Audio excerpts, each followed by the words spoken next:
tea meant to be good for chasing away the heat?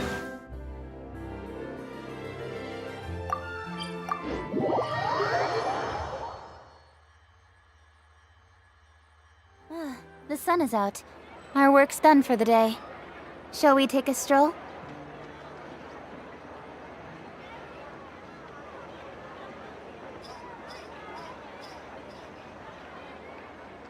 In adventuring, as in business, you always have to seize the opportunity while it's there.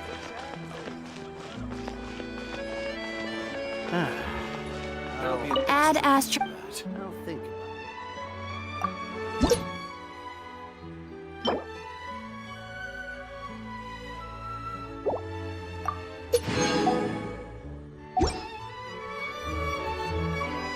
Add Astra...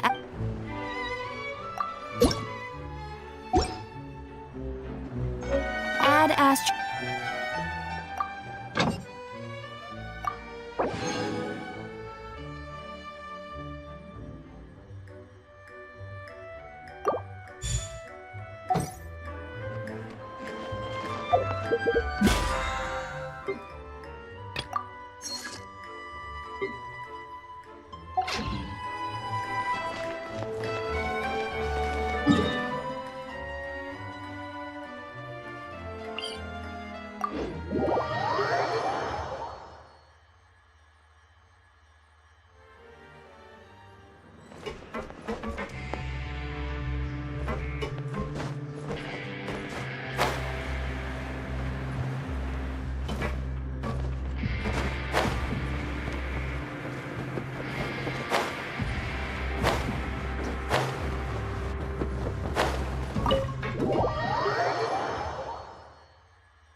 Courier?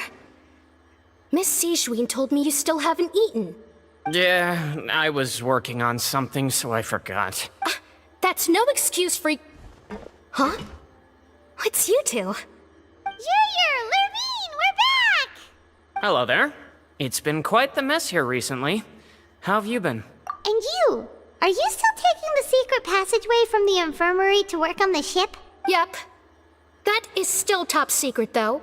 So don't say a word to anyone. It can be a bit annoying when there are lots of people in the infirmary, but I still prefer taking that route over the one from the Duke's office. I mean, the infirmary does make it easier for you to slack off. Oh yeah? Then why are you also here so much? You two really are just using your jobs as a cover for your relationship, aren't you? Not at all!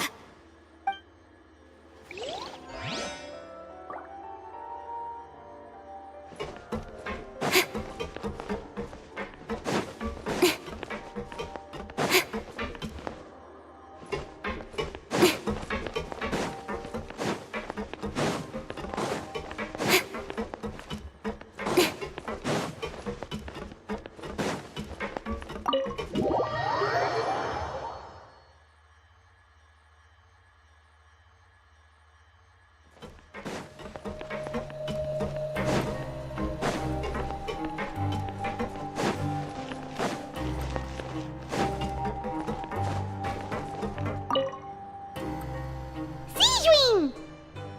Traveler, Paimon, you're back! Are you still doing alright? Did either of you get hurt? We're fine, but what about you guys? It was such a huge mess. How bad was it? A few people sustained superficial injuries, but that's about the extent of the damage. Monsieur Nervulette paid us a visit. It was all thanks to him that we managed to suppress the crisis for the time being. Of course, we must also thank you for the help you provided. How did Nervulette know that he was needed here? Well, Monsieur Nervulette has strong resonance with the hydro element. When the water level rises, he can feel the waves produced. I ran into the bombshell bros while bandaging the injuries of the wounded. They were mumbling the whole time about how you just ran down without a word. I'm so relieved to see that you're both alright. If you're not too pressed for time, please stay with us a few more days. Just let me know if you get a craving for any particular dish, so I can have Mr. Walsey get your meals prepared. Oh, and please feel free to visit the infirmary for a break at any time. I'd like to take the opportunity to spend some more time observing your facial muscles as well. Your happy smiles are quite contagious, you know. They're so memorable, and I've missed them immensely while you were gone.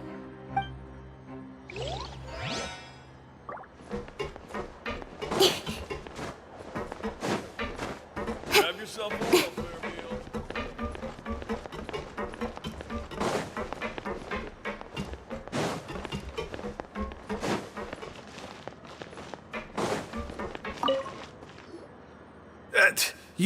You guys are back? You guys didn't get caught and thrown back down here, right? Huh? No, not at all. Ah, and here I thought you'd managed to escape from jail during all the commotion. I'd held you up as legendary jailbreakers, but now you're telling me you just never left? We're sorry, but we just had some business to take care of. All right. There's no need to get caught up in the details. We're just relieved to see you. He was super worried about you, you know. Hey, it wasn't just me. Weren't you super worried as well? Something like that, yeah. I was also transferred to work in the kitchen a few days ago. I can still hear Quisto mumbling to the carrots. Are those two all right? Do you think they made it out alive? Whenever he'd say that, I'd tell him I'm sure they're fine. Wherever they are, they're kicking back with drinks in hand, enjoying the lovely scenery. Hey, there's nothing wrong with worried about your prison pals. Is there? I mean, considering how they always love listening to all my gossip. These two. They sure are a lot warmer and friendlier than when Paimon first met them. Oh, well, if you say so. I'll be watching you to make sure you finish every last bite.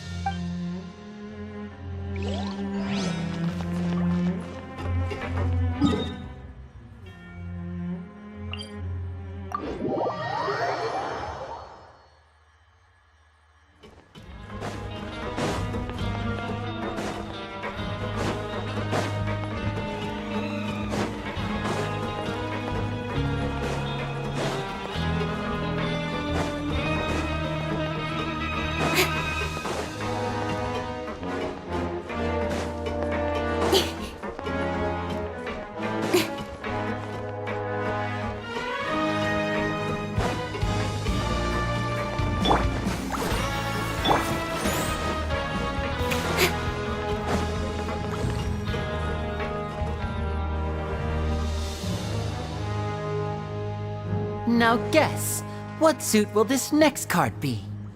A bare-teeth cat? Well, look who it is. Traveler, Paimon. Hello, everyone. Looks like you're recovering nicely from it, eh? Thanks to everyone's support. Oh, right.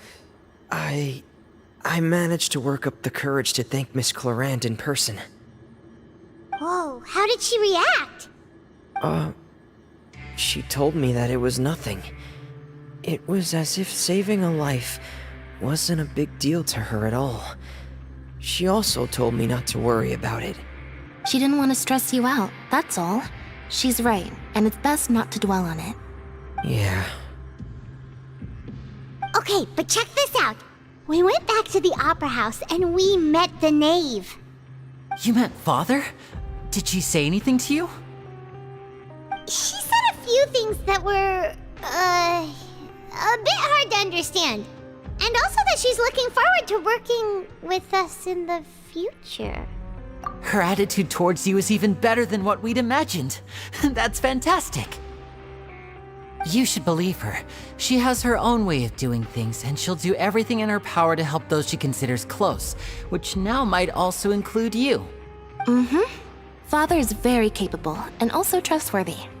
Oh, Paimon just remembered that she thought Lenny was a bit too proud as well. She said that you should learn how to rely on others sometimes. Got it. That does sound like something that father would say. Hey! Are you going to stay here for the next few days? Looks like it, yeah. Excellent. I will host a tea party. For real? Then Paimon wants another serving of cake. Another implies that you were already served some delicious cake while you were up there. How lovely. Well, next time, you're going to have tea and snacks with us.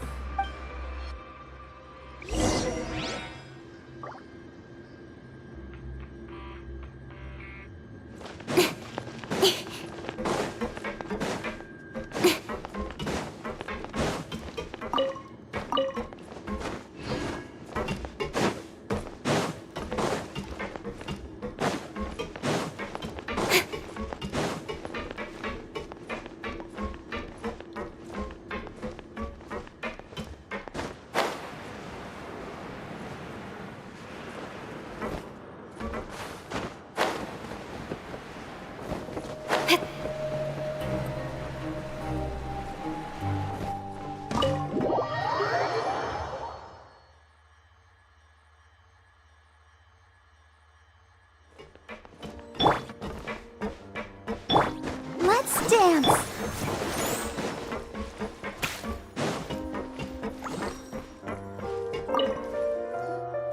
Do my eyes deceive me, or did I just see two inmates come back after making it to the surface? Some strange winds blowing of late. We wanted to see how the fortress is doing. Is everything still alright? We're fine, for the most part. Neuvillette came down and took care of the worst of it. If that's the case, why don't you just ask him to stay here? Oh, yeah, what a brilliant plan. Let's go convince the Eudex himself to exchange the Courts of Fontaine for a puddle of water in the middle of nowhere. He came here in a hurry and left without even stopping for a cup of tea. He did remember to take Miss Sigewinne's gift with him, though. He sure sounds super busy.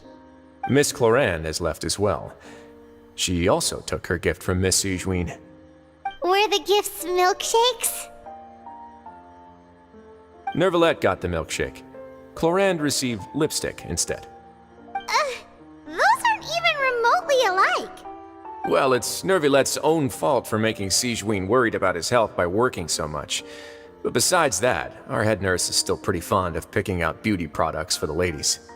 Oh, and I have some gifts here for you as well. Are these from Sigewinne too? Nope, they're from yours truly. You've already wrapped up your work at the fortress, so you can return to the surface at any time. You haven't yet served your full prison term, however, so you may continue to use your cell until your term is up. For real? Then we could stay here for a really long time? You may access the cafeteria for free. Hooray! Just remember to come complete your paperwork once it's time for your release.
We're back in our cell again. We're no longer prisoners, though, so it really doesn't feel the same.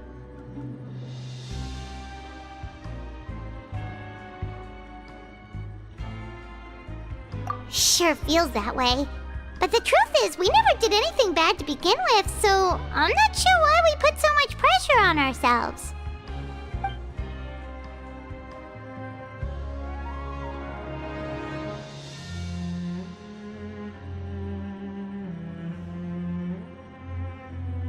Huh? How did you know?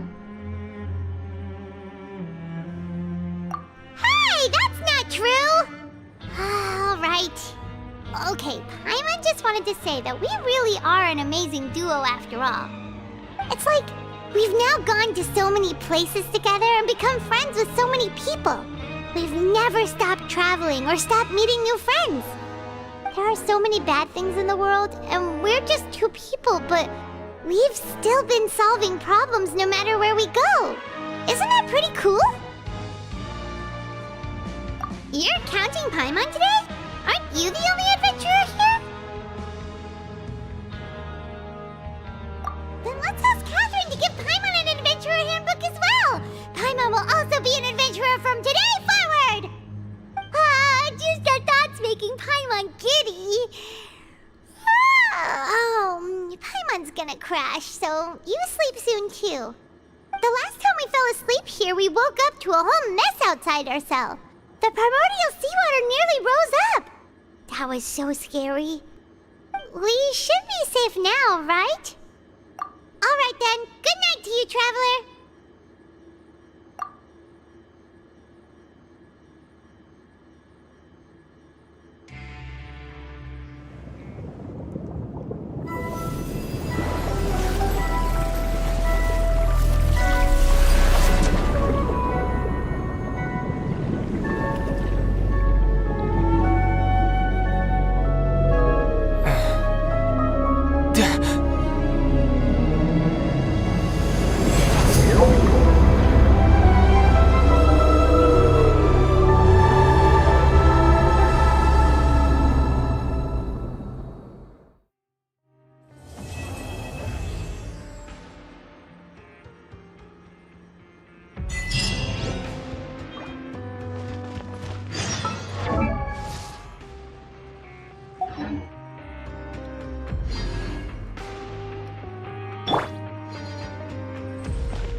Now for a little rest after breakfast. This is the life. Wait a sec. Isn't something important supposed to happen today? Oh, today's our big day! We're supposed to leave the Fortress of Mirapede! Come on, we've got to go complete the release procedures now!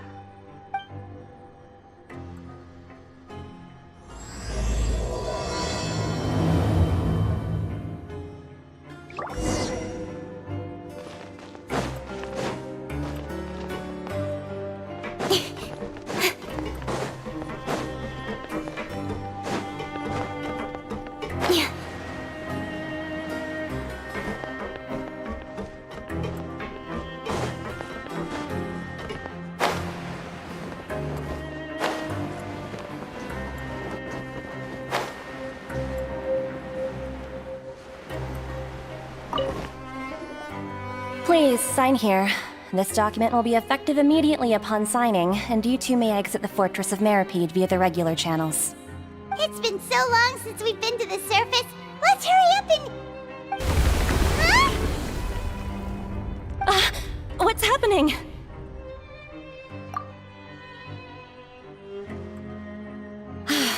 I'm fine, thanks. But I wonder what that tremor was just now. Let's go ask the Duke! Speed of light!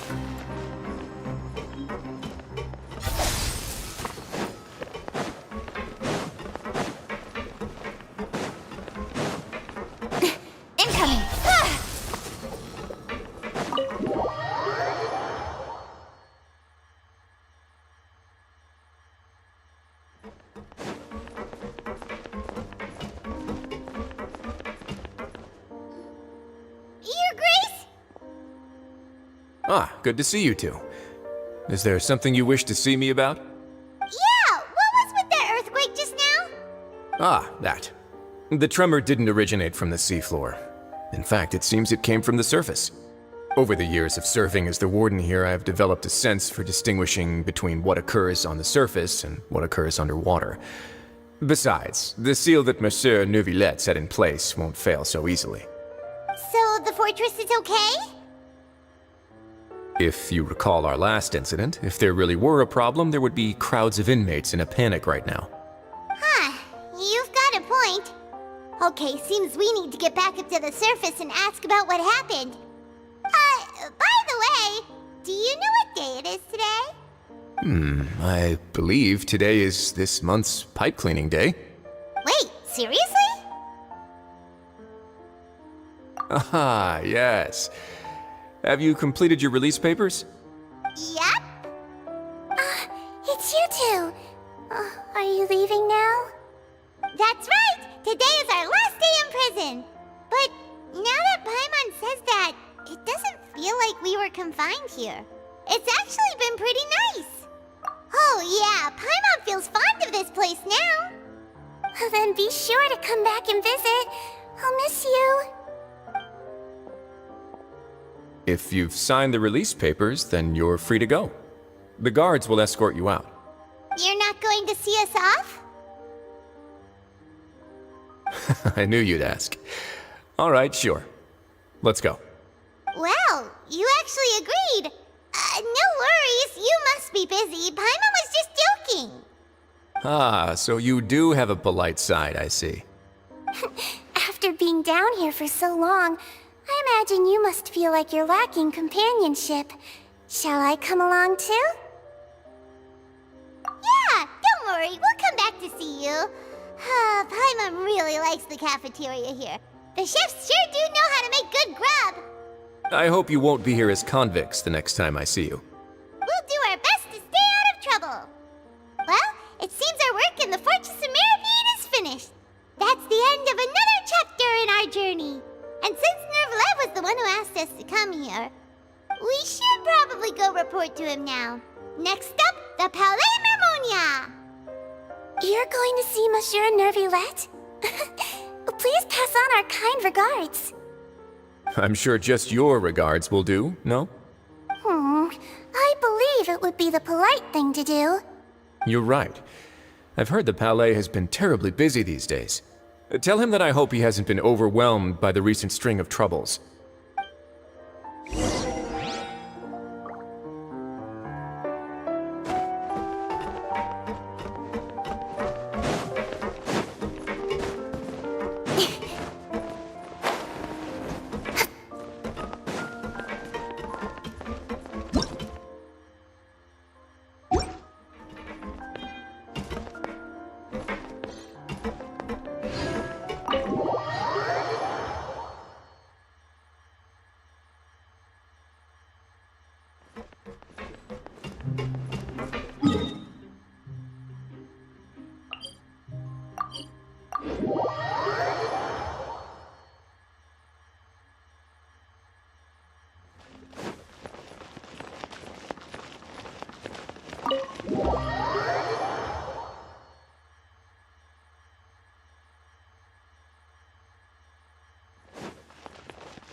The Palais Mermonia sure is buzzing with activity today. Halt! Huh? Oh, it's you two. Apologies. Monsieur Neuvillette did say you'd be welcome at any time. Excuse me, would you mind helping me take a look at this report? I'll be right there. Sorry, I've got my hands full here. You can see yourselves in. Everyone's so busy. Seems a lot has been happening.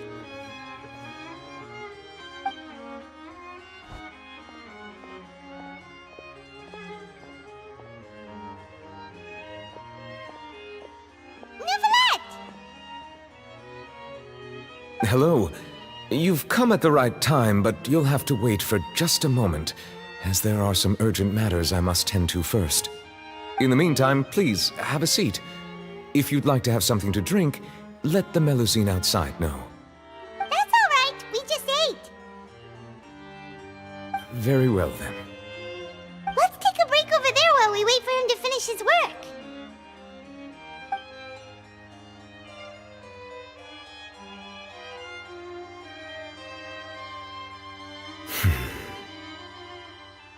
All right.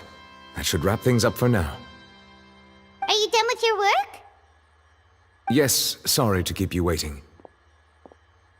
Today should be the day you were released from the Fortress of Meripede, and it appears that you've managed to complete all the release paperwork. That's right, and we came here to see you right away.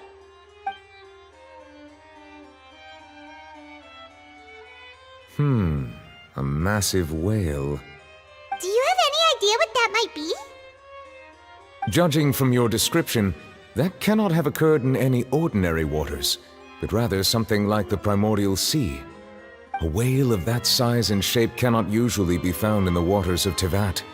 Therefore, we can only assume that Child is presently immersed in primordial seawater. Immersed in primordial seawater? But how? And is he okay? Most people wouldn't be capable of entering in the first place. I'm not completely sure how he could have gotten there myself. Yes? What is it? Ah, right! Paimon felt it too! We asked the Duke and he said it wasn't from underwater, so we figured you might know something about it. It turns out that I have just received a report about this particular matter. In fact, that's exactly what I was busy with a moment ago. The source of the tremor was here on the surface near Poisson. After the shaking stopped, the water levels in the Poisson area rose at an alarming rate. The water levels rose? Oh no! What about all the people there?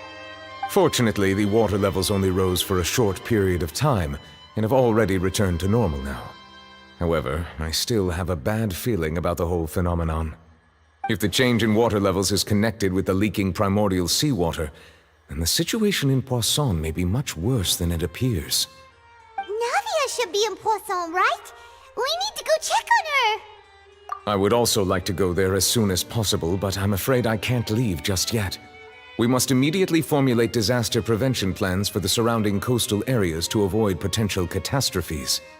I'll have to ask you two to go to Poisson first. I'll meet you there to check on the situation once I finish things here. There's no time to lose! Let's get going! Please be careful.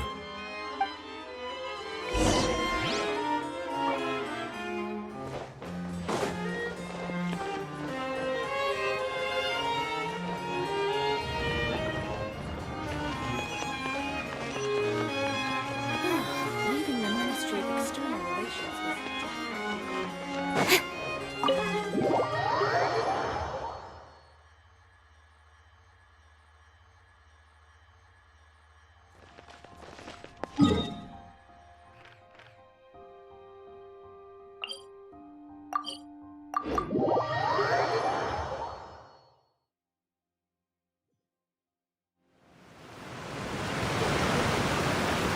Oh no! What happened here?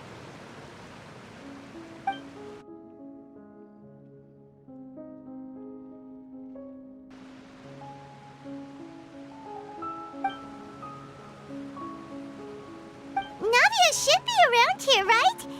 We need to make sure she's still... Haima means we need to check on her.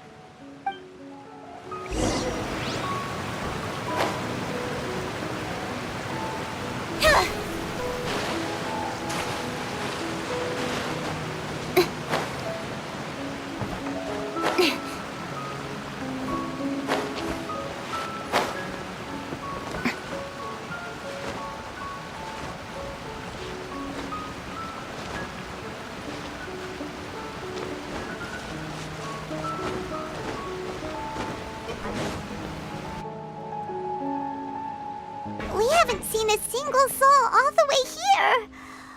Oh, this is getting scary. will I ever do now?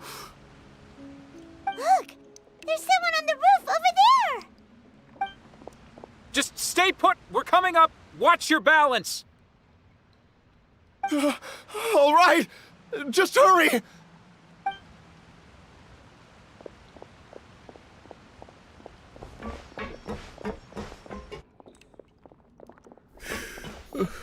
I'm not young anymore. How will I survive on my own?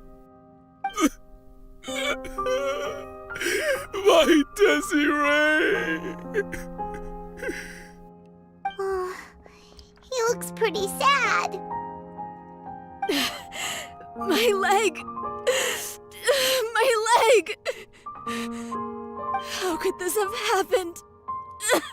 It hurts! Just hang in there. Help is on the way. You can hold my hand if it makes you feel better.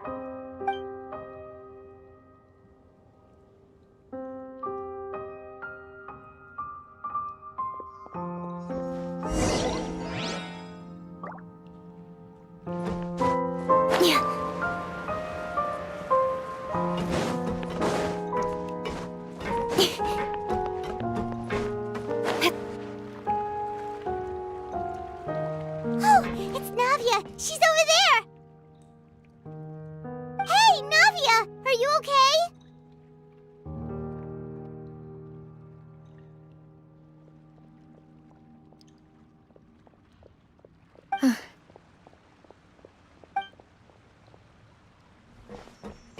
You're here.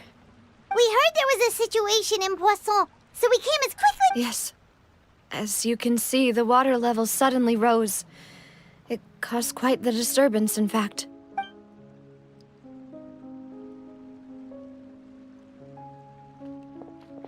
Demoiselle! There was a wounded resident next to a building southeast of here.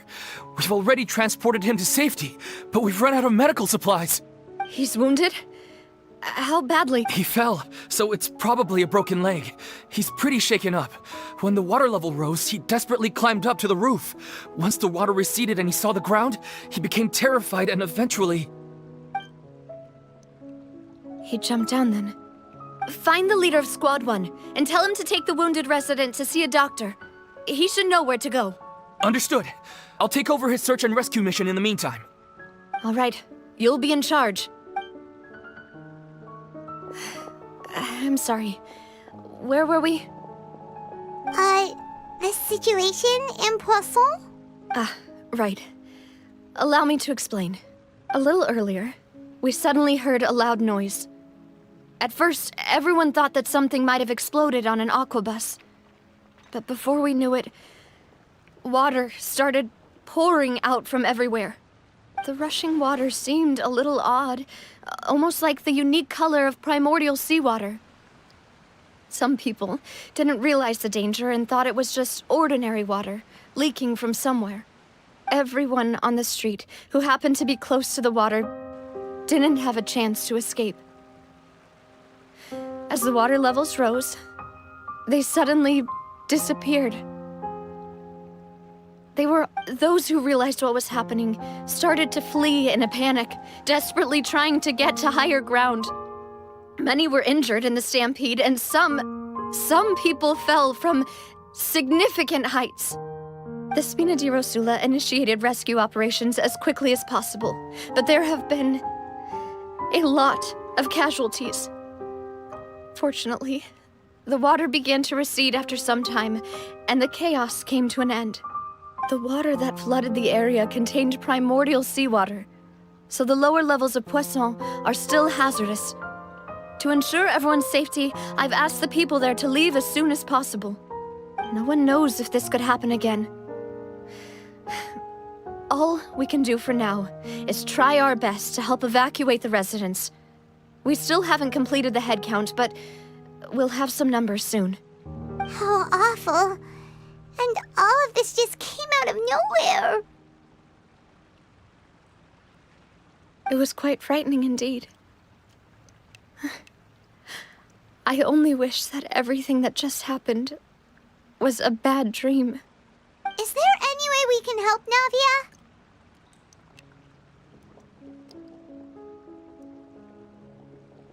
Thank you for being so willing to help in a moment of crisis like this. You don't know how much it means to me.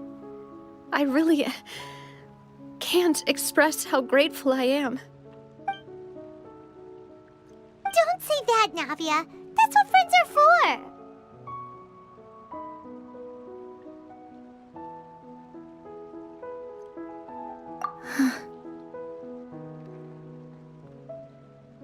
Demoiselle! We've got a situation here! Sorry. I need to go for now. And off she goes. Seems it might be a while before she can take a break.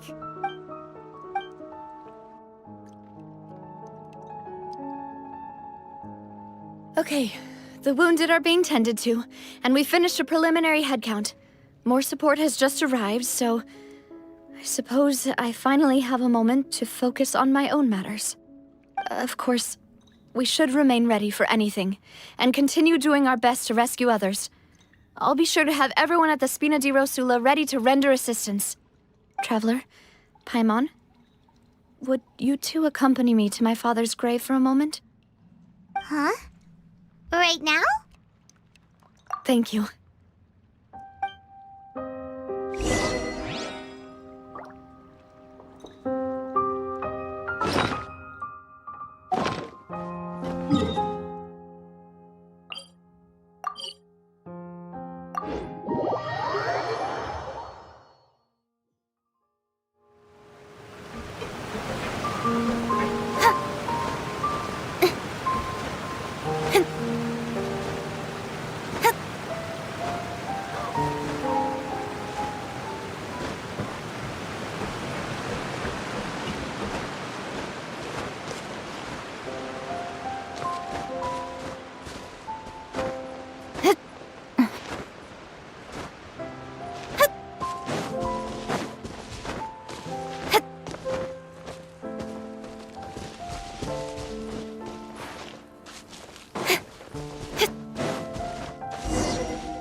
Not a lot of people here, huh?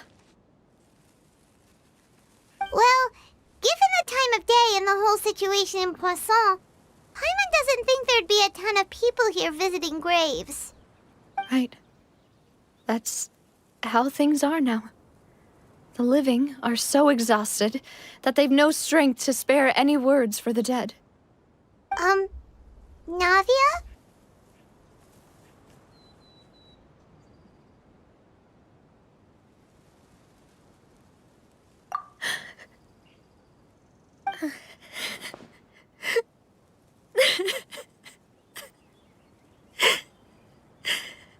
Navia, what's wrong? Sorry. I just... Malus and Silver. They won't ever come back here again. What should I do, Papa? Huh? What happened to them?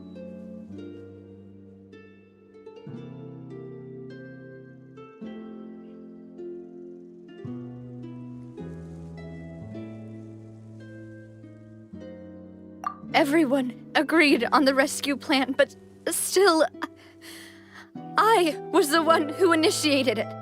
They were helping evacuate the residents, but they couldn't leave in time. And they were caught in the seawater.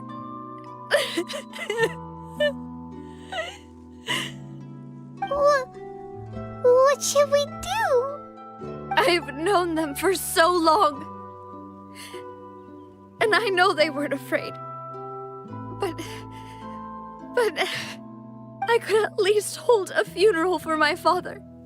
And I know where he rests. But as for Malus and Silver, they're just gone. I just can't.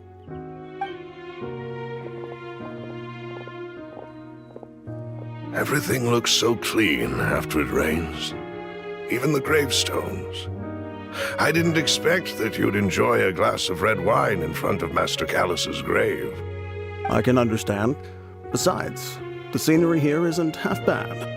See, it's not just me. I always want to bring something when I visit Papa. Perhaps we might even have a picnic. He wouldn't be angry, would he? How could Master ever be upset with you, demoiselle? Yet the cemetery is the home of those who have passed, is it not? Everyone ends up here sooner or later, no matter who you are. Buying yourself a plot in advance, are you? No need yet.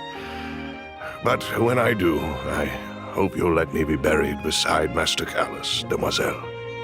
Hey, stop joking around. I'm quite serious. That way, it'll save us both the trip to see each other whenever you visit your father's grave. That makes sense. In that case, could I be buried on his other side?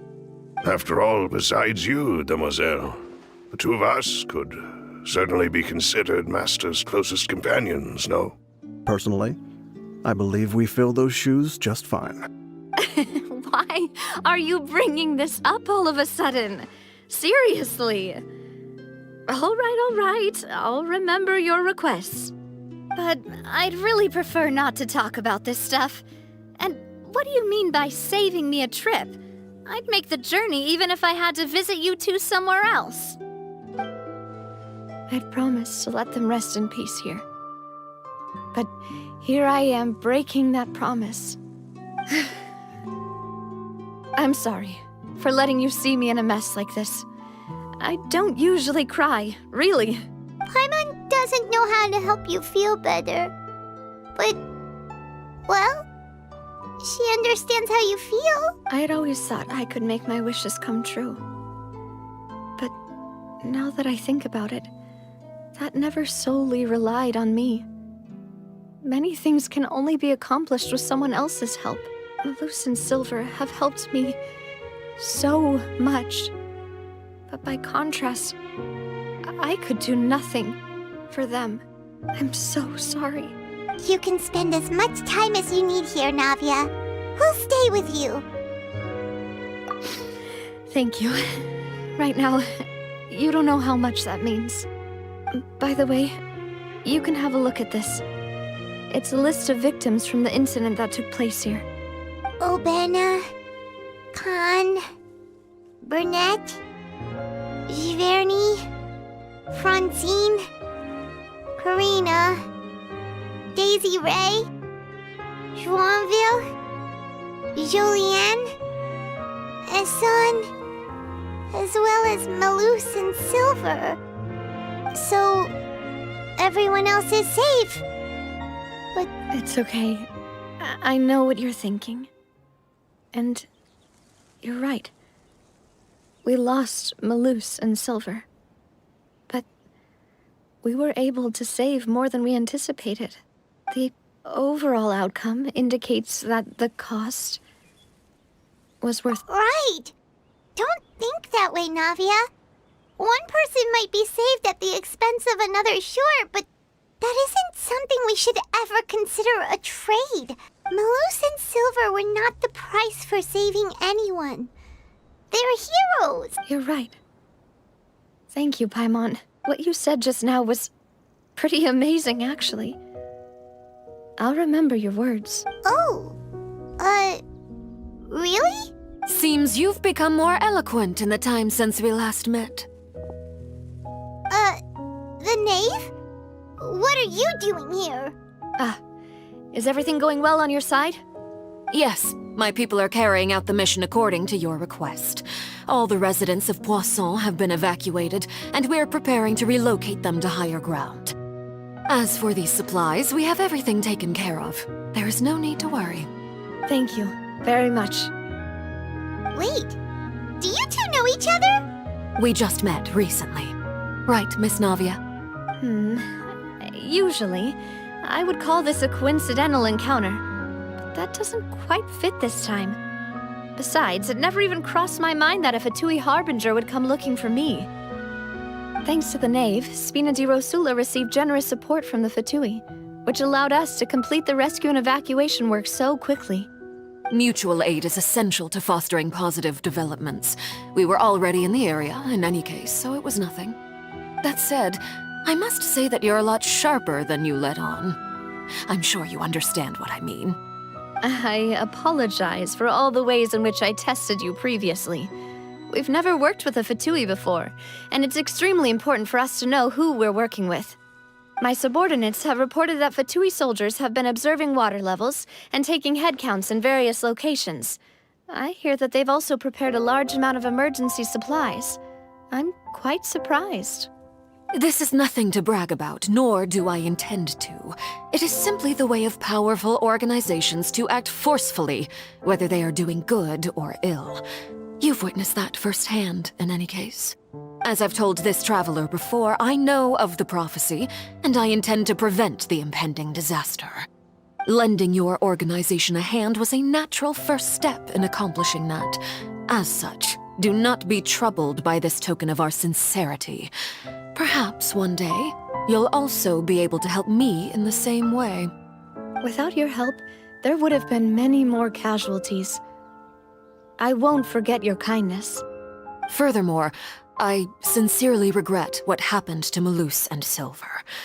I only wish that my people could have arrived a little earlier to prevent this from happening. Don't say that. You and your subordinates did everything you could.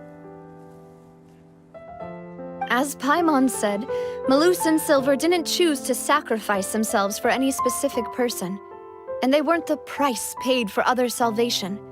They chose to become heroes themselves. I've never liked hearing people put it that way. It's like trying to relieve pain by saying some noble-sounding words. But right now, there's nothing more suitable. They really did become heroes. You're right. I'm sorry for your loss, Miss Navia. Water is life to Fontaine's people, and it also spells disaster. It's no wonder that people always say that prophecies represent fate. Fortunately, I've never been one for such opinions. So, you're one who will try to change fate, then? Of course. That is why I'm going to Hotel Bouffe de Thé. I still have some things to take care of, and the children need my attention. By the way, Traveler, Paimon, one more thing. Alright, then we'll just... Huh? This isn't right. Paimon thought you would ask us to walk with you for a moment so you could tell us something in private. That is a clever and useful conversation technique, which I do like to use when necessary. But there's no need today. It would not hurt to have Miss Navia listening in. Traveler, I'm sure you remember that I said we could work together when we had the chance. You and I both know that there may be issues with the Primordial Sea. Previously, it was the Fortress of Meripede's sluice gate, and this time it was the water levels in Poisson. These are both signals. Indeed. Allow me to share the latest intel I've received from the House of the Hearth's intelligence network with you. During some recent investigations, a child claimed to have discovered some ruins near Poisson. The ruins date back to ancient times, and seem to be worth investigating in many ways. Judging by the dating of the ruins, they may be related to the prophecy and the coming crisis. The situation is becoming more urgent, so any pertinent information will prove extremely precious. My people initially came to prepare for ruin exploration. Unexpectedly, this disaster struck, and at present, we're all busy prioritizing the rescue effort. So that's why the Fatui were already in Poisson. I wanted to take the children along, but unfortunately, Linny, Lynette, and Fremine have all been dispatched to higher ground to assist affected residents. Linny told me that outside of which is why I want to give you this task. The House of the Hearth's members see each other as family, but Linny, Lynette, and Fremine said that they also see you as such, even though you are not from the house. I'm sure you already understand how earnest they consider their friendship with you to be. Oh, that somehow makes Paimon feel kinda happy. The intel I just shared about the ruins could fetch a high price. But that since the children consider you family, it's only natural that I freely share it with you. Got it! So all we gotta do is go to some ruins, right? We can handle that. Excuse me, but may I tag along? You wish to join, Miss Navia? But are you sure you're up to exploring some ruins? You need to rest. Well, I'm sad, yes. But I can't just go back and plop myself into a chair by the roadside and do nothing. There's no point in being depressed while we still have a disaster on our hands. As my father's successor, I must live up to the hopes he had in me. Besides, I'm also doing this for myself. I need something, a distraction, to keep my mind off Malus and Silver.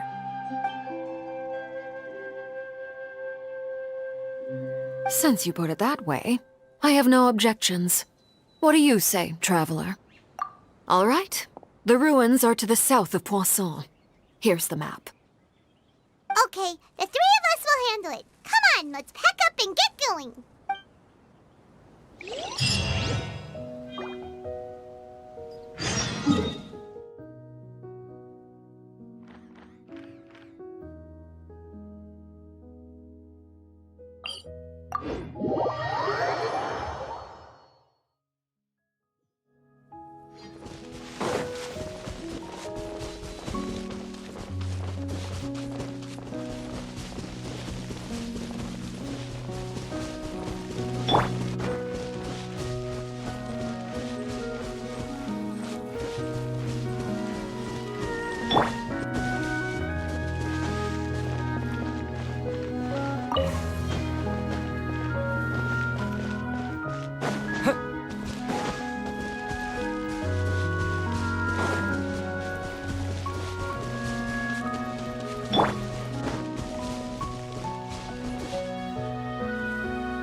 So, are these the ruins the knave was talking about? Whoa, talk about old. They seem to be pretty ancient, all right. Let's go in and have a look. Just be careful.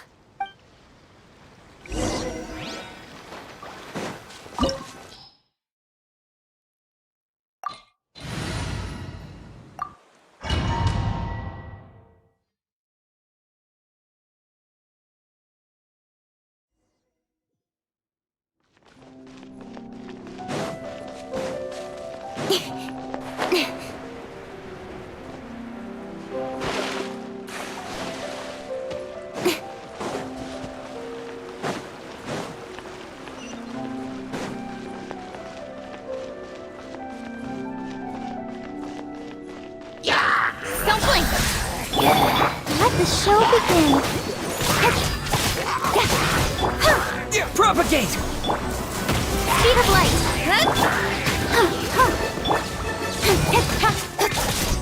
Incoming! Hey! Scatter! Propagate! Don't blink! Goba, get them! With sword comes shadow. Scatter!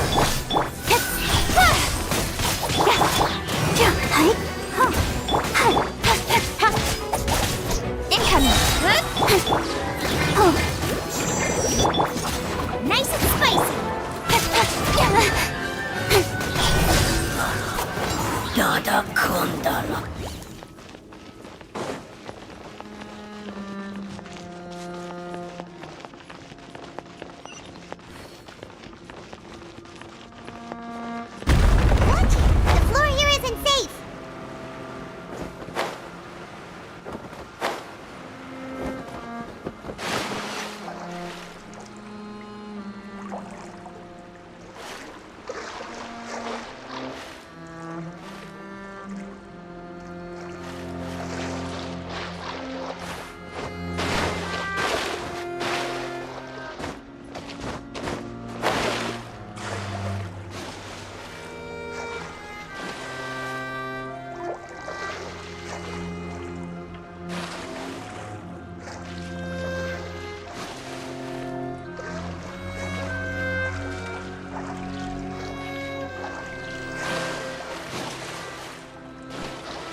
Let's dance. Don't blink. Hey! Incoming.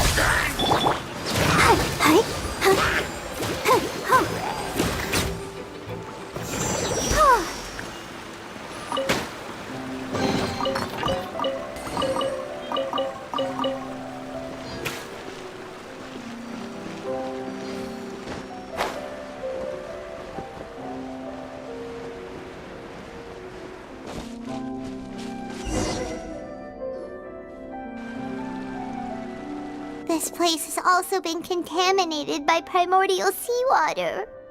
Yeah. And a lot of it, too. A Fontanian would most likely dissolve the moment they fell in. Right! You can't go down if there's primordial seawater. It's too dangerous, and it won't be any help for you to just stay here. Don't get Paimon wrong. We're not saying you're useless. It's just that... No, you're right. I can't do anything in this situation. I'll leave this to you.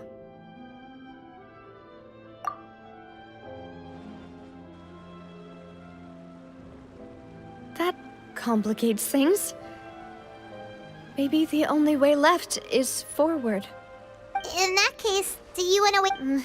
The water levels here are unstable, and there's a chance the water will rise. So staying here wouldn't be safe either.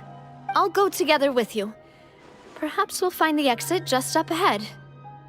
All right. Come with us for now then, but please be careful.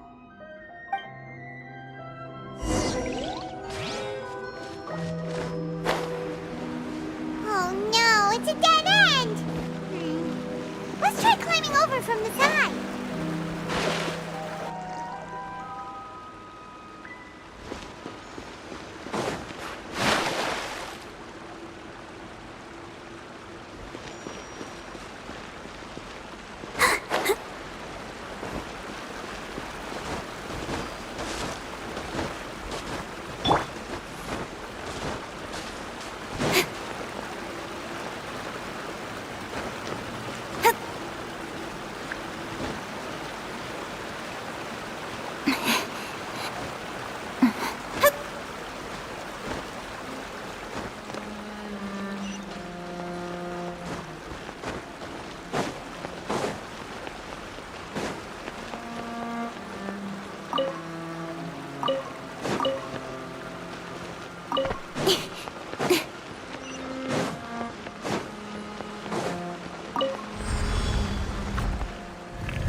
There's something wrong with this bridge!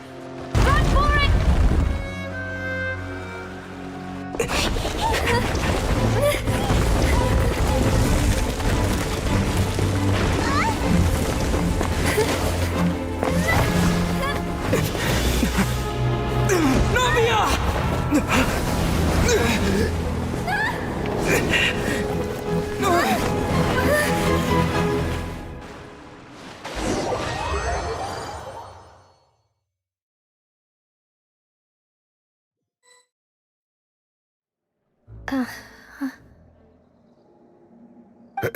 Demoiselle?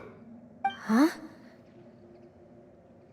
Demoiselle, what are you doing here by yourself? Would you be standing here till dark if I hadn't come to get you? Maybe she just wants some time to herself, Malus. Hmm? Oh. Was I sleeping? Yes, it would appear so. I must be tired. That's quite possible. However, you were the one that suggested we go out for a walk. Oh, right. I nearly forgot. It must have slipped my mind when I dozed off. I haven't had a nap today yet. This is a familiar feeling, yet Something's a little strange. Is something the matter, Demoiselle? Oh, no. I was just trying to recall why we came out for a walk. Do you remember Mr. Giverny? He'd requested our help before with foreign merchants who had a debt dispute with him, and we'd resolved the matter not long ago. We were headed to see how things were going with him at the moment. Ah, right. Yes. I remember now. Oh, Miss Navia. Ah, Mr. Malus. And Mr. Silver, too. It's good to see all of you. How have you been? I've been great. Thanks to your help, those bothersome merchants finally realized that I wasn't the one they were looking for. Why, I wasn't even the guarantor for that person.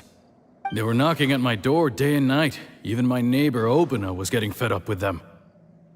Sometimes force is required to calm someone down and get them to listen to what you have to say. That's right. Oh, by the way, Burnett, what was it that you wanted to give to Miss Navia again? Oh, yes. One moment, I have it right here. Miss Navia, these are some flower seeds that I prepared. Please take them. They're a very good variety, and they'll become very big and beautiful once they bloom. I don't know what we would have done without your help, so this is a little token of our appreciation. I hope you won't refuse. Ah, did you cultivate them yourself? Thank you so much. I'll certainly take them. Malus, we do still have some empty flower pots at home, right? Why, we can have as many pots as you'd like, Demoiselle. Perfect. In that case, we'll swap out some of the decorative plants for some of Mrs. Burnett's flowers. Very well. Wait. Something seems to be off here. Excuse me, madam. If I'm not mistaken, your name is Burnett, correct? That's right. Is something wrong? No, it's nothing. This is the first time we've ever met, but your name seemed familiar to me. I must have heard it when I was discussing things with your husband previously. I've heard this name before. Sometime recently, I'm sure of it. And why are there so few people around here? Where did everyone go? We must mind the time, Demoiselle. We still have important things to attend to today. Huh? We do? Like what? Well, now, did you forget? Miss Navia, here you are. I've been looking for you. Please, come to the Opera House. Your trial is about to begin. My trial? Wait, why would I need to go to the Opera House? Yes, she's right, Demoiselle. It's just about time now, so we should get going. Oh? All right then.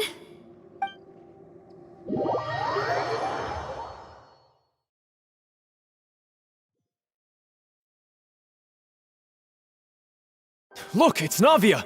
She's here! And her two attendants are with her. Goodness, everyone's finally here.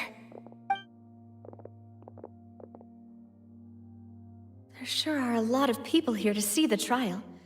And they all seem to be oddly excited about something. I even know some of these people.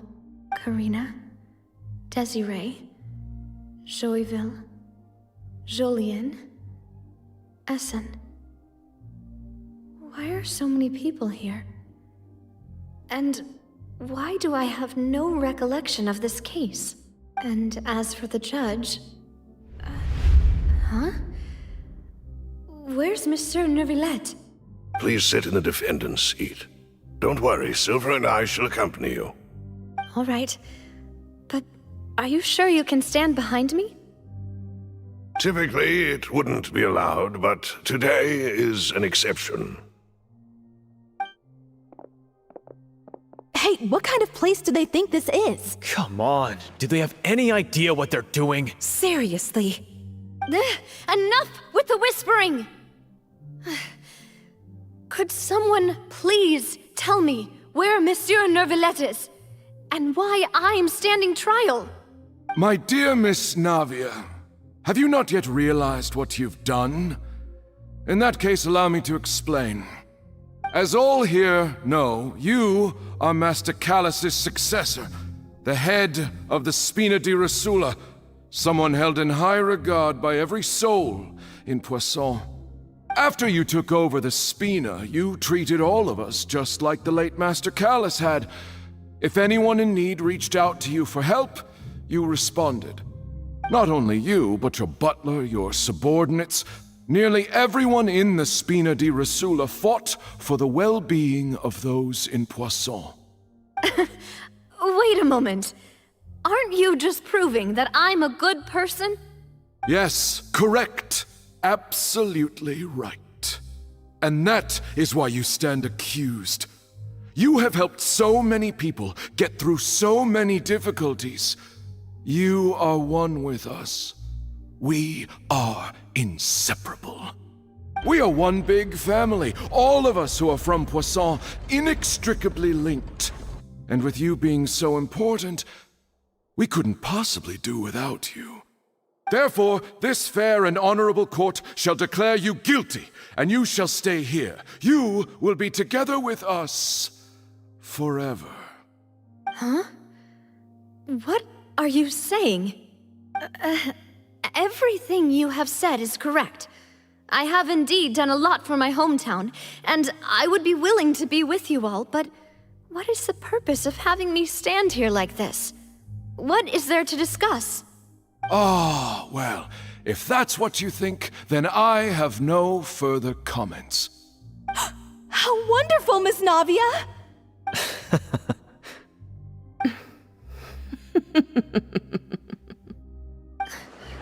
I know all these people. Why are they laughing? I seem to remember now. Yes, I get it. This trial is... Wait just a moment. This isn't right!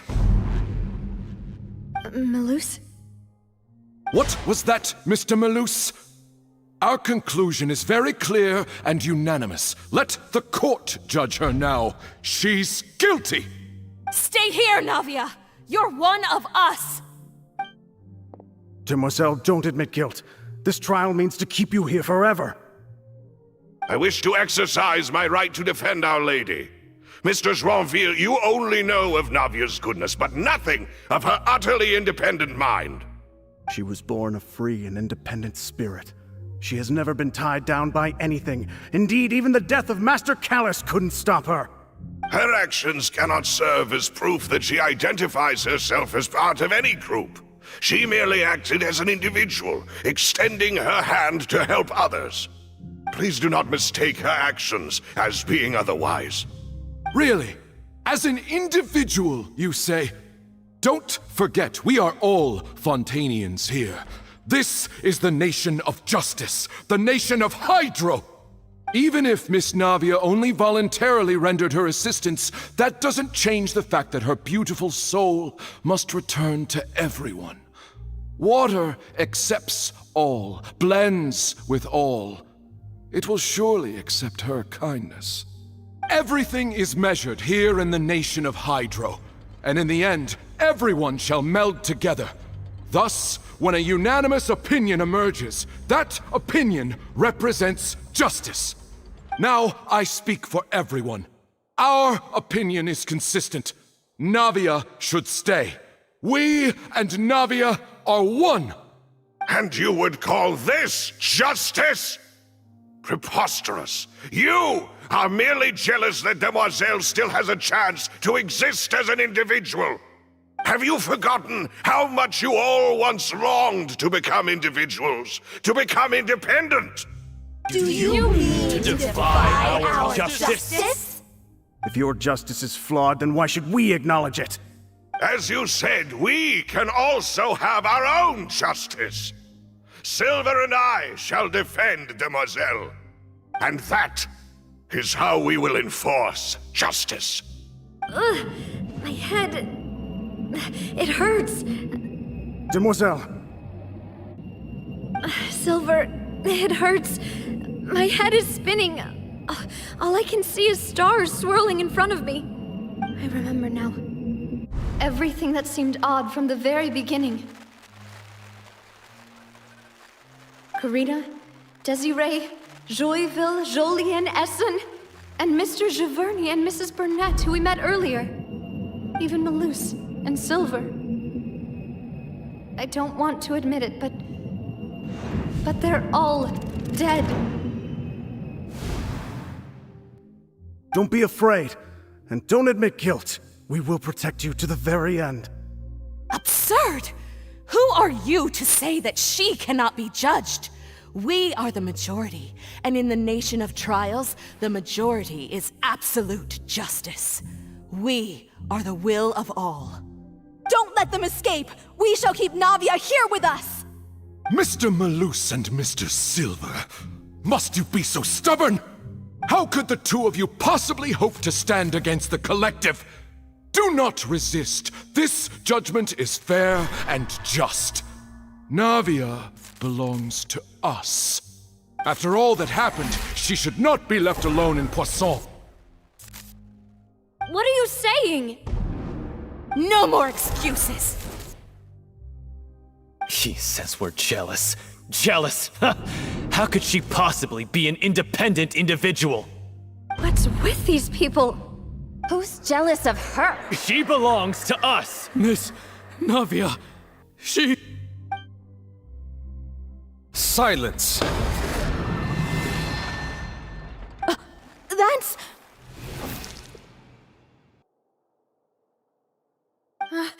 Monsieur Neuvillette!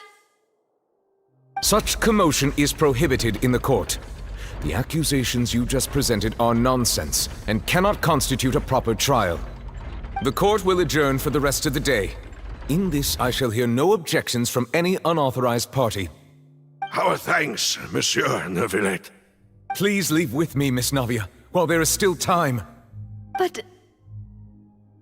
Go on now, demoiselle. This is your only chance to leave this place. What, can't bear to leave us behind or something? Malus. My apologies. I couldn't resist making one little joke once I realized that this shall be our last goodbye. Malus... Silver... Quickly, you must come now! Goodbye, demoiselle. Farewell.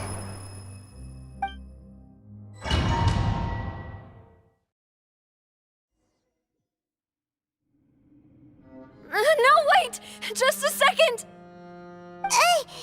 Navia? You're awake? Good. I must have been dreaming. Malus and Silver were still alive, and they were defending me at some insane trial. It looks like you're all right. Did all the sad feelings cause you to have a nightmare? Paimon could give you a hug. The ruins you were exploring suffered a cave-in. When I arrived, I found you falling toward the water. You were just about to be dissolved within, but I...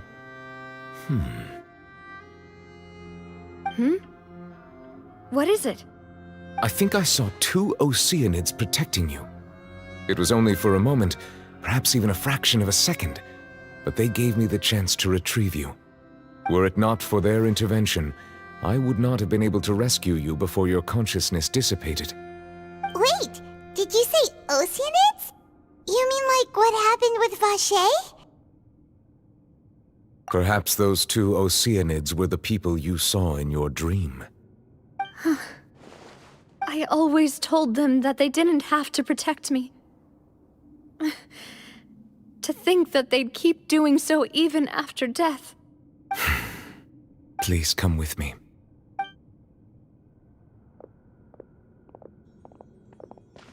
Neuvillette, are you okay? Oh, I am quite all right. Perhaps there's something we could chat about? Why do you look so stiff all of a sudden? Oh, Paimon knows. You're the type who feels awkward when there's nothing to talk about, right? I merely thought that we should give Navia some time to herself. Huh? Why didn't you just say so then? Don't you think it's even more awkward to call us over like this and then have nothing to talk about? I suppose so. Ah, Sigewinne. I hope all is well with her these days. Her work in the Fortress of Meropide has not been too much for her, has it? No way, don't worry. She's doing fine down there. She's an amazing head nurse. I see. Well, that is good. I have always worried that Sigewinne would need a lot of time to understand the world of humanity, just as I have. Oh, and the Duke also says hi. Even though Sigewinne made him do that. He hopes that you haven't been overwhelmed by all that's happened lately. Thank you. I have indeed been busy lately, and I also hope that everything is going well in the Fortress of Meropide. He still doesn't know what to talk about. Let's chat about something else then.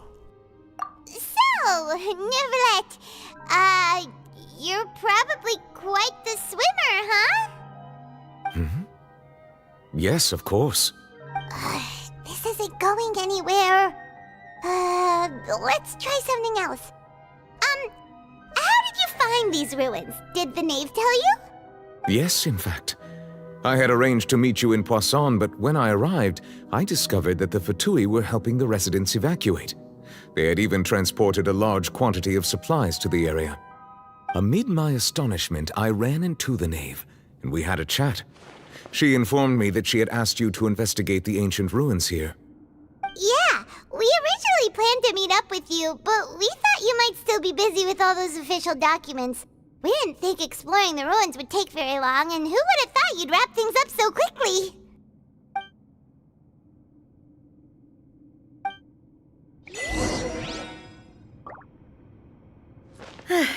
I'm sorry to have kept you all waiting like that.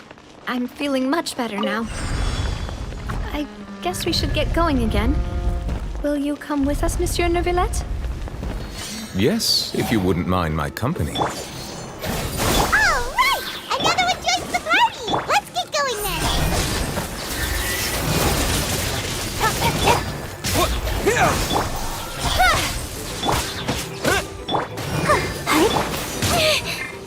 Don't blink!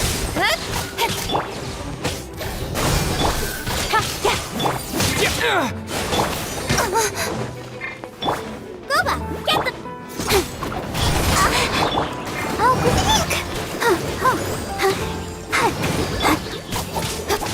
Speed of light! Scatter! Incoming!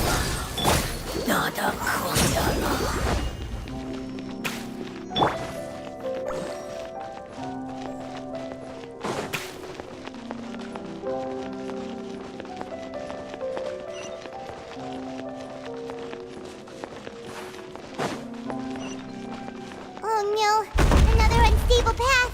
Watch your step.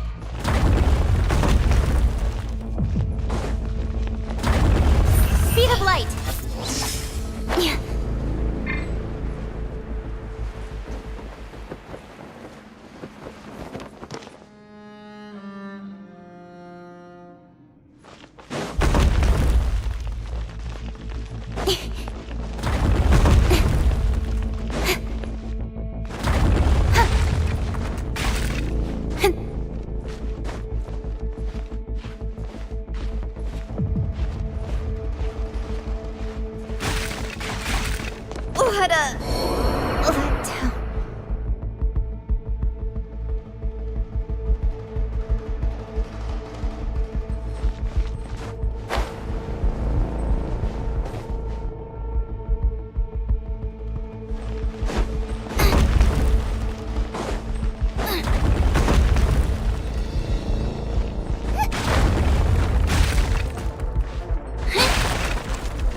Don't blink! Loba, get them! Speed of light. With sword comes shadow.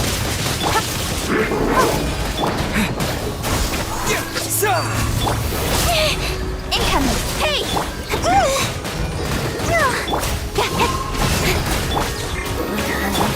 Propagate! Speed of light!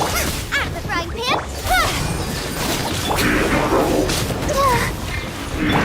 Incoming! Got lucky that time. Nowhere to hide. Let's dance. Ready, steady, go! Nada kundala.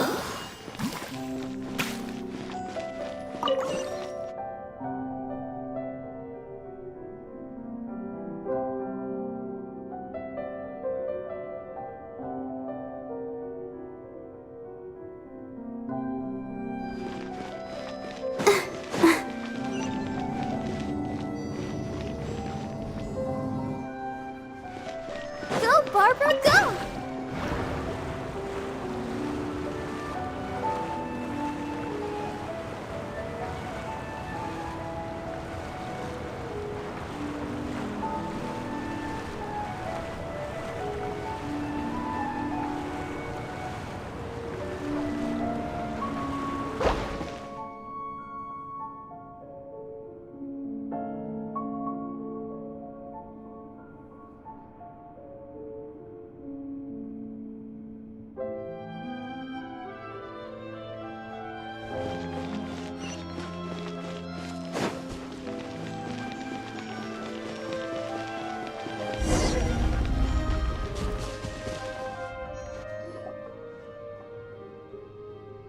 Looks like we've reached the end.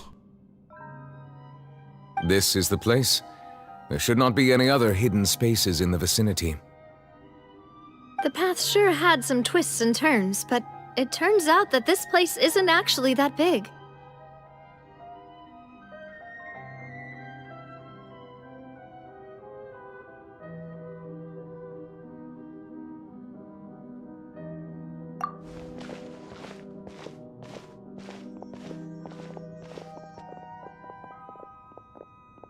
Stone slates?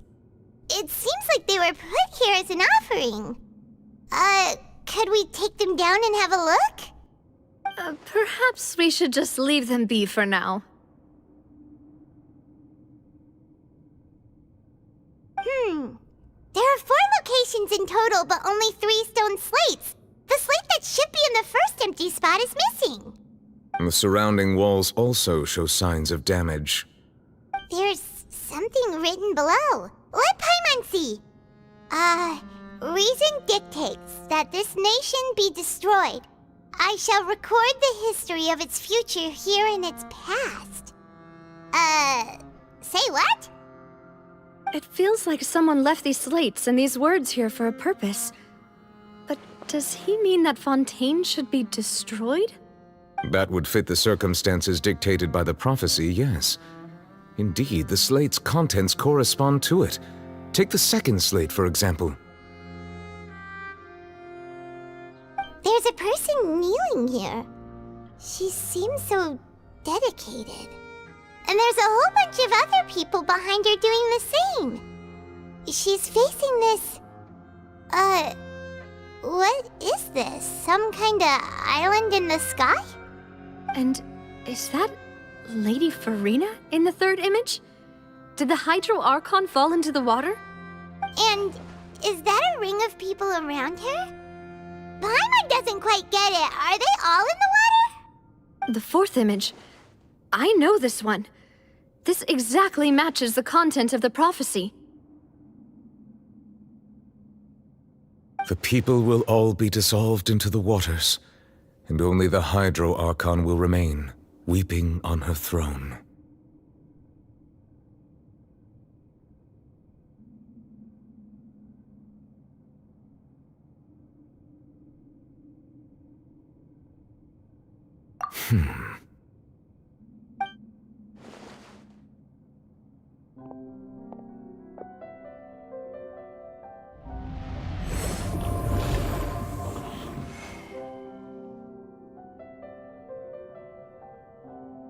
More information should be hidden in these slates, but I fear I cannot easily uncover it, most likely due to us missing the first slate. I am very sorry. Don't blame yourself, Monsieur Neuvillette. Deciphering ancient stone slates isn't one of your duties. Ooh, Paimon's getting the chills just looking at these slates. This says that it's the history of the future, right? That means the prophecy's sure to come true. I really hope it doesn't mean that. Still, Paimon feels like these images are kind of weird when you look at them together. Huh.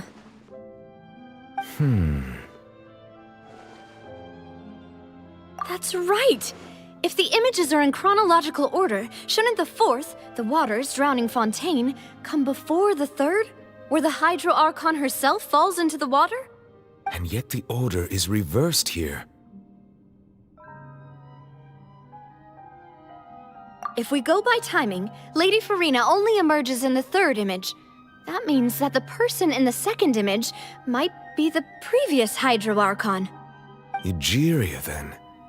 I had never met her, but her appearance here does match the records. The previous Archon kneeling before the floating island in the skies, as if confessing a sin. Did she herself commit that sin? And if not, why would she be in such a posture? Also, I'm still wondering why these ancient stone slates are here at all. Judging from their contents, could this place be the origin of the prophecy? Does that mean that someone, or some people, once saw these slates? But who would have created these slates and left these words here? It seems that any further clues will have to come from Farina. In that case, there's no time to lose. There's nothing else to be gained here, so let's head back first. Yeah, we better get somewhere safe for now.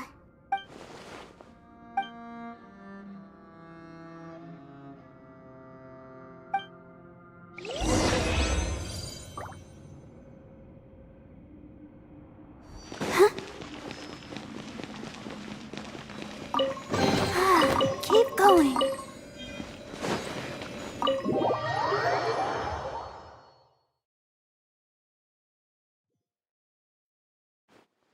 Let's split up here. I'm going to check on what's happening with the Spina. You know how it is. There's some things you just need to be there for yourself. You still have energy for that, Navia? Paimon's already beat. Just head back to the Fleuve-Cendre and have a rest then. Thanks for keeping me company all this time. I'll depart as well. Thanks for your hard work today. Rest well, everyone. Traveler, I will go talk to Farina tomorrow morning to ask about the stone slates. I'm sure that you're concerned about this matter as well.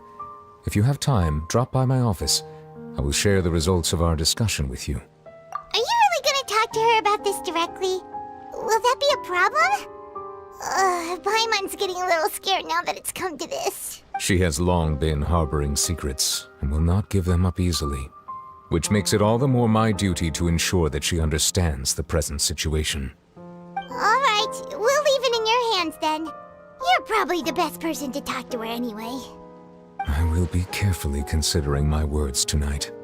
Traveler, Paimon, our safe house at the Fleuve-Cendre is always open to you as ever, so please don't think you're an imposition. All right, I'll be on my way then.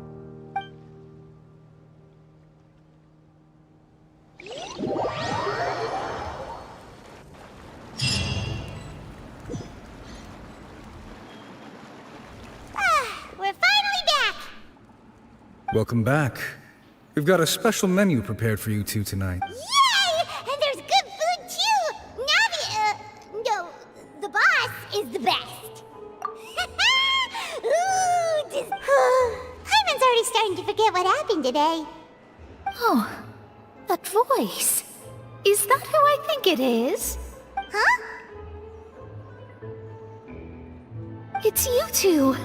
What are you doing in Fontaine?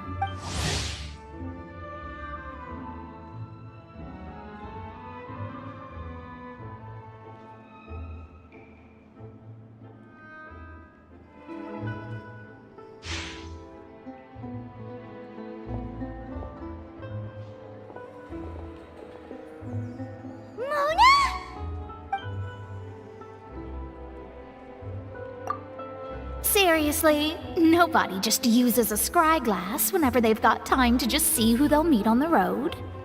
Still, we didn't expect to see you here. Wait, you're not a Fontanian, are you, Mona? Well, I have some business to attend to here, so I booked a hotel in the city. I was just out for a stroll when I bumped into you. Quite unexpectedly, if I might add. Why did you think I was from Fontaine, though? Is that because Magistus doesn't sound much like a Mondstadter surname? Yeah, let's go with that. Well, I used to have my own surname, which was, well, some other thing. Either way, the old hag told me when she took me as her disciple that the first step to being a great astrologist's pupil was to change that name. There was nothing for it, really. She really is amazing at astrology, so I changed my name to what it is now according to her wishes. To my surprise, however, Magistus is not the name of some ancient house or clan. Nope. Although it is used by us in place of surnames, it generally just means great. Wow! Imagine including a boast in your name. Wait, are you gonna have to put that into your genealogy as well? I reckon so. In any case, I'd give my disciple a name like this as well, if I were to take one. Astromancer Barbeloth Trismegistus. Whoa, that's a long one. Does it also mean great or something? My name means Mona the Great Astrologist. As for the old hag, hers is, in plain speech, the thrice-as-great Scholar of the Stars. Just take it as a title specific to astrologists. Thrice as great? That's so petty. I know, right? That's just how she is. She used to call herself Magistus, actually, but when she took me in, she changed her name to Trismegistus. Talk about excessive. Magistus is thus the calling card of our school, so to speak, which makes it about the same as a surname. It's all right if you don't get it. You can look into it further should you need to study astrology more deeply. That sounds terrible! But anyway, you're not Fontanian, are you, Mona? You're from Mondstadt, right? Well, I was born in Mondstadt, yes. My parents migrated to Dorman Port, and I traveled with the old hag for a while, after which I settled down in Mondstadt City. Oh, that's a good thing then. At least we know you won't be dissolved by Fontaine's waters. Speaking of that, I'm sure you're aware that a bunch of things have happened here in Fontaine, right? I know you're not a local, but I'd avoid getting too close to any water that looks strange all the same. There's something ominous about it. Well, the water, I mean.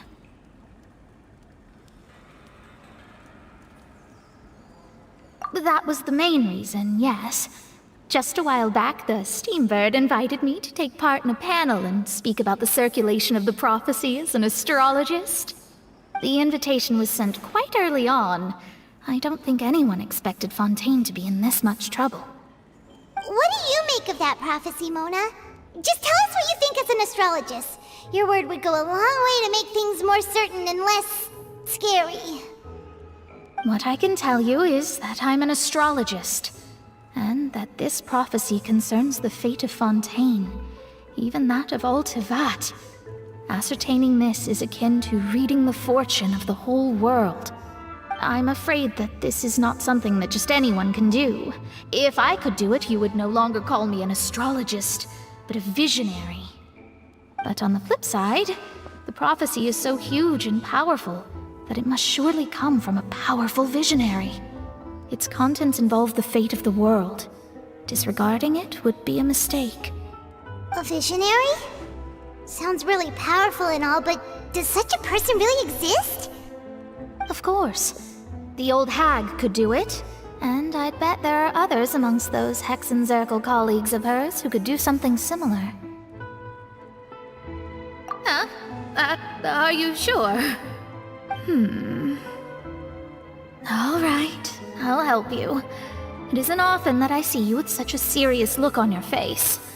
I'll tell you once I hear back from her. Thanks, Mona! You're amazing as always! Oh, well, this is something only I can do after all. So yes, your praises are quite welcome. That's the greatest of astrologists for you! Of all the people we know, you know the star's the best! Indeed, indeed. That's the spirit. Oh, sorry. I came to see what all the commotion was about. If there's anything you need, do not hesitate to inform the Spina di Rosula. Oh, whoops. Guess we were getting a little too carried away there. Well, I'll go tend to my own business now. If I receive any news, I'll be sure to come find you two again. And there she goes, quick as rushing water. And here we are with the Spina guy giving us suspicious looks. If Paimon hadn't spoken for you, it'd be you getting all the weird looks! The things Paimon does for you! That's more like it.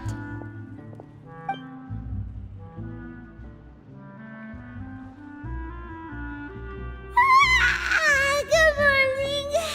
To be honest, Paimon's still feeling kinda sleepy. But it's time to get up, Traveler! We agreed to go see Neuvillette, so let's pack it up and get going!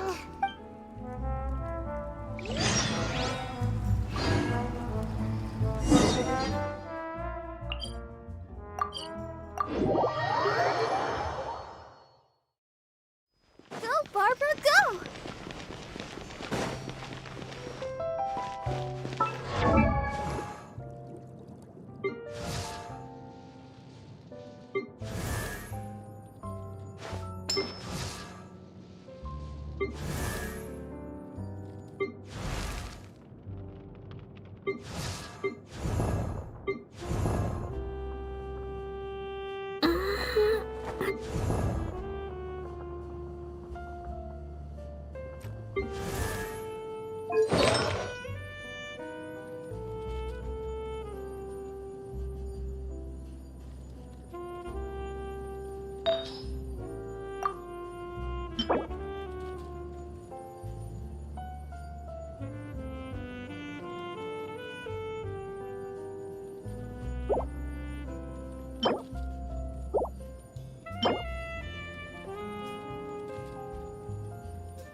Mana.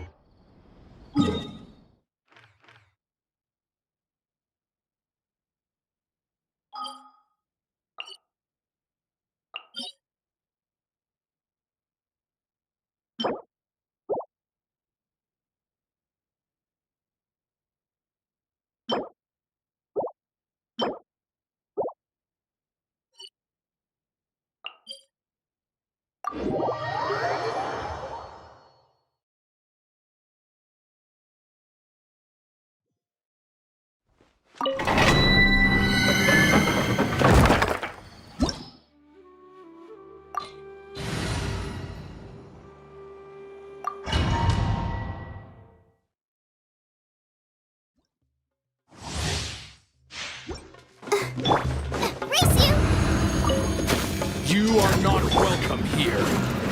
Speed of light! Hey!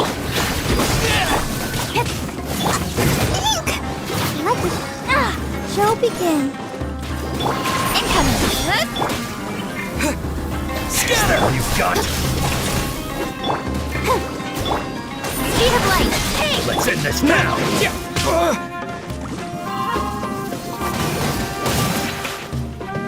Spring forward! Don't blink! Cut to the chase!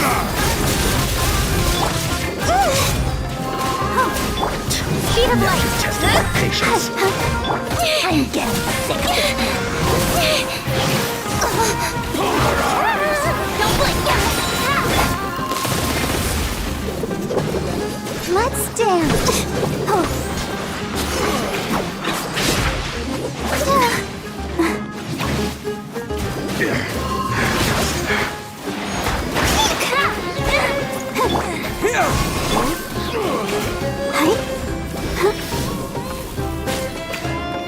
Is that all you got?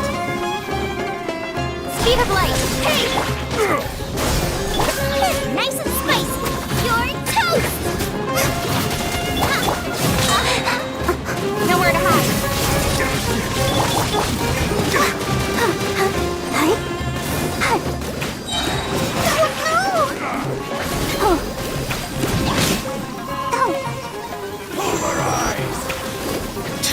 Now you're testing my patience.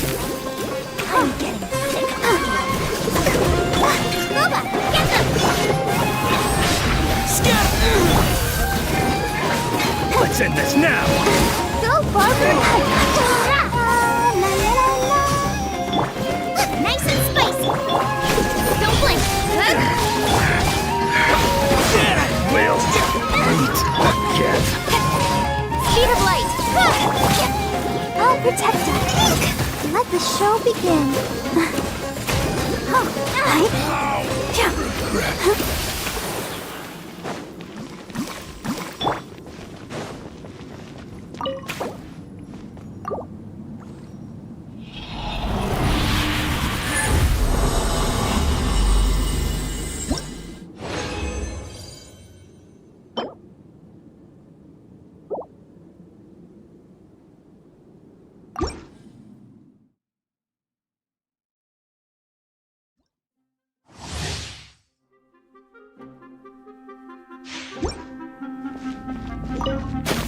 You are not welcome here.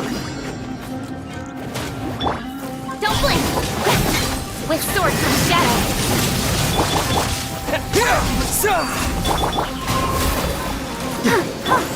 Incoming! Is that all you've got? Go, Barber, go! Hey! Scatter!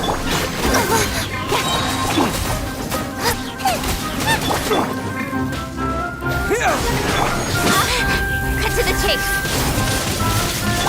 Nova, get them!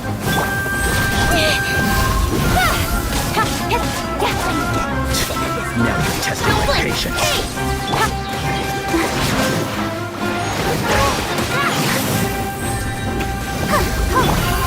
Speed of light!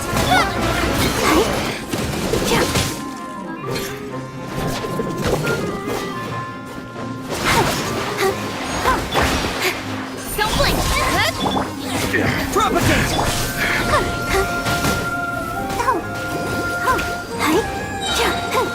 Ready, steady, go! Speed of light! Hey!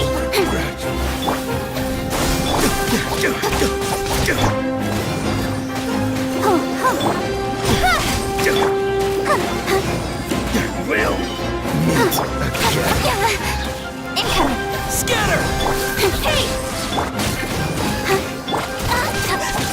Speed of light!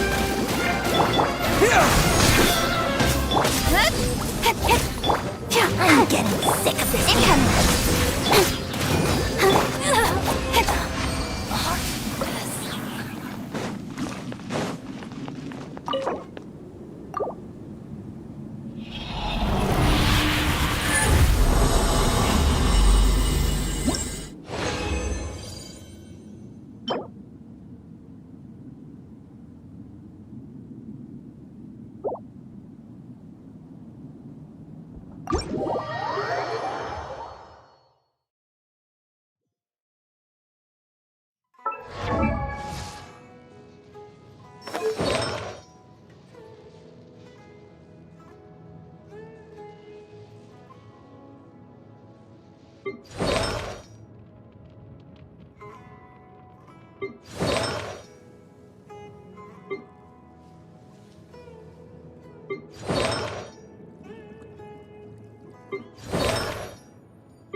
With sword comes shadow. Steady as stone. Speed of light. Cut to the chase.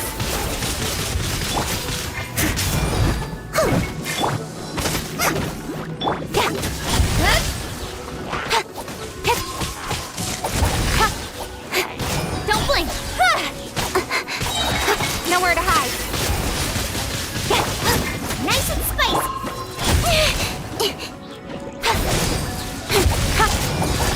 Incoming. Hey!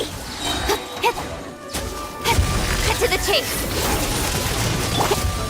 I must leave no stone unturned.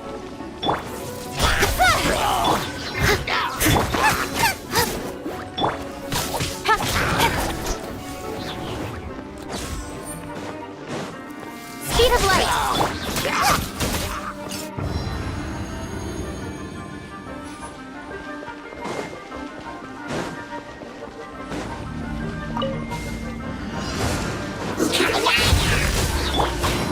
Come a little closer. You're in for a little shock. Let's spark things. Come a little closer. Scatter! Let's dance. Propagate! Freeze!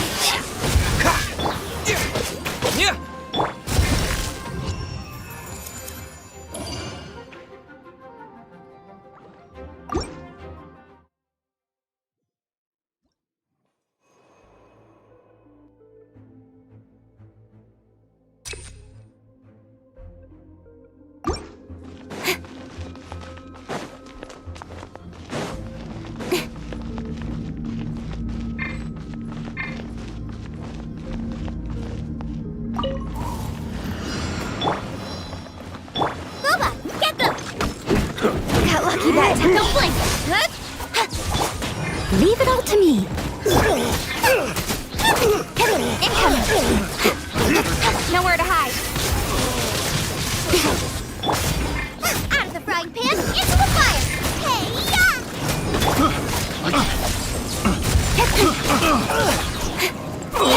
With sword comes shadow.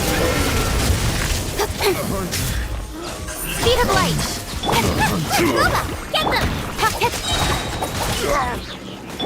Steady as stone. Someone needs... Cut to the chase. Out of the frying pan,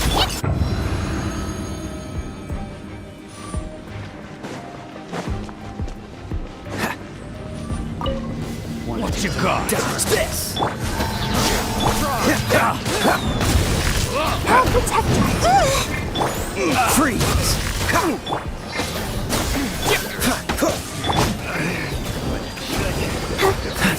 Dodge this! Dodge this! Don't push your luck. Cool it! See, propagate! Freeze! Let the show begin. Dodge this! Scatter!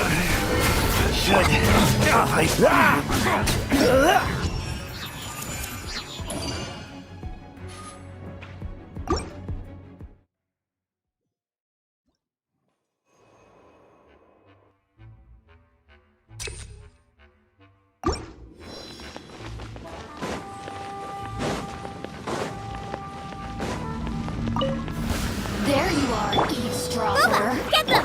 Don't blink! Hey! Let me immerse myself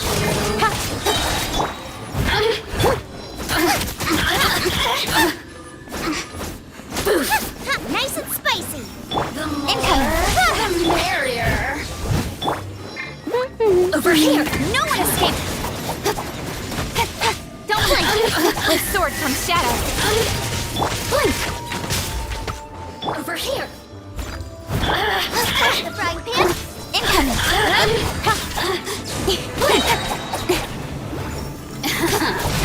Let me amuse myself a little. Speed of light! Hey!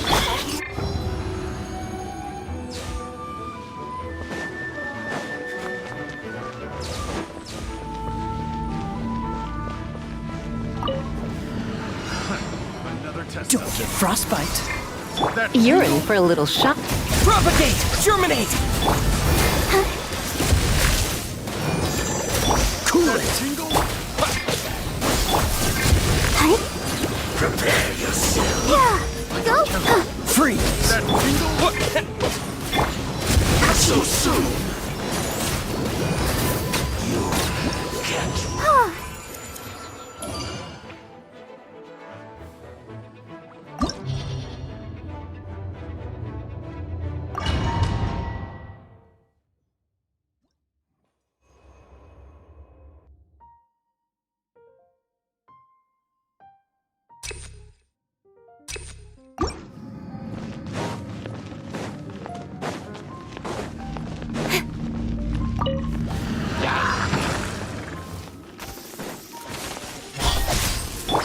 Nice and spicy!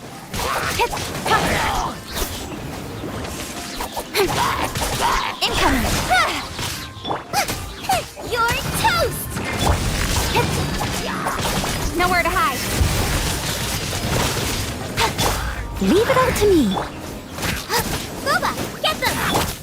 Hey!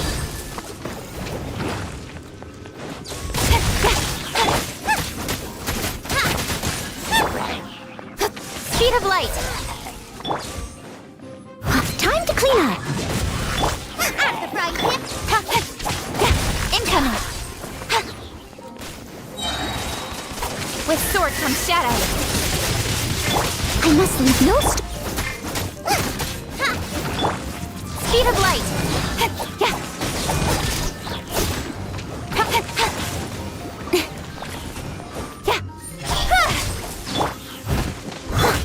Nice and spiky!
Oh, so sorry. Propagate! Spring forth!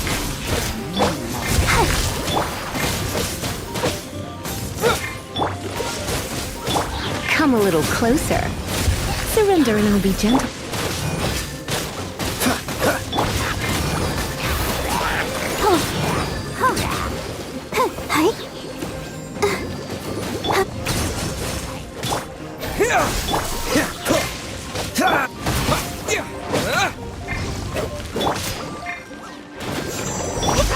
Cool it! Scatter! Dodge this!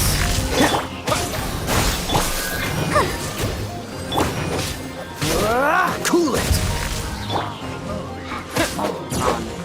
Propagate! Germinate! Don't get frostbite.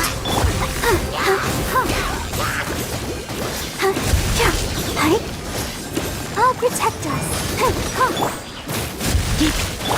Freeze! Go, Barbara, go! Cool it! Propagate! Dodge this!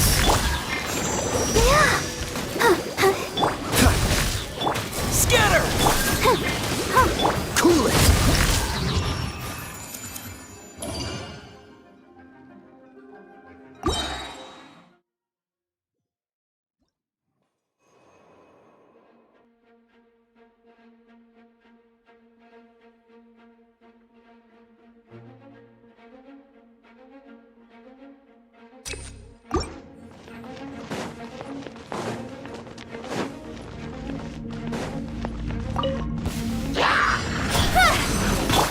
I can catch my out of the frying pan into the fire.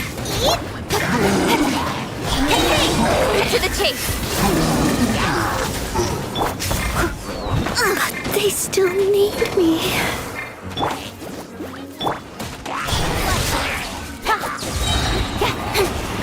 Got lucky. Nowhere to hide.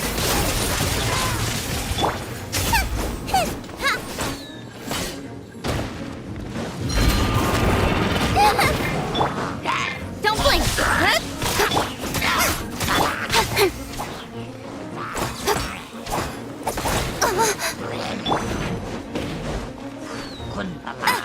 Let it rain. Incoming. Hey! Go, go, Baron! Don't blink. Cut to the chase. Speed of light.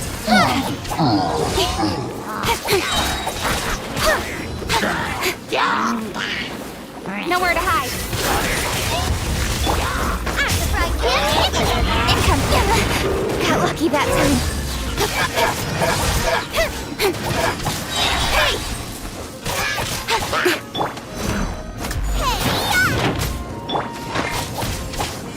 Cut to the chase. Boba, get the... I'll be fine. Incoming. Hey! Nice and spicy. Nowhere to hide.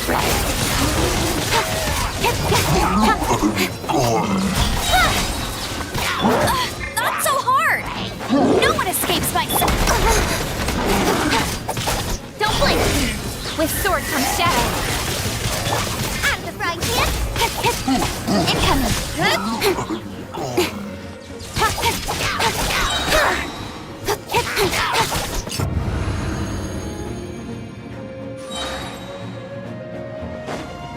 What's the hurry?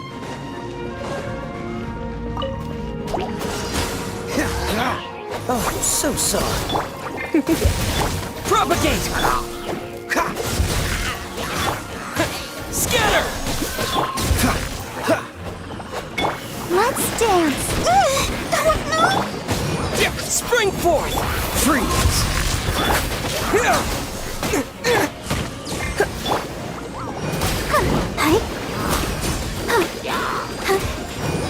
Dodge this! Ouchie!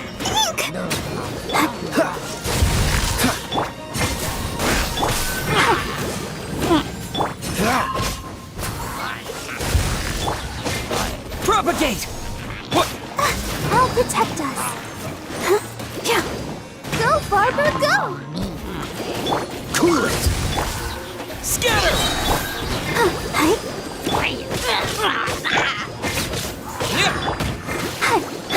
Dodge this!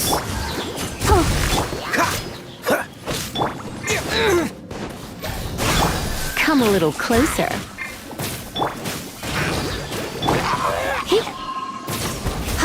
You're in for... Cool it!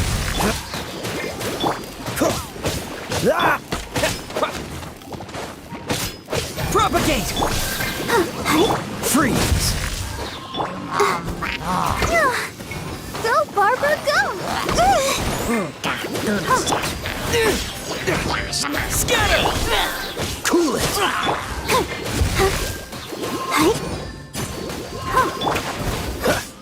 Freeze!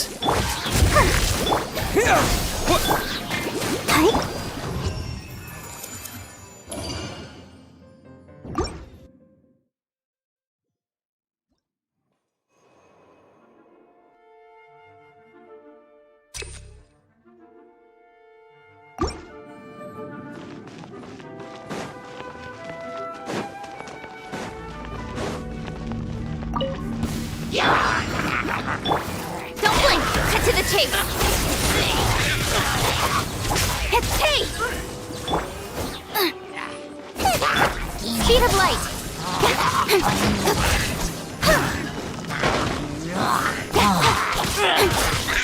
Don't blink!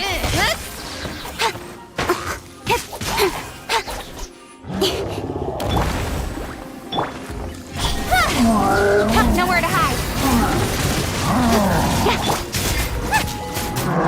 Eat this! Incoming!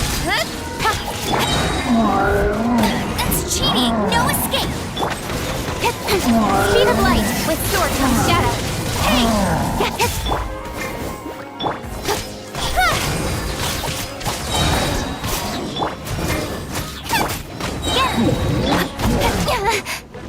Don't blink!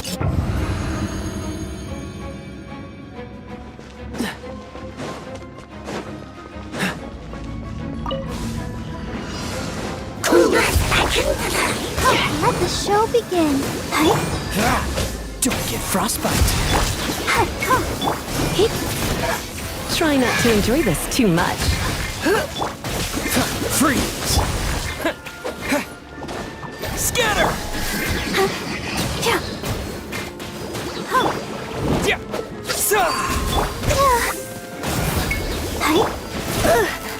Cool it!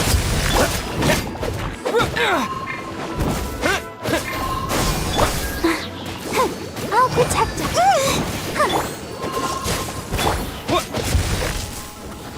Propagate!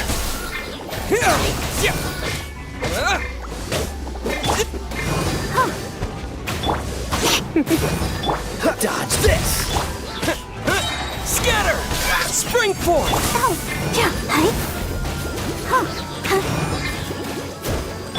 Freeze! Propagate! Let's dance! Dodge this! Scatter!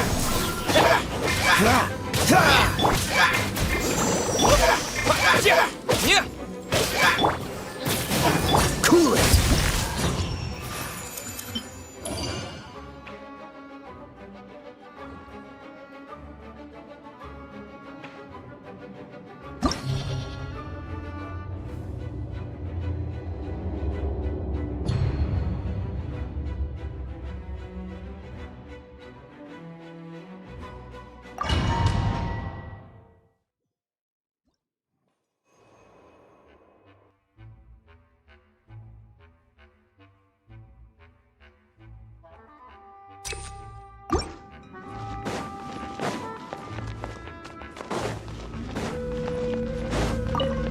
Frozen. Crisp. Speed of light! Nowhere to hide! I must leave no... Don't blink! It's time. Speed of light! Hey! Disgusting. Don't blink! Speed of light! With sword from shadow!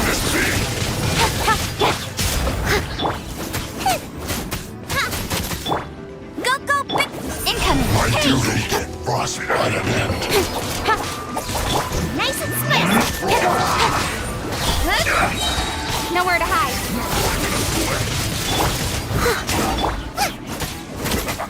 Freshness. No one escapes my sight! Don't blink! Let's end this quickly!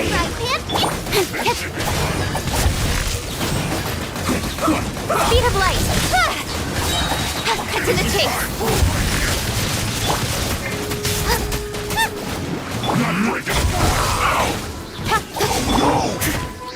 As a dutiful maid would.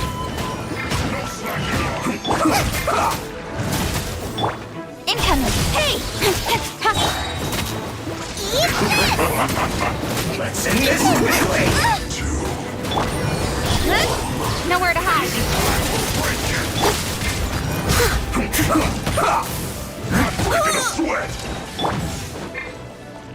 Let it rain!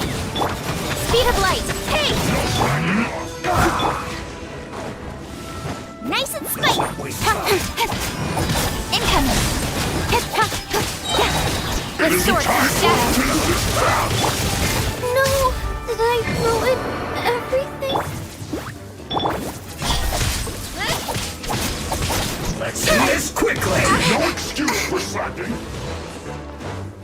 Incoming! Leave it all to me. This should be fun. Cut to the chase! Get it! Hey!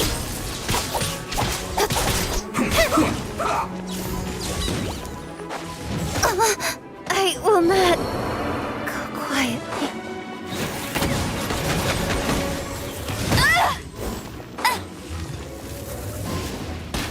Almost. Bet you can. Not so hard!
Ad Astra Abyssa.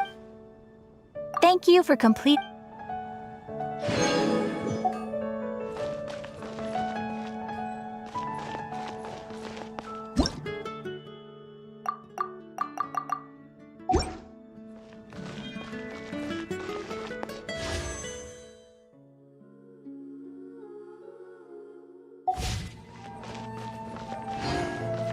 Come take a look.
Let the show begin.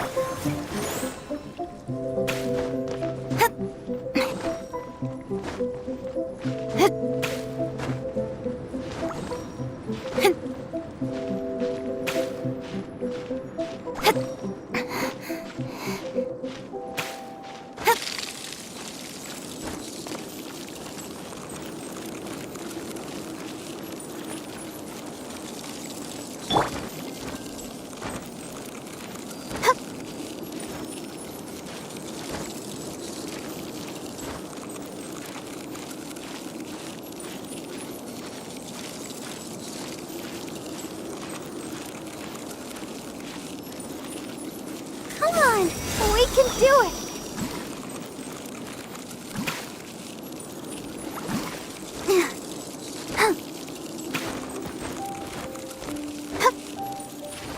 Let's dance.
I'll protect us.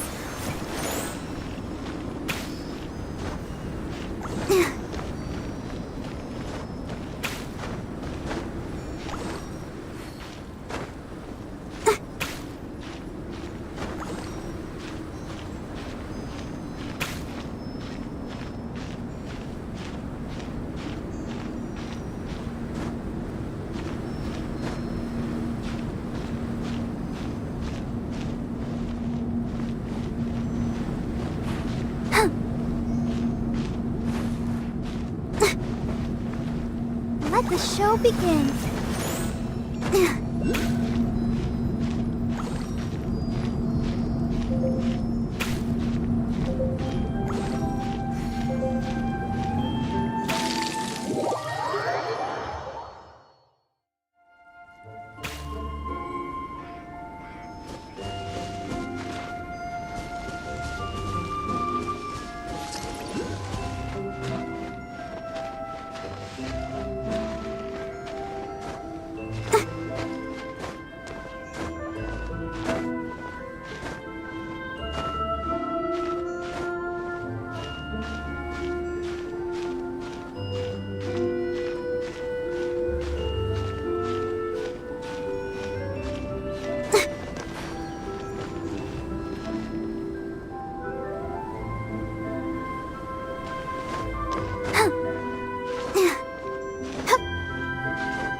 Barbara, go!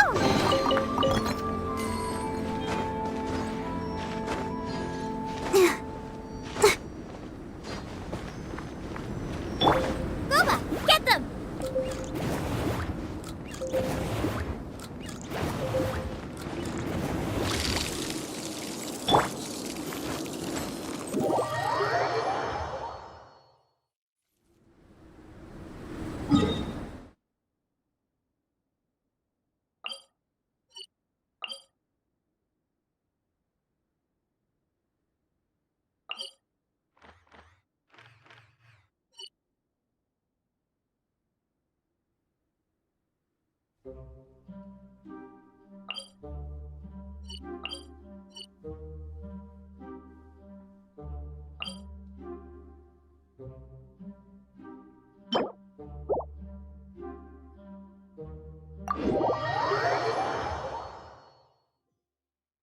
This weather is so amazing. I could burst into song.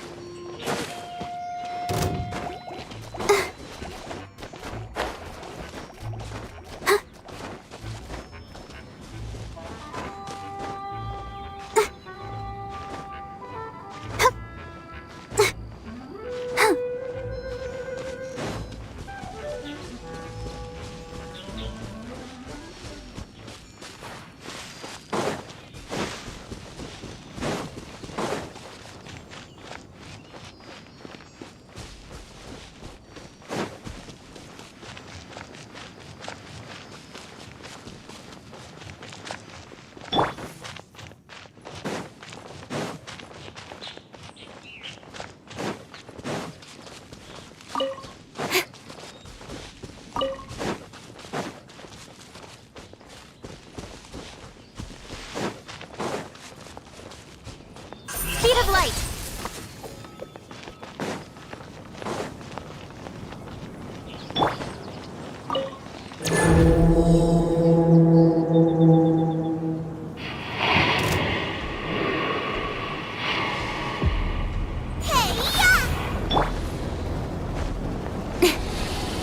With sword comes shadow. Nice and spicy!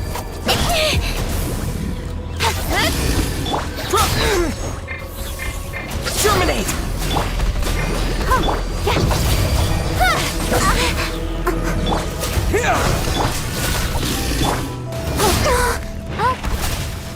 Protect us! Oh no! Got lucky that time. Scatter! Speed of light! Cut to the chase! Ouchie! Oh, hi! Out of the frying pan, into the... Incoming!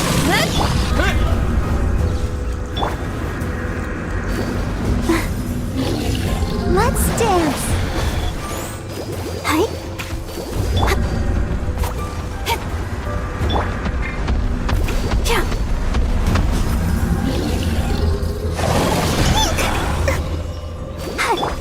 Don't blink! Hey!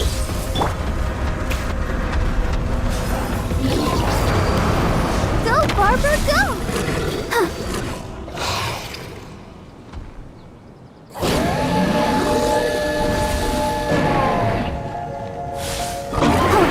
I'll protect us.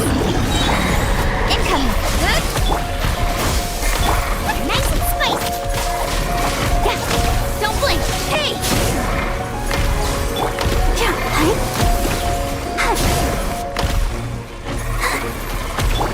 Speed of light! Out of the frying pan!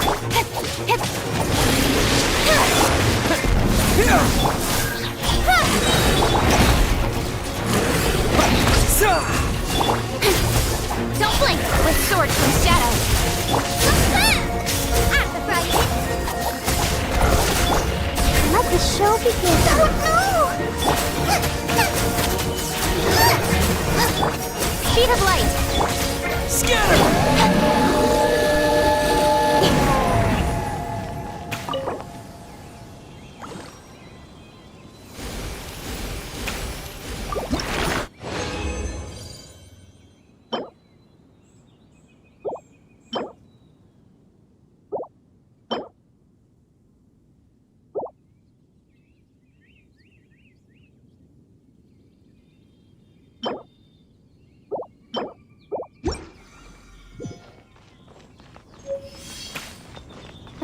the sun is out.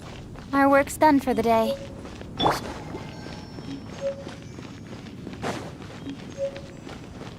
I'll protect us.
You're here! Finally! Is something wrong? Monsieur Neurvalette and Lady Farina, they seem to have gotten into a dispute. Please go see for yourself.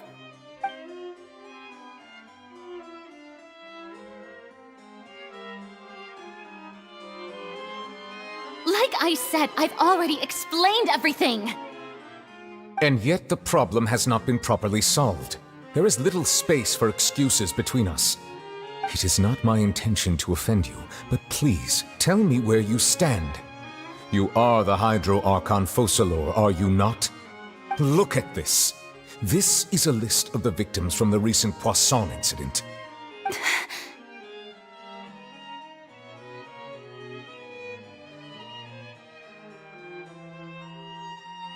You mean... they're all... We did not arrive in time to avert this disaster, and I will not have it happen again. I will say this once more. You must tell me everything you know. Yesterday, I found 3 stone slates in some ancient ruins near Poisson.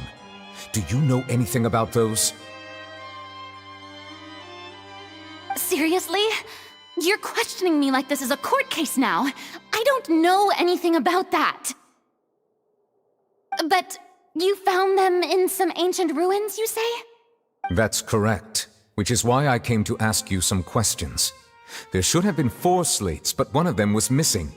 The other 3 feature different images that seem to correlate to the prophecy. The prophecy? The second of these slates depicts the previous Hydro Archon Egeria kneeling before a floating island in the sky, as if confessing something. Do you know nothing of this either? I don't. I've never seen such slates. I'll ask you again. Do you really have no information regarding the previous Archon? My deciphering of the slates indicates that the Hydro Archon Egeria once had to confess to, or apologize for, a certain sin. If anyone would know about it, it should be you. All gods don't have the same secrets, you know. She was herself and I'm me. Is it really so strange that I know nothing? I understand your concerns, but I'm sorry. I just don't have anything to tell you. Forgive me for saying this now, Lady Farina, but I have long known of your various secret investigations into certain matters. There are several indications that you have been investigating the prophecy on the sly. This is not strange in itself, considering that you are the Hydro Archon. But it is strange that you should also claim to not know any of Egeria's secrets, as well as do nothing following your inquiries. You have never been as superficial as you have presented yourself to be, nor are you a fool. And yet, your behavior is very inconsistent.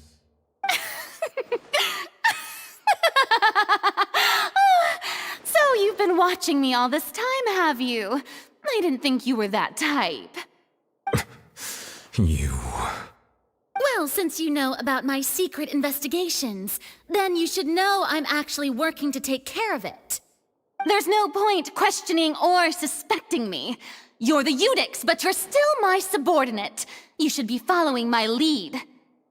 Just trust in me, you're Archon, and do as I say. Never mind whether you can truly convince yourself to or not. It'll all turn out fine. That's all I have to say. We do not discuss this matter again. Oh, the opera's about to start. Toodles!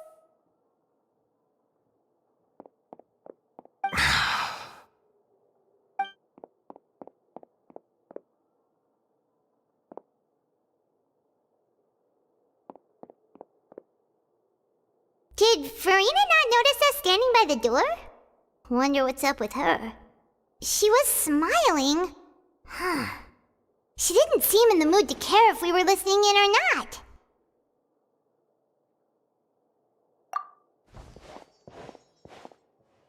I assume you've been outside for a while now? Oh! You noticed! Seems Farina didn't even realize we were here. She was in a great panic, though I cannot discern the reason. Our discussion reached impasses time and again, a state of affairs that we cannot allow to continue. Still, I do not understand. Dialogue is the basis for understanding, so why did she keep refusing to engage?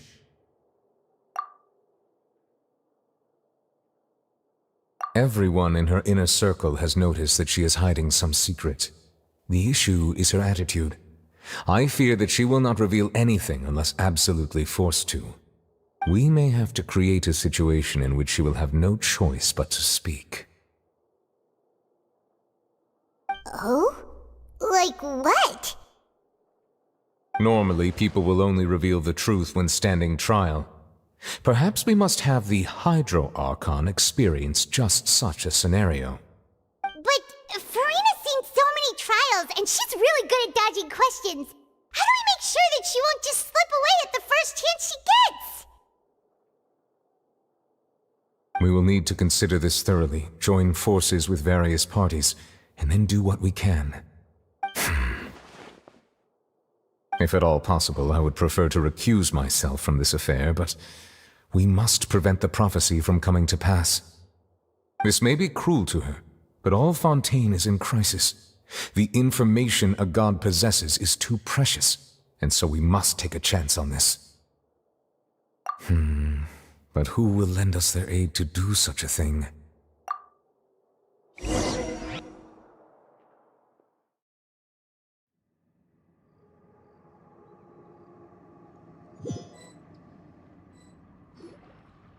Well, that's everyone, huh? Speaking of which, it was pretty smart of you to think of hiding here.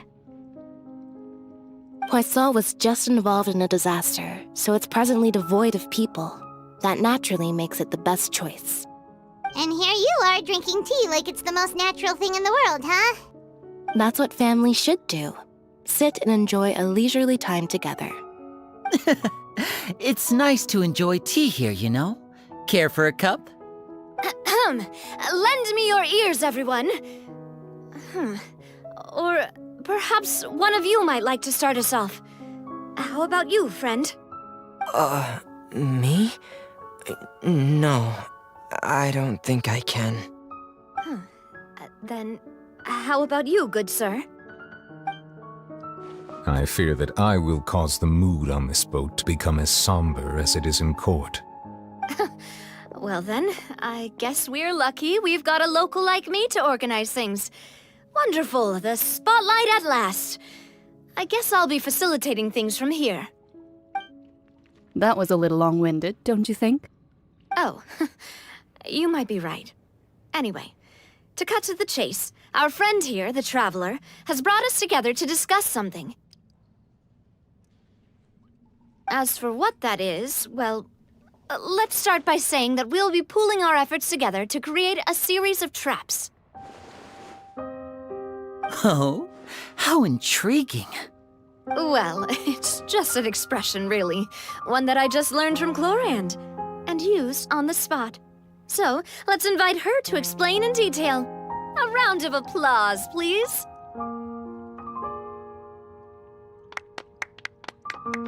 Huh? Didn't you say that you would be facilitating this? Oh, come now. Your work doesn't involve much public speaking, right? This is a good chance to practice. You might even pick up some fancy oratory tricks to impress your boss with in the future. I see. And what does my boss say? He is glad that you consider him your boss. Do go on.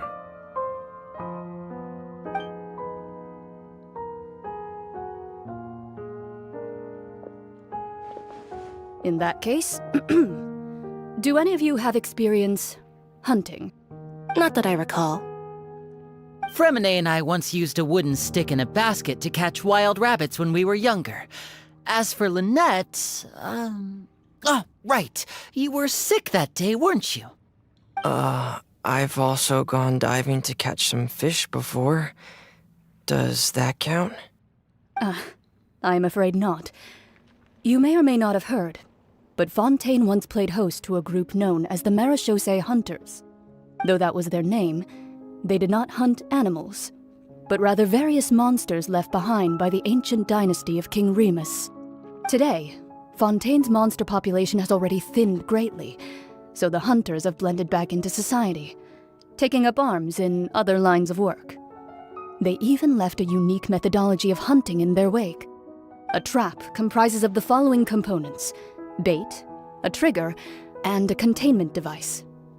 Sometimes a lethal implement will also be necessary to deal with the prey. So, if we were to build a trap together, right now, what would you choose to build it with? For me, I would prefer something basket-shaped. Pigeons and rabbits will see the bait and naturally enter the snare.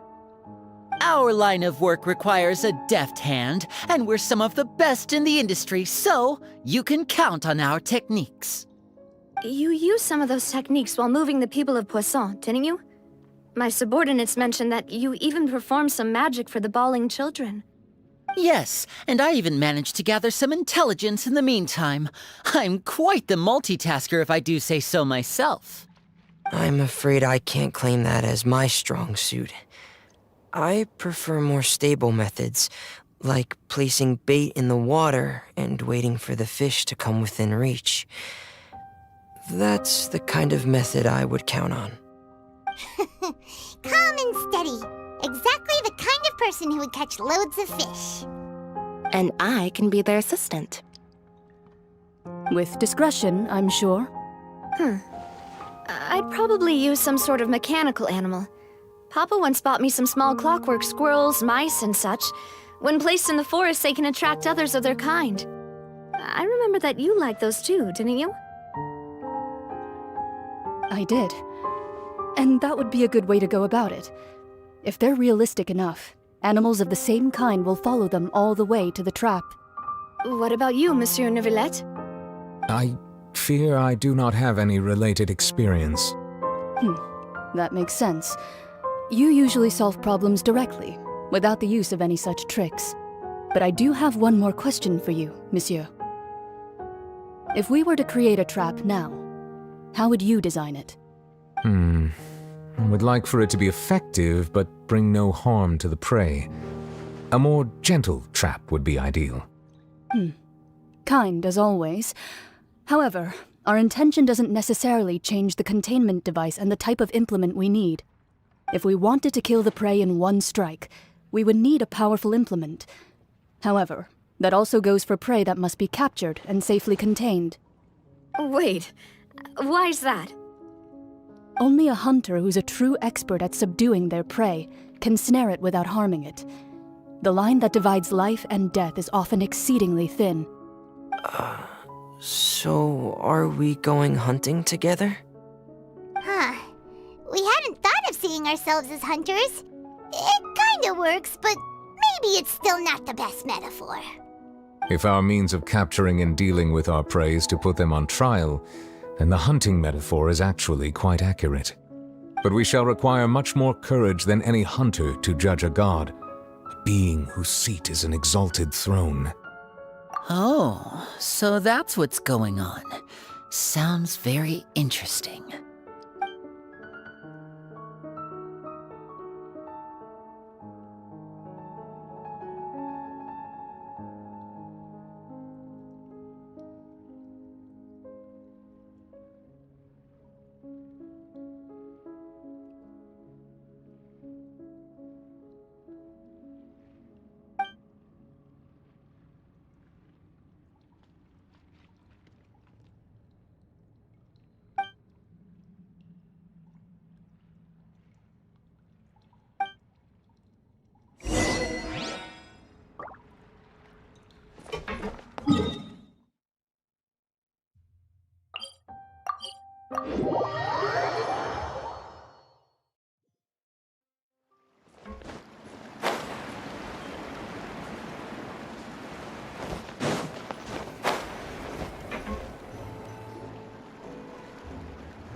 It's been a tough few days, hasn't it? So much has been happening. Paimon didn't think the meetings would go on for so long, but everyone seemed pretty fired up, huh? Paimon thought they'd be at least a little frightened. Well, Fremine was, now that Paimon thinks about it, but everyone else just looked a little surprised. Well, it's hard to say. Paimon doesn't have any experience with this sort of thing. But with you around, Paimon sure will do great. After all, you're the most reliable person in the world, aren't you? Did you just pour some tea? Paimon didn't notice you doing that at all. Then what's that? Paimon's never seen that cup before. Don't be frightened. I'm just joining you two for tea. I merely refrained from saying anything till now. Who's that voice? But there's no one here. What a strange conclusion.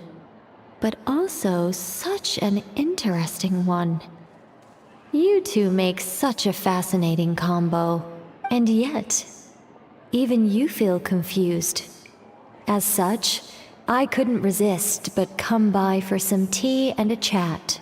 Consider me a passerby, just accepting a commission from my friend's disciple on a whim. Precisely. Call me in, a mage who wanders the world. At least, that's how my friends have suggested I introduce myself. The prophecy. Yes, what has been prophesied will be fulfilled. You may view such things as the history of the future. What? Then is there any way we can stop it? People call such things fate, and it is written in the stars. it cannot so easily be altered.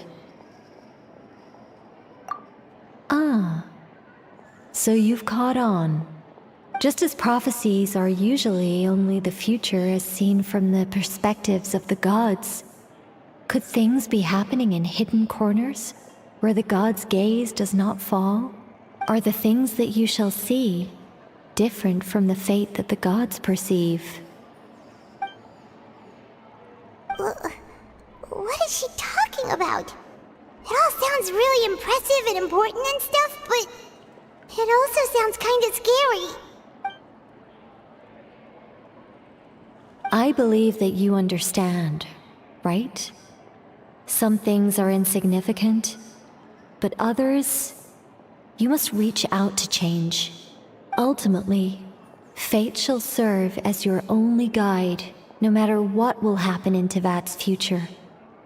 All you need to do is to play your part. This was good tea, by the way. Thank you for your hospitality. Well, that'll be all for today.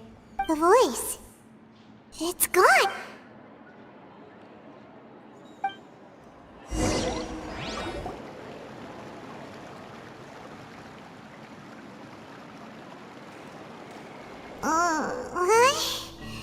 I want to hear someone talking. Alright, coming! Hey, it's you who's getting lazy, okay? Well, I see I've walked in on some lively banter. Luna! Fine, just fine. I went to take part in that Steambird panel. It turned out to be more interesting than I expected. Not all Fontanians are pessimistic about this. One journalist mentioned that sitting around and waiting for the end to come would be wrong, and that they should make their own rescue preparations. I agreed, so we had a brief chat with her. Did she have pink hair by any chance? Why, yes, it was Charlotte. I assume you've heard of her, no? That daredevil journalist? I'm in full support of her view. Prophecies are very important, but how can people allow their lives to be commandeered by just a few words? That's right! Paimon's glad to hear something sensible for once. Ah, yes. About what we had discussed before. I did try, but I'm afraid I couldn't reach the old hag. I'll try again tonight, but I wouldn't get your hopes up. Huh?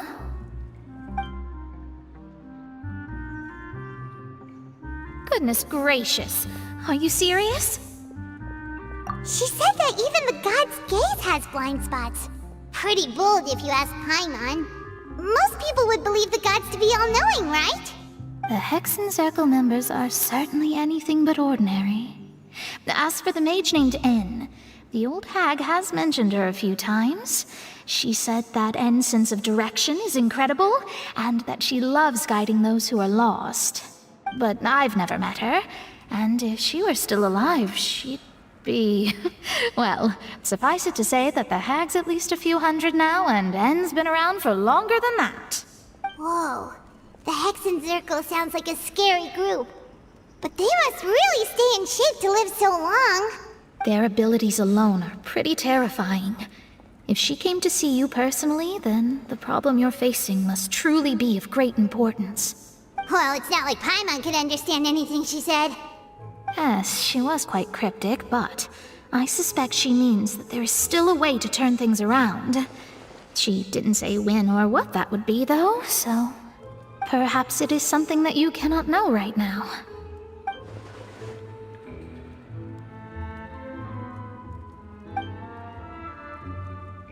Traveler, Paimon, are you two all right? Oh, we're fine.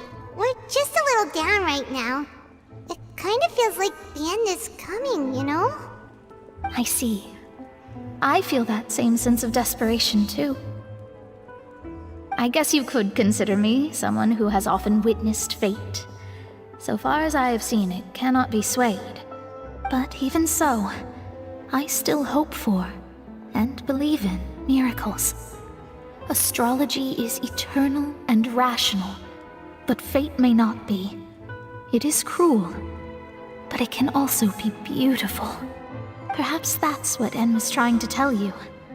Not to lose heart, and to believe that what you are seeing playing out before you is not yet set in stone. I did originally think of steering clear of all this, but I couldn't. Even if this is all futile, I still wish to help everyone. If we don't struggle to the last, then how can we face the end when it comes? Huh. You do have a point. There I go, talking about astrological principles again. Sorry about that. The moment I start talking about work-related stuff. I need to get going. It was worth trying to comfort you, even if only a little. I believe that you'll help those who are struggling in the same way I did. I suppose that might be why we always seem to meet by coincidence. Paimon feels kinda moved by what Mona said, but also kinda sad too. Hey, Traveler, Paimon suddenly feels like going outside for a walk. Let's go! Let's walk around the city, shall we? There's a few spots we always like to walk by.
Huh?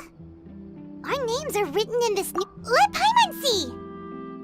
The underwater stronghold, the Fortress of Meripede, has continued in its noble autonomy, but that does not mean that others cannot interact with it. My recent attempts to enter the fortress bore little fruit. Huh. Guess Charlotte still hasn't given up on that. Thus, did an Outlander friend become the focus of this report, a blonde adventurer with their white fairy legends trailing in their wake. It is said that this mysterious traveler once visited the underwater. So while the fortress's interior remains a mystery behind closed doors, do not fear, for the tales of the traveler contain surprises in spades. Journalist Charlotte's biggest scoop yet, the traveler's trip. Huh. Charlotte took so many awesome photos of us and we never even noticed her. She hasn't been able to get a hold of anything at the fortress, so since we're easier to find, she's used— Ugh, seriously? Well, fine. Those headlines and photos do look cool, so Paimon will forgive her.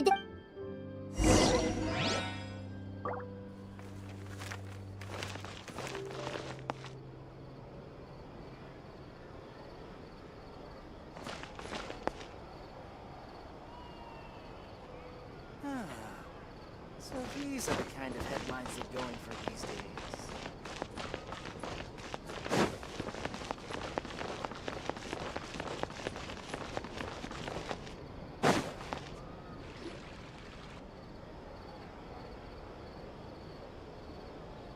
We're here! Paimon's hungry. Should we go in and get something to eat?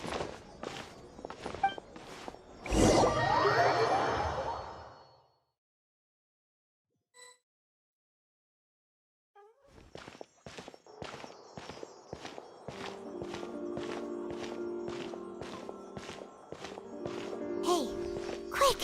Look!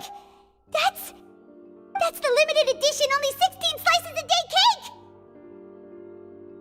It was so delicious the last time we tried it! 1 slice of cake, please. Someone showed up after all! Oh, wait, you're the one from the Palais Mermonia. Oh, are you here to buy cake too? It seems Monsieur Nervalette was right. You really can eat. Wait, did he really say something like that? That's right.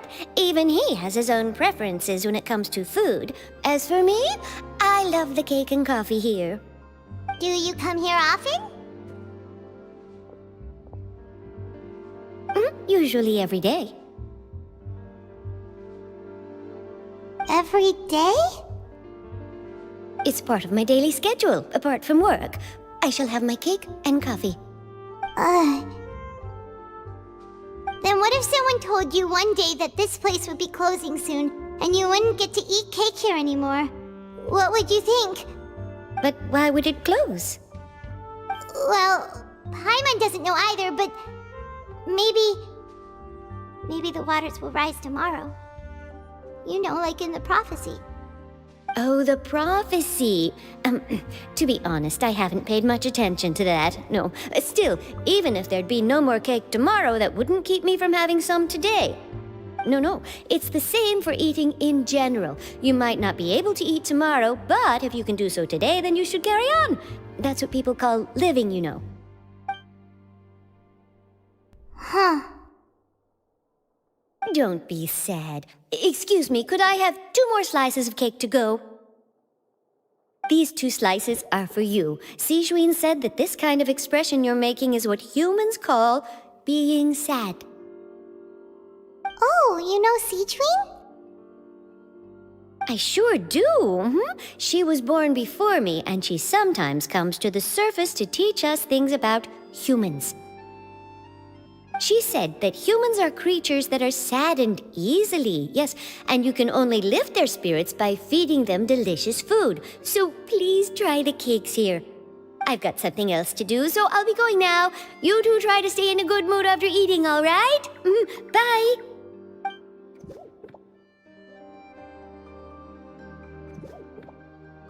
And there she goes! Alright, let's dig in. Paimon's sure this cake will be delicious.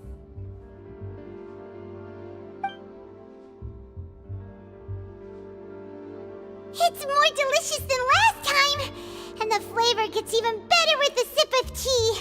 It sure would be nice if we could come again tomorrow. Sure would be nice if we could always eat delicious food here.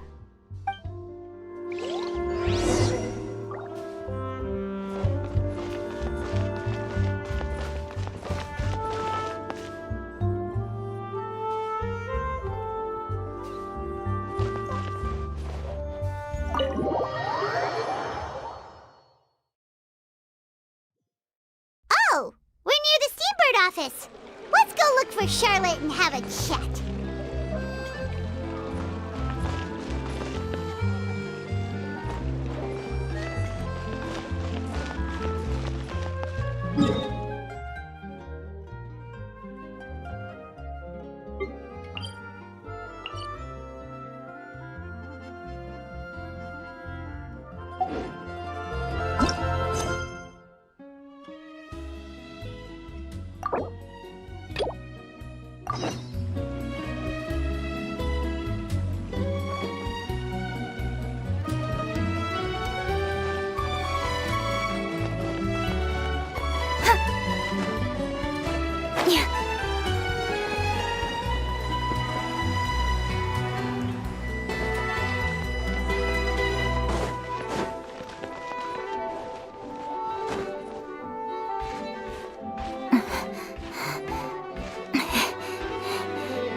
Wow! If it isn't the Traveler and Paimon! Oh, have you seen the article I wrote about you? Ha! You've got some nerve! You just used us to make some quick mora! Oh, you needn't worry about that. I heard that you were in Poisson some time back, so I sent you a letter to discuss just that. It appears you didn't receive it, though. It's all right, though. I've set aside the amount intended for you. I've even set the table with some food. Really? Oh, you're the best! You're almost a little too easy to win over, Paimon. If I were a journalist with ulterior motives, you'd be in trouble now, you know. Oh, Paimon knows you're not like that. Still, what brings you here all of a sudden? Were you looking for me? A friend of ours met you a while back, and when she mentioned it, we thought of coming to see you. Her name's Mona. Ah, so you know Miss Mona as well. She's a guest columnist for our paper. A really good one, too. She's so young and already such a brilliant astrologist. So she mentioned me? What did she say? She said that you're a real daredevil of a journalist. Nice. In which case, can this daredevil journalist dare to request an exclusive interview with the legendary Traveler and Paimon? Huh? So your article in the paper today doesn't count? Oh, of course it doesn't. That was more like live photography. What I'd like to do is dive deeper and ask you to talk about the things you've seen and experienced. Yeah, are we even qualified enough? Why not? If I say you're worth an interview, then you're worth it. But not right now, of course. I'll need a few days to prepare. Oh, in that case, we'll just chat when you have the time then? Oh, so that's a yes? Ooh, splendid! I'll tell the editor-in-chief immediately. I'll have to apply for lighting, a venue, some props, and... Whew, so much to get done now. Talk to you later. Wait, Charlotte, Paimon's still got a question for you. And what's that? If, just for example, Fontaine were to be flooded tomorrow, what would you do today? Huh. That's the prophecy you're talking about, isn't it? I mean, I do hear about it often, but I've never once thought that the day could be tomorrow. If you're seriously asking, then I might try and think of a way to leave Fontaine. Oh, but I'm still a journalist first and foremost. That means I have a duty to be reporting from the scene. And secondly, I wouldn't forsake my homeland that easily. From what I've seen, most people don't know what they'd do should the worst come to pass. In truth, it might be better just to behave like normal rather than worry over such an end. So in all likelihood, I'd probably still be prepping at the office for that interview of ours. I know what you're thinking. That sounds a bit sad, but I've always believed that it's best to do what you enjoy. Just think about it. If this nation really were to be suddenly destroyed tomorrow, but I still successfully finish an exclusive interview with a truly unique person, then the story I would wind up writing would truly be timeless. And then do you know what I'd do? Well, I'd write that story, send it for printing, and use messenger pigeons to get copies out to the various nations as soon as possible. I'm not a dreamer, nor am I a workaholic, but I do love my job, and I'd be proud of leaving such an article behind. I guess you could say that I was born to be a journalist. But anyway, that's my answer. And on that note, I'll get back to my preparations. That's so nice. All of a sudden, Paimon actually kinda envies her. Anyway, let's go and take a look at the sea, shall we?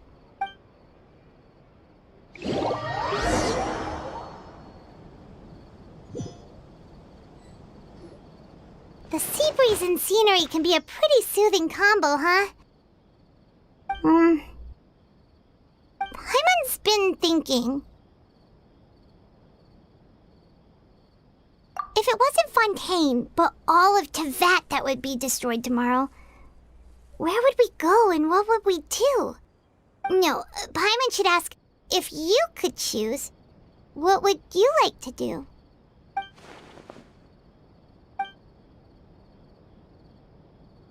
We've always been moving to the next destination, so we haven't spent much time thinking about these kinds of things. We didn't have to either, with us always being on the road and whatnot. You mean, still traveling? Huh. Wait, isn't that what we've always been doing?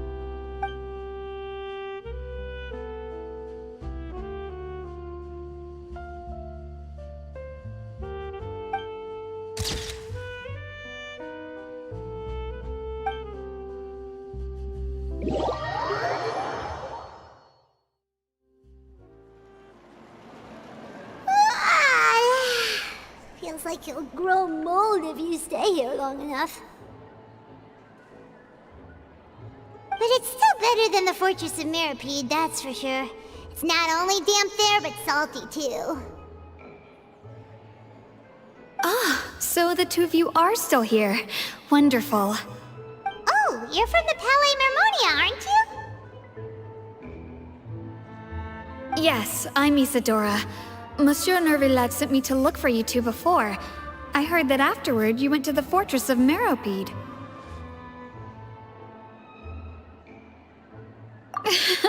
Not at all. I'm well aware that you're friends of his. Actually, I'm here to pass along a message from him. Yes, inside the Opera House. The Maréchaussée Phantom has declared the incident a small-scale riot. A riot? Well, that said, I don't personally think it was that serious. Lady Farina was watching a performance at the Opera House, and while she was resting during an intermission, some other audience members suddenly started harassing her, loudly accusing her of doing nothing about the prophecy crisis. And before she could respond, others started to join in. The crowd continued to grow, and protests against the Hydro Archon started to break out. So people have started to put the blame on Farina. Guess they finally found an outlet for the pressure they've been under due to the prophecy. I agree. People will naturally rely on gods, as is customary. But the moment people feel threatened, gods are also the first to be blamed. So what happened after that? Is Farina okay? Seeing that the situation was spiraling out of control and that further argument was pointless, she claimed that she'd gotten tired of this and left in a hurry. The Maréchaussée Phantom had their hands full maintaining order and did not catch where Lady Farina had gone. Only when things had stabilized did we realize that she had gone missing. So, you mean she's still missing? That's right.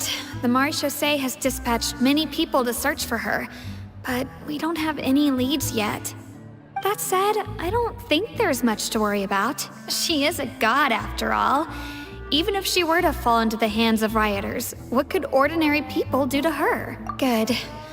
Monsieur Nervillet sent me to tell you about the situation, but he didn't say anything else.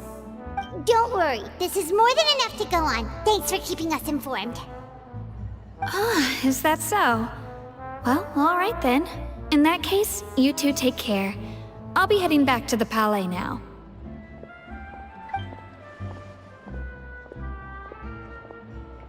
Well, sounds like we should hurry over to Poisson then.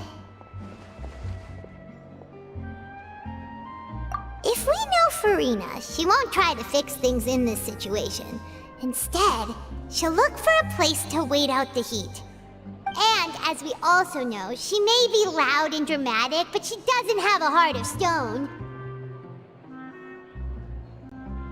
When Nervillet was talking to her in the Palais Mermonia, and she heard about Poisson, she couldn't hide her sadness and remorse. It would be hard for her to ignore being accused by the public today. Paimon thinks Farina's probably taken the opportunity to slip away to Poisson and try to relieve the sense of guilt that she's feeling. Huh. Well, what do you think? Paimon knows the answer, of course, but Paimon can do the analysis to back it up, too. In that case, there's not a moment to lose. Poisson, here we come!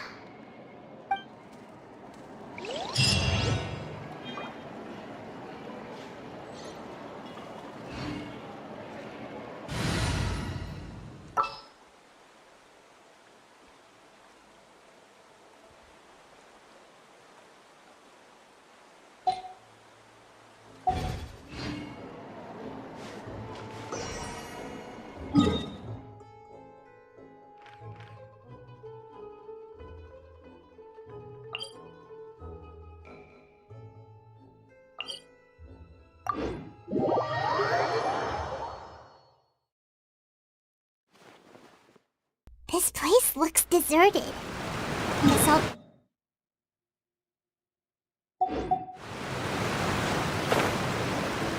Could Farina really be here? Let's try to find her as soon as possible.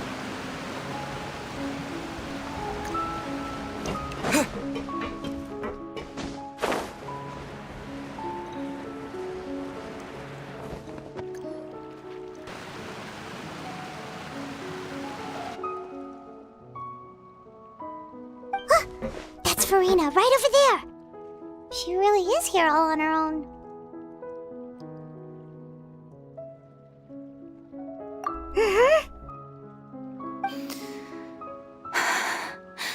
Should I just give up? This is all meaningless. What was meant to happen did happen after all. Everyone's dead. I'm sorry. I'm so sorry. Give up, Farina. There's no point in holding out. I'm sorry. But what can I even do other than to repeat meaningless apologies over and over? Who's that? Don't worry, Farina, it's just us.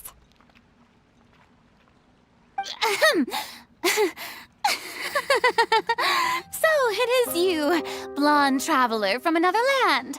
Why, I almost thought you were someone from that mob of my ignorant subjects, come to kneel and beg for my forgiveness. Farina, you were crying just now, weren't you? The tear stains on your face are obvious.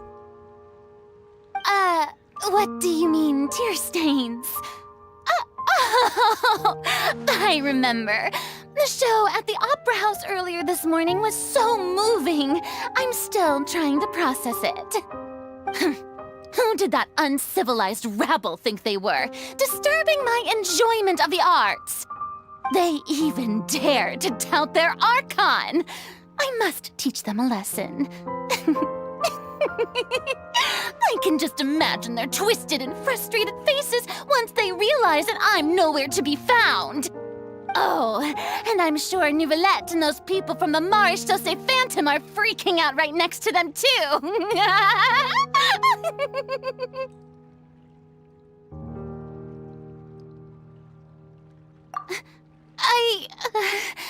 Of course not. Hey, there she is! The Hydro Archon's over there! Quick, after her! Farina, those people seem to be after you. They are? They're just some rabid fans who want to cut the line because they haven't been able to meet me in person, aren't they? That's against the rules. I can't let them get their way. Farina just ran off! Quick, we have to catch up with her!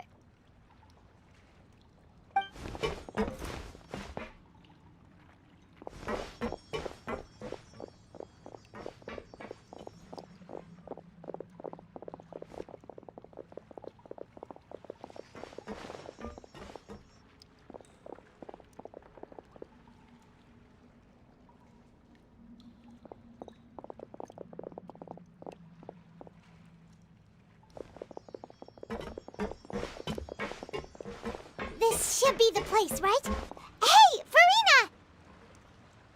There's a good hiding spot over here. Quick, come to Paimon before the rest of them catch up to you. What?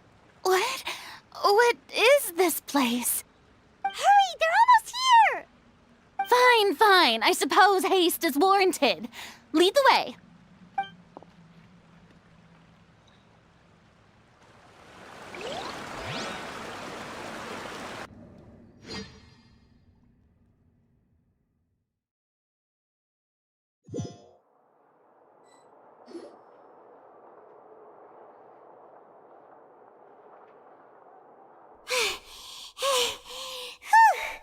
Paimon's exhausted.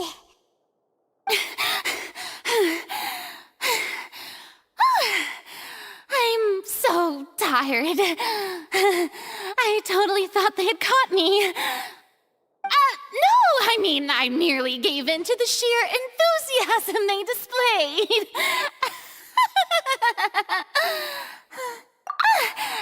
You're right. Yep, that's a good girl.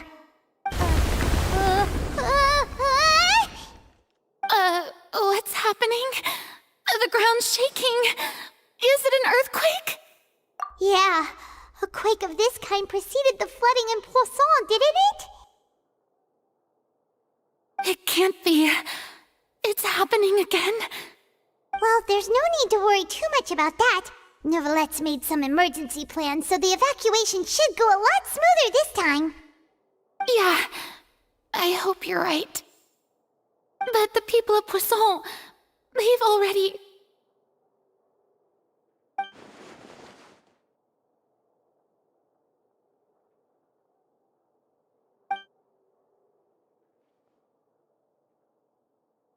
It's true.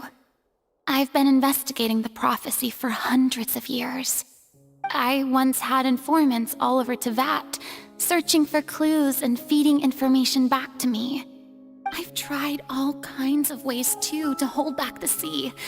Anything to keep the coastline from advancing. But all my efforts proved to be futile in the end. Really, the truth has been clear to me for a very long time. We cannot make an enemy of the divine. No matter what we do, the will of the heavenly principles will have its way, and the prophecy shall be fulfilled.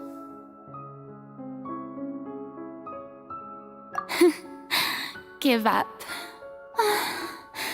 I do love the sound of that phrase. It would mean finally coming to terms with fate, but also for me to finally be free. Indeed, I've thought about giving up so many times, especially after we almost lost Poisson. Fate is really unreasonable, isn't it? It has no heart and obeys no rules. The prophecy has only just started to come true, and so many people have already lost their lives. But just now, it all became clear to me. I still don't have the right to come to terms with fate on behalf of everyone else. As long as the final moment hasn't come, it's still not too late. Don't worry. I will keep hope alive for everyone until the very end. Well, that's enough for now. I got the impulse to play the stricken maiden, but honestly, considering my rank and station, that wasn't a good fit at all. Don't take any of what I just said seriously. How could I possibly let Fontaine fall to the whims of trivial prophecy? Come on! Paimon could have sworn you were actually being honest just now.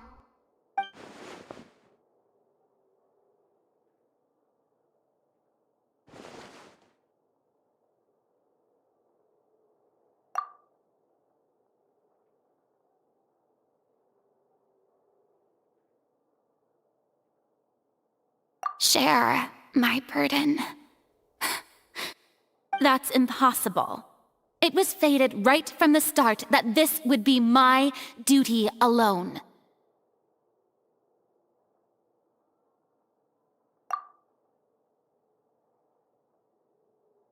A witness. Yes, I've heard that you came to Teyvat from beyond the stars, yes. In other words, you never belonged here. And if Teyvat is, in its entirety, a show on a stage, then you're just a spectator, aren't you? If that's the case...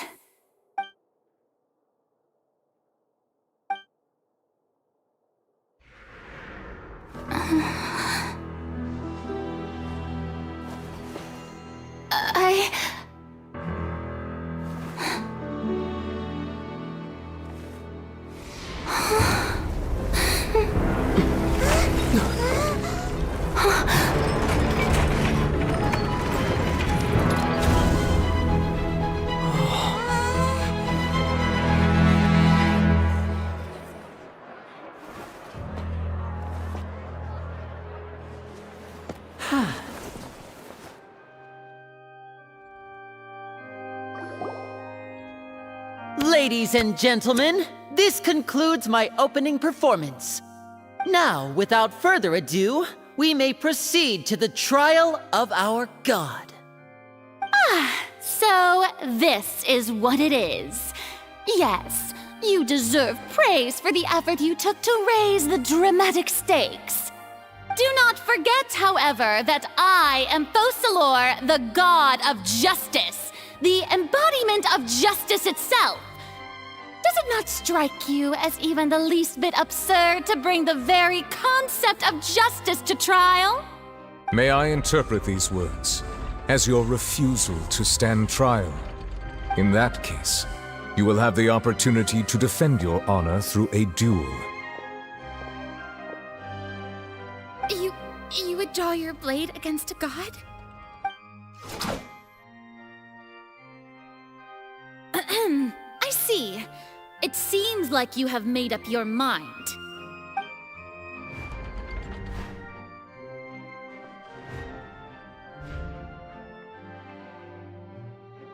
Paimon can't believe it.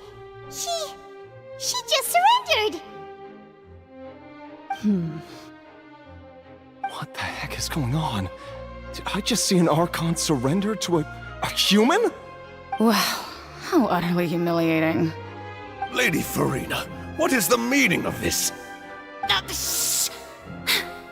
It would seem that there has been a misunderstanding. To be clear, the raising of both hands is not always an indication of surrender. Looking for excuses again, huh? I raised my hands just now to indicate my acceptance of the trial. No duel shall be necessary. I will admit that I've been running away for a long time. I'm sorry, everyone. I was unable to protect the people of Poisson. It is my duty to stand trial for my crimes. You are not the only ones to be disappointed in me.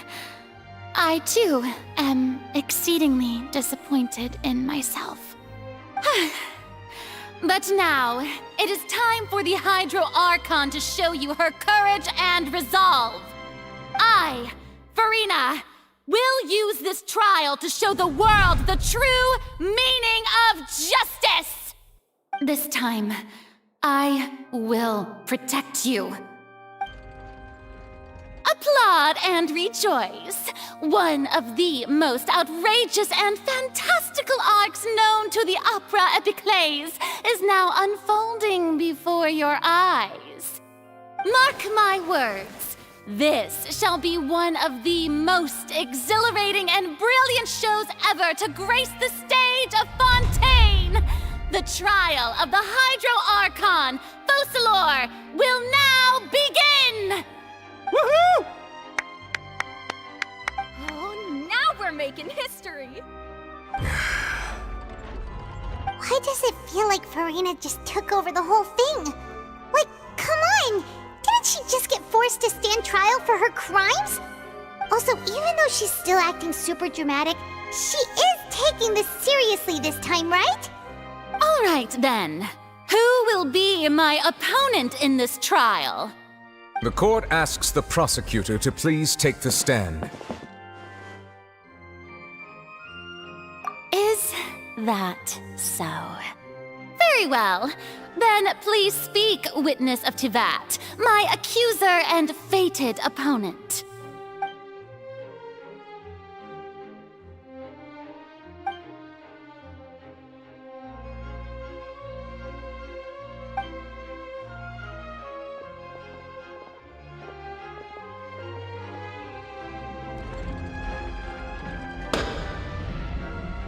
Also, please allow me to ask, as a final question before the trial begins. Just how much work did you do to force me onto this stage? Well, we did do a lot of prep after the meeting that day. I can go over the tasks assigned to the Spina di Rosula, since they were rather straightforward and easy. Navia, the president of the Spina di Rosula.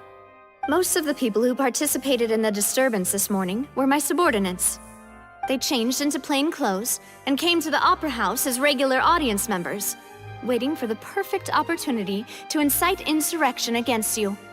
The people's resentment against their Archon has been building as more and more of the prophecy is fulfilled. A spark was all we needed to turn smoldering anger into a flame.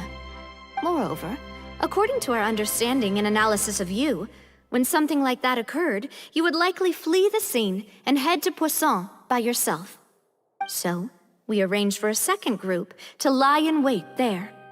So, you mean the ones who scoured the settlement for me were also from the Spina? And their goal was to force you to step into the giant magic box so you may personally participate in the greatest magic performance in all of Fontanian history. That's right. That house was a magic box, rather than someone's residence. As the super ultimate version of the setup that I used when I first performed at the Opera Epiclese, the volume of the box was increased by a whole order of magnitude, and the distance it traversed was the entire gap between Poisson and Aranias. Its cargo, of course, was an Archon instead of a human. My thanks, Farina. Without your help, we could never have pulled off such an extraordinary performance. You're welcome? Of course, this performance was only made possible with Father's support. The House of the Hearth spent a massive amount of labor in Mora to pull this off. We had to select a location, construct a giant magic box, dig a tunnel, and open up a path through the water. It was a lot of work for all of us. So, in other words, the earthquake that we felt within the giant magic box was just a normal tremor from the transportation of the whole house? That's right. It wasn't a sign of another disaster to come. Then, I can guess Nervillette and Cloran's parts. You gathered a crowd, prepared a stage, and made sure that the champion duelist would be immediately ready for a fight. Also that as soon as I appeared on the stage, the trial may commence without a hitch. Am I right? Yes, that is correct. Well, Clorand, I must commend you for your courage. Only the most outstanding champion duelist in all of Fontaine would accept a duel with an Archon without flinching. Thank you. As for you, Traveler, I suppose your role was to keep me distracted with conversation once you found me in Poisson. You'd make sure that I didn't notice anything amiss before revealing yourself as my prosecutor once we'd arrived onto the stage. Oh?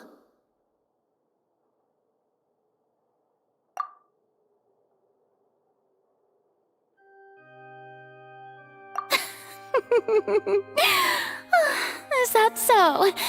Then I suppose I must have missed my final chance. It's fine. It matters not. What's done is done. The stage is already set, so there's no reason to disappoint the audience. Let's see this trial through to the very end.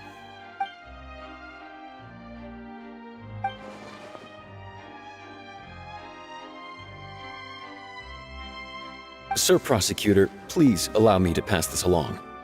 This is a document that Miss Charlotte applied for and received permission to share with you during the trial. According to her, it should speed up the proceedings. Huh? Charlotte wanted to give us something? Oh, so she's here too! Hey, Charlotte! Oh, let Paimon see. Isn't this the exclusive interview that she did with us before? So she's already finished it, huh? Wait, then that means this document is a perfect timeline of everything that's happened ever since we stepped foot in Fontaine!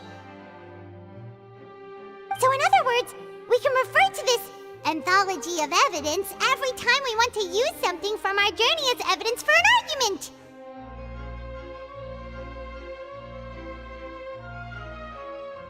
Let's quickly confirm the information in it. Just think of it as a refresher, alright? You defeated the Hydro Archon in the very first duel you took part in. I didn't think this is the Fatui Harbinger. According to Monsieur Nerf the Ward, I nearly lost my awesome friend Navia. The prosecution and the defense are both in position. The trial shall now begin. Oh, come on, Nervylette.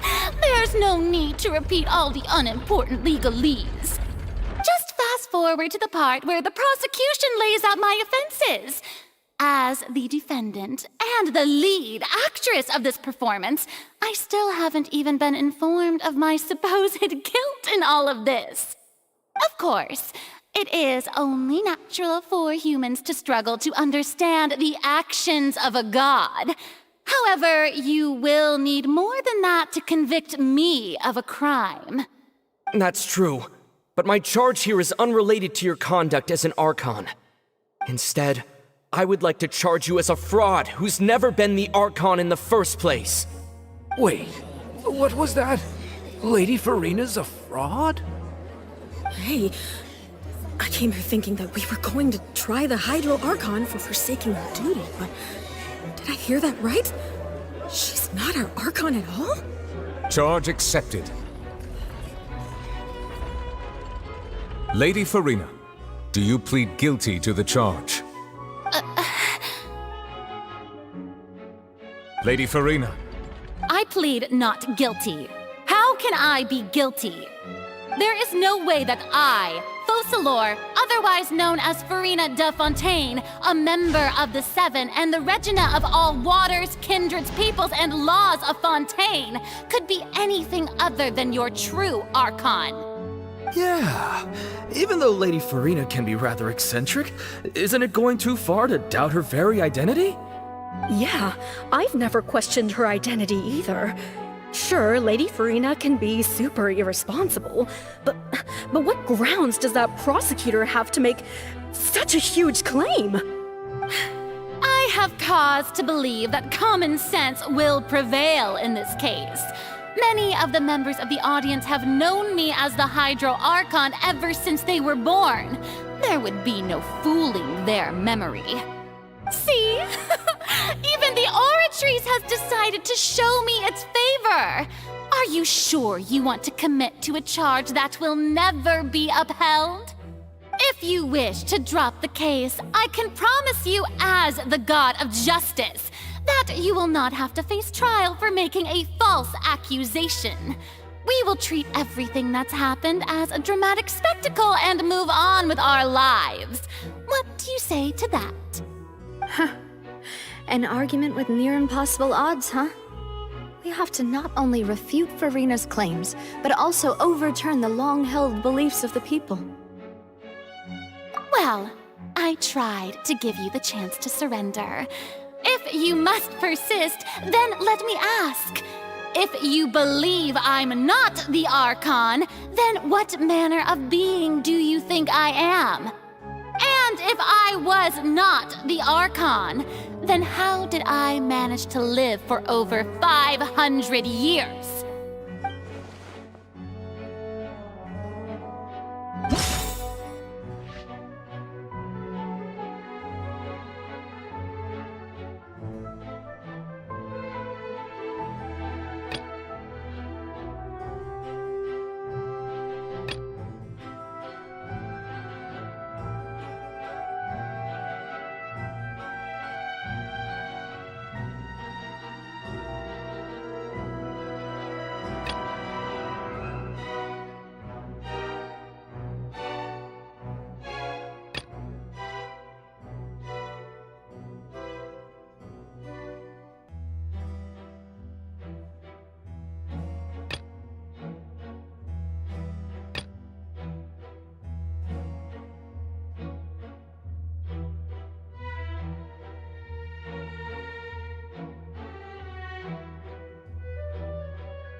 First of all, you may be a member of another long-lived race, which would allow you to naturally possess an extended lifespan. And second of all, even if that wasn't the case, there could be other ways to extend your life. Who gave you that idea? Was it the knave? You'd sink so low as to use a harbinger's words against me. A curse? I once thought it possible that the aura of an Archon might naturally resemble a type of curse. But in light of this claim, perhaps what I sensed was not your divinity, but a curse after all. Nuvalet sensed it too, huh?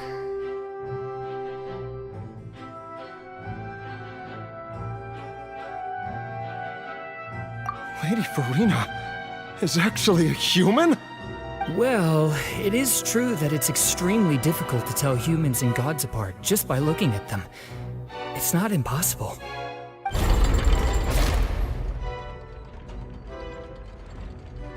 Well, don't start celebrating too early now. Even if I have been carrying a curse like you said, how does that prove that I am merely a human being? Besides, everyone knows that the main difference between a human and a god is the possession of authority. Gods can do what humans cannot. That's why they're worshipped as gods. For centuries, manifestations of my authority have served the nation of Fontaine. One need only to turn their eyes towards the Oratrice Mécanique d'Analyse Cardinal in this very opera house, or consider the endemidium that is used in every aspect of life.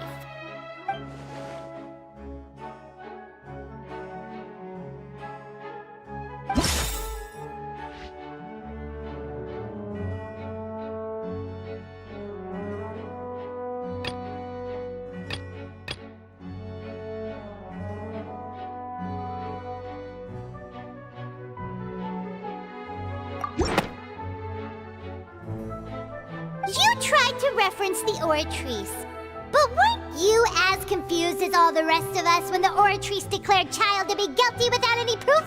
Otherwise, you should have come up with a good explanation for that by now. Didn't I make myself clear at the time? The decisions of the gods are naturally difficult for humans to comprehend. There is no need to provide an explanation. Lady Farina, I believe a reminder of your current circumstances is in order. While the court is in session, the principles of justice and the law must come before all else. While you are an Archon, you are also first and foremost the defendant in this trial. You will prove yourself unable to defend against the prosecution's charges if you continue to withhold vital information against the rules of the court. I never thought you'd use that kind of rhetoric against me. That was no trick of rhetoric, Lady Farina. I've merely reiterated the rules of the court. Rules that all should respect and follow. So, you neither knew why Child was declared guilty, nor did you understand the structure and operations of the Oratrice. Instead of having been created by you, the manifestations of authority you mentioned have been made by the real Hydro Archon, haven't they? The real Hydro Archon? Well, now you're really losing me. It is true that I did not know why the Oratrice gave out a guilty verdict that day. But the Oratrice handed out that verdict unilaterally, and it has been operating independently ever since it was first created. You can't argue that just because a divine creation is flawed, that the god behind it must also be no god at all. She's still throwing out all kinds of excuses. Seems like she's confident that we won't be able to produce proof that she has no power over the Oratrice. My power as an Archon. There are many ordinary citizens in the audience. How can I just carelessly demonstrate the formidable power of an Archon? If that poses a concern, I'm prepared to extend my protection to the audience. You don't need to go that far.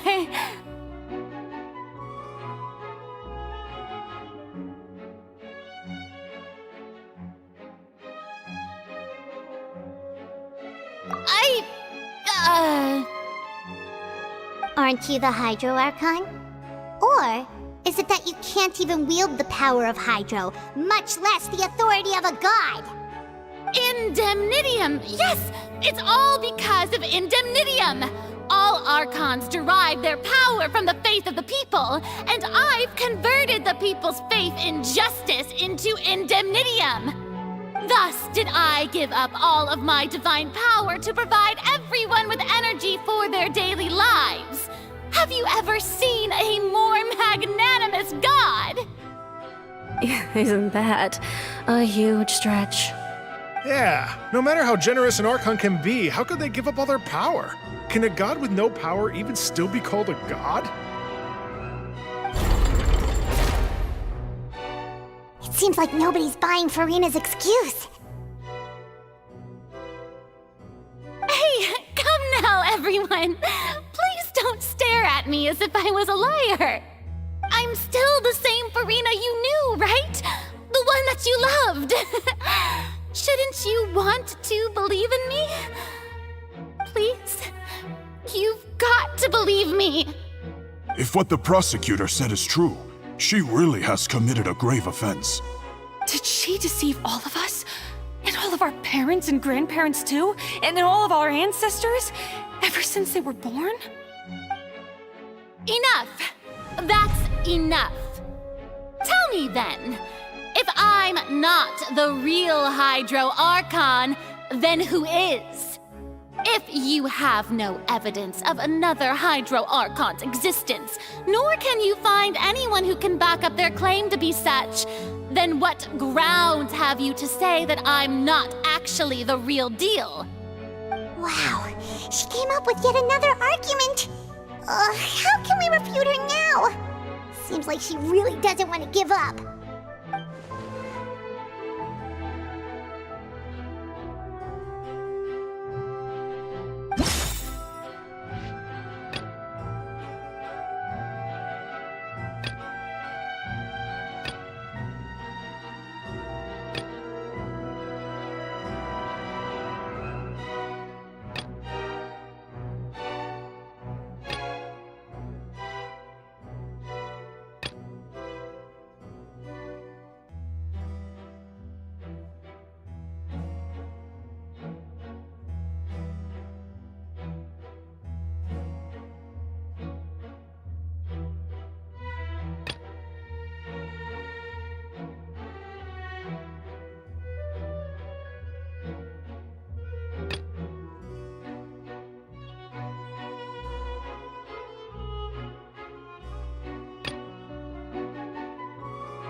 That doesn't sound right. Paimon doesn't think this clue can be used as compelling evidence to build our case.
It's been established that all Fontanians can dissolve in water from the primordial sea.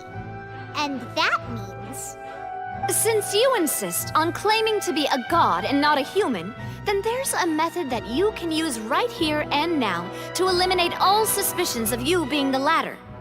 Miss Navia, please apply to serve as a temporary attorney for the prosecution before addressing the court.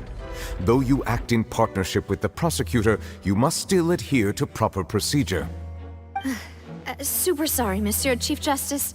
I swear this really will be the last time that I'll speak out of turn. Now, I've brought some seawater from Poisson. As everyone knows, a massive flood struck the area not long ago, taking many lives, including those of some of my closest friends. So, Miss Farina, would you dare to touch some of the seawater? If we are to believe that you are indeed the real Hydro Archon, touching the seawater would have no effect on you. All it should do is strengthen your case. But if you don't dare to touch it, then we would have basically proved the reverse. Oh, and I must remind you that after the disaster at Poisson, nobody wants to see any more people dissolve. I do hope you'll act prudently and choose the simpler path of admitting guilt. Navia from the Spina di Rasula. The Spina has governed Poisson for many years. I guess her suggestion is valid. If Lady Farina is indeed just a human, she's probably Fontanian like all the rest of us. Would she really dare to try?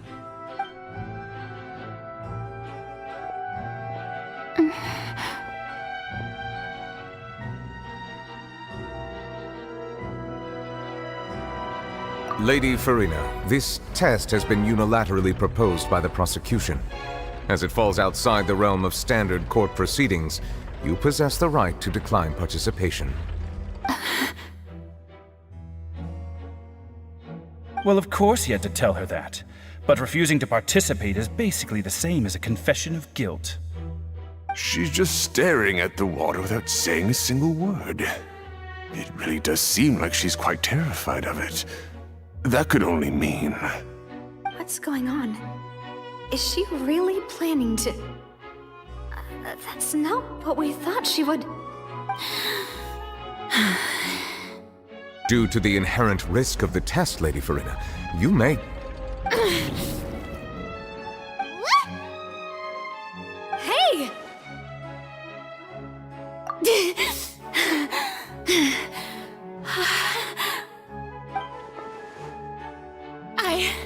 I'm fine! Look at me, everyone! My hand is still here! I haven't been dissolved! Will you believe me now? I really am your Archon!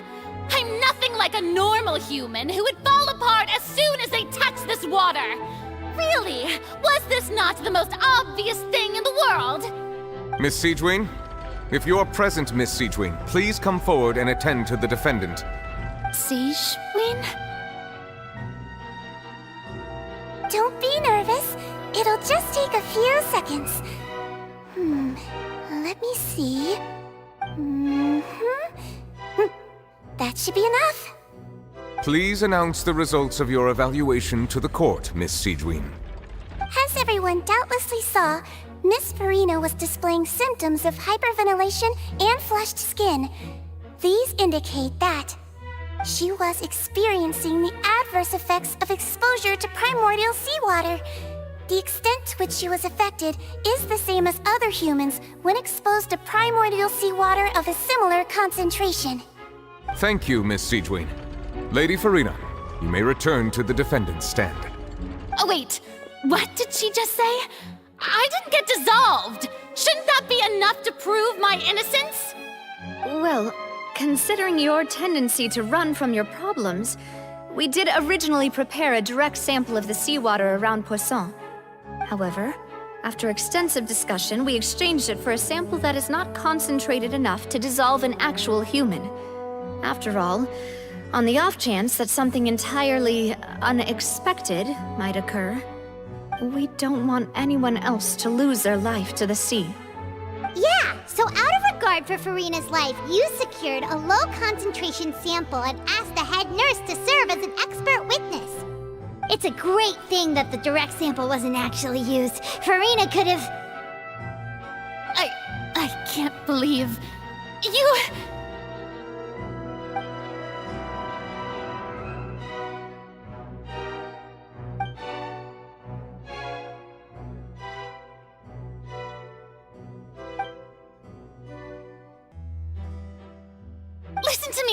Listen to me, everyone! Please don't give me such cold and disdainful looks! What happened just now didn't prove a single thing! Think about it! How can you conclusively prove that an Archon can't also be affected by the primordial seawater? Also, if I was really just a human, why would I dare to just put my hand in that kind of water?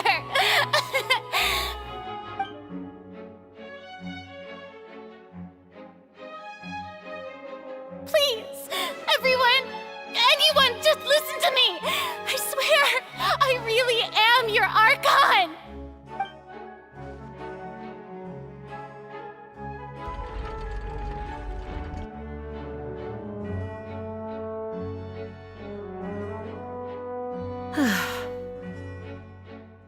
I don't think anything she says at this point will sway anyone. The odds are just too stacked against her now. With all the things that have been said, Paimon doesn't think there's any way left for Farina to win. I believe the time for arguments and presentation of evidence has come to an end. If there are no objections, we will move on to the final judgment.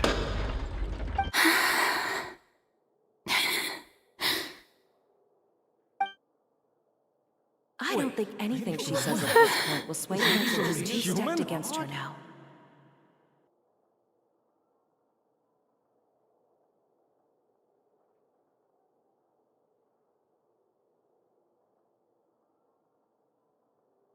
In my capacity as Chief Justice, I shall now render judgment on Farina's misrepresentation of herself as the Archon of Fontaine. As a human who knowingly deceived her fellow citizens, Farina is... guilty.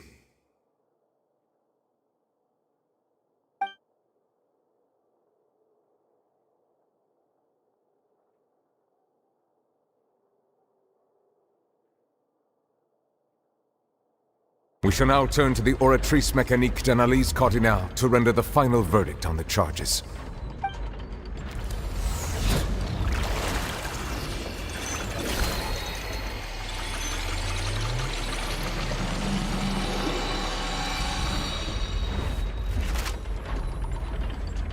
According to the judgment of the Oratrice Mécanique d'Analyse Cardinale, Farina is...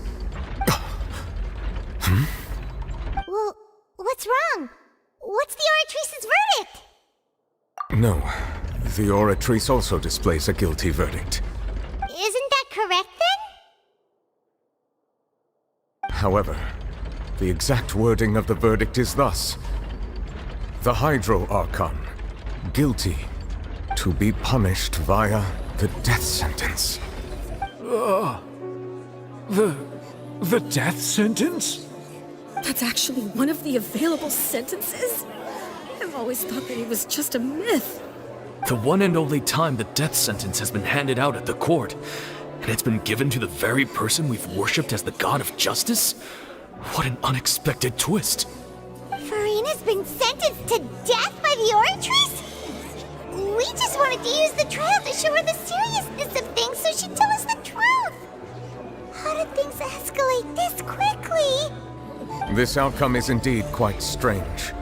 According to Fontaine's current definitions of justice, as well as its recommendations for criminal sentences, is this sentence really appropriate for the crimes that have been committed? Yeah! Even Fauché wasn't sentenced to death by the Oratrice. You know, the real evil mastermind behind the serial disappearances case.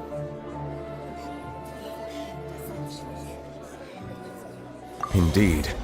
Not only is Farina's sentence overly excessive, the very point of our trial today was also to prove that Farina has never been the Hydro Archon in the first place.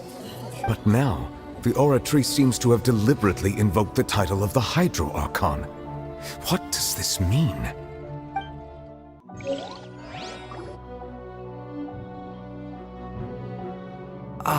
Excuse me, if I may interrupt. Is the trial still going? Fremine! You finally made it. I assume this means you've completed your mission? Mm-hmm. Any mission Father assigns to me will always be top priority.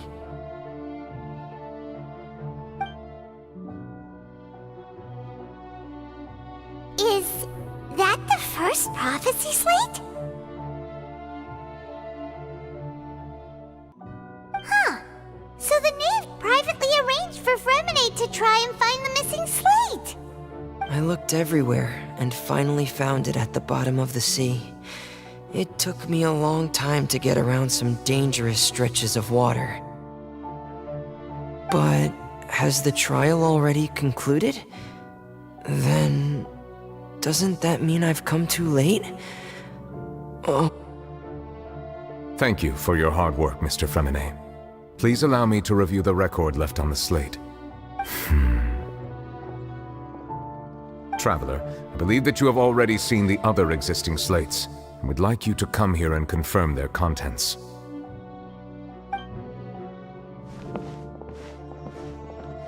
Huh? So what do you see? What is it?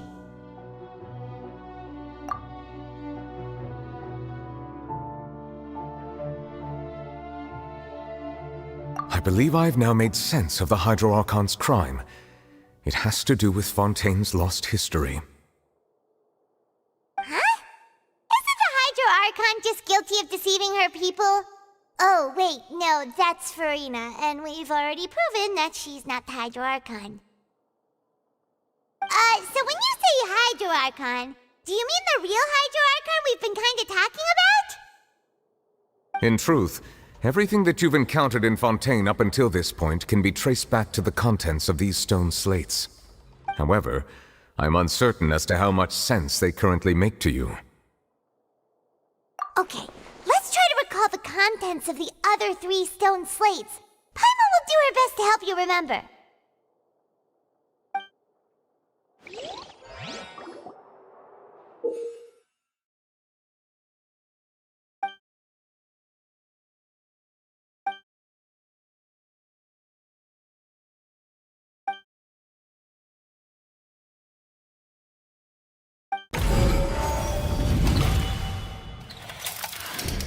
The first stone slate describes what you just said. It seems to show the previous Hydro Archon using her divine power, and then the Oceanids turn into humans.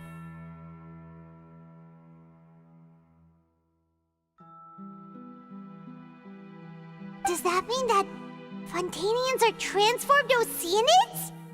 Oh, Paimon wasn't expecting that. But if Oceanids can turn into humans, then perhaps this process can be reversed as well. The second stone slate shows Celestia floating in the sky, and the Hydro Archon and her people worshipping it together. But the heavens still brought judgment down upon them. This must be the point when the Hydro Archon and the Fontainians were branded with their original sin. Does this mean that the original sin and the Hydro Archon sin are the same thing? The third slate shows the Hydro Archon sinking into the sea surrounded by many people. That reminds Paimon, didn't we also watch that happen to someone else? Well, the fourth slate is the prophecy the Fontainians have been talking about. People dissolving into the sea, the Hydro Archon crying on her throne, and so on. We didn't believe that such a crazy disaster could happen at first, did we?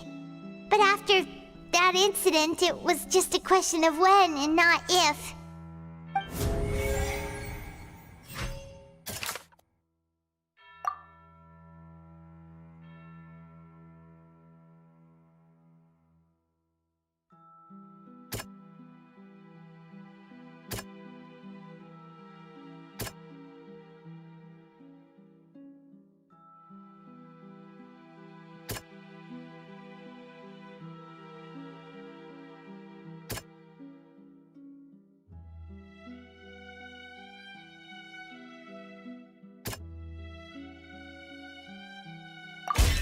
We know from the case of the serial disappearances of young women that Fontanians can be dissolved in primordial seawater, and the first stone slate tells us that long ago, the Hydro Archon used her power to turn Oceanids into humans. This might be the reason that Fontanians can dissolve.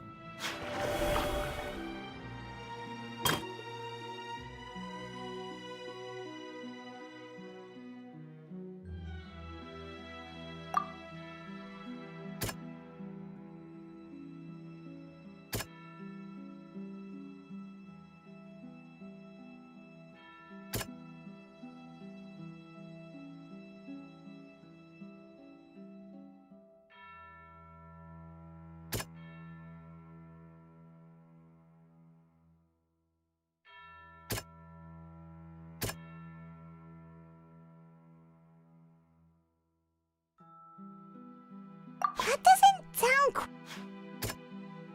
That doesn't...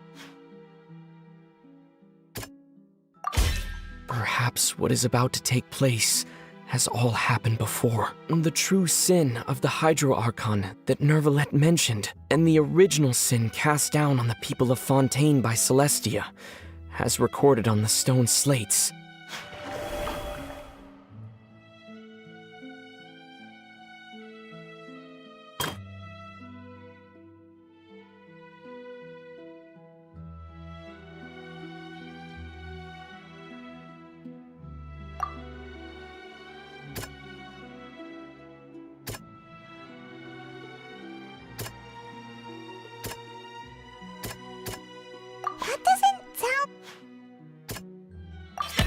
It's not as simple as falling into the sea. When Navia fell into the sea, her consciousness was subjected to judgment. The stone slates show the people gathered around the Hydro Archon in the sea. Could that be alluding to the same thing?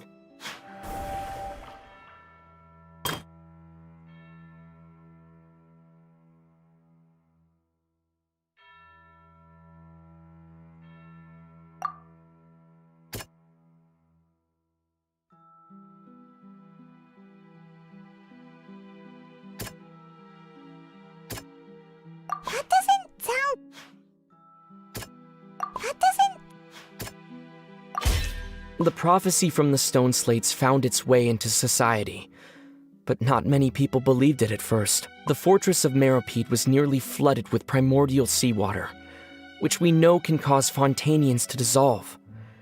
It seems increasingly likely that the prophecy may come true. If we hadn't dealt with it in time, things could have gone very badly. They'll dissolve into the primordial sea but won't cease to exist. Their essence will flow in the seawater, converge, and take the form of an Oceanid.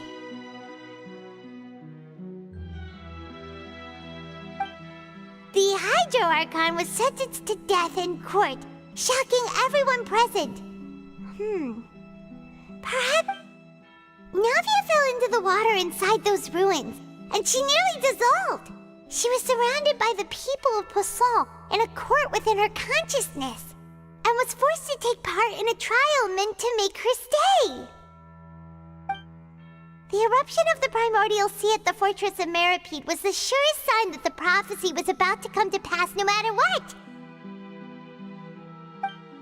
The stone slate's contents can all be verified by recent events.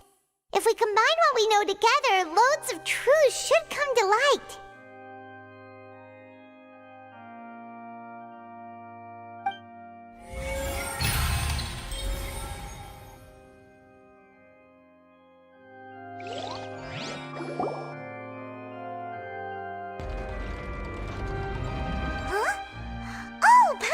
It now, so that's how you can make sense of it. But then it feels like we're going to have to share some truly shocking revelations. Let's hear them. Incredible. Linny, did you hear that? We're not real humans. All Fontanians were originally created by the late previous Hydro Archon, with Oceanids as their basis. The evidence for that can be found in how only Fontanians could dissolve in primordial seawater, and how all the girls Vacher dissolved were also turned into Oceanids. Oh, and according to Navia, when she was about to get dissolved, she also saw everyone gathered around for a trial, all of them in the shape of Oceanids. Indeed. Yeah, and it follows from the content of the first slate that she probably angered Celestia by creating humans without prior permission. That could also explain why the Oratrice judged the Hydro Archon to be guilty. It's to account for that ancient sin. The Hydro Archon's true sin was creating us? And yet, after many hundreds of years, the Hydro Archon's creations have turned around to try to judge the Archon within the Opera Epiclese. The twists of history are often the most unexpected of all. Yeah, isn't the image here just like when Navia fell into the sea?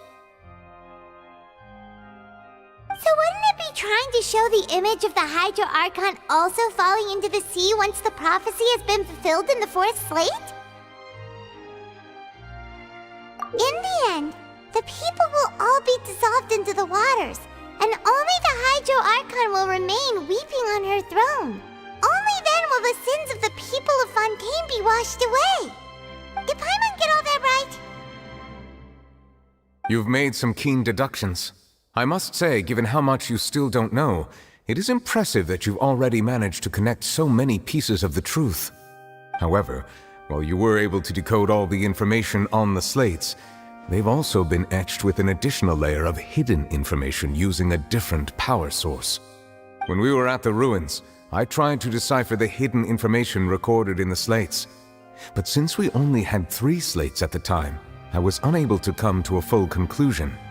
Now that the slate collection is complete, I shall make another attempt to decipher the narrative recorded within. If everything goes well, we should finally be informed of the unadulterated truth.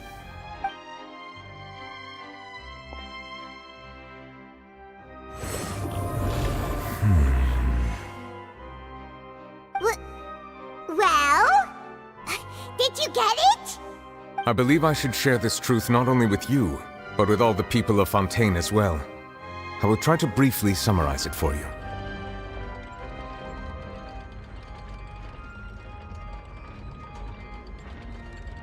Your hypotheses regarding the origin of Fontainians and the sin of the Hydro Archon were both correct.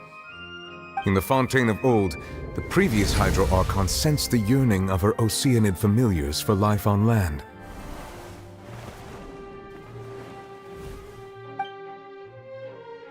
The Oceanids were enamored with the beauty and romanticism of human beings, and wishing to have those experiences for themselves, expressed to the Hydro Archon their desire to become of a similar kind. However, even though water as an element is intricately linked with the power of life, the Hydro Archon, as one of the 7, did not possess the authority to create a new form of human life. Not one to give in, she eventually found a way to create permanent humanoid bodies for her familiars by appropriating the power of this planet's primordial sea. She poured primordial seawater into the Oceanid's blood vessels, creating humanoid mimics in the process. But if Fontainians were to ever come into direct contact with water from the primordial sea, the power within their bodies would escape these artificial restraints and return to the sea. As a result, their forms would collapse, and they would be reverted to their original forms as Oceanids. Of course, the Hydro Archon never received permission from the heavenly principles to create a new human race. And thus, the Hydro Archon and all of her creations came to shoulder the original sin of appropriating the power of the primordial sea. That is the true history of how the people of Fontaine first came into being. So we were all Oceanids before we turned into human beings? That's way too much information for me. I think I'm just going to pretend that I never heard a single thing. Wait, but if that's the truth, we can't let the Hydro Archon be sentenced to death. After all, her only sin was creating us. This really might be too much information for your regular Fontanian, but it does answer a lot of our questions. Alas, your hypothesis regarding the third and fourth stone slates was inaccurate. The slates' respective positions are, in fact, correct. A key point of the visual on the third slate is how all the individuals depicted in the water are humans rather than Oceanids. They have not been dissolved, which implies that the water depicted in this slate is not water from the primordial sea. The nation of Fontaine is the nation of Hydro, as well as the nation of Trials and Justice. Instead of being the literal element, the water in the scene symbolizes judgment and justice. You may also recall Navia's experience. When she fell into the sea, her consciousness was surrounded by that of many others who intended to hold a trial to determine her fate. Therefore, the meaning of the third slate is that the people of Fontaine shall try the Hydro Archon at the Court of Justice. Yes, it refers to our present situation. I think I'm following now. So, what you're saying is, even though we decided to put on this trial to avoid fulfilling the prophecy, in truth, everything we've done has happened exactly as the prophecy foretold. So now, it seems, we're the ones making sure it comes true. What should we do? Huh. No matter what, the prophecy will be fulfilled. Is this what it feels like to be a prisoner of fate? If that's the case, does that mean the scene in the fourth slate will also be fulfilled soon? Traveler, I would like to point out another small fallacy in your deductions. About the fourth slate, you probably thought that the eruption of primordial seawater beneath the fortress of Meripede served as the surest sign that the prophecy was about to come to pass, yes? However, I believe that rather than being a sure sign, that eruption could in fact only be a small warning of something far worse to come. As for the root cause of the catastrophe, I believe you've already encountered it once before.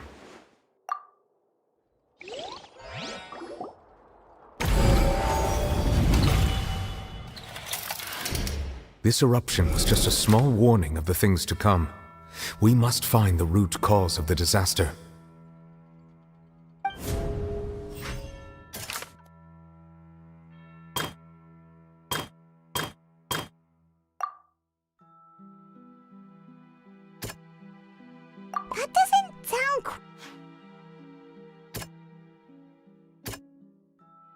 That doesn't sound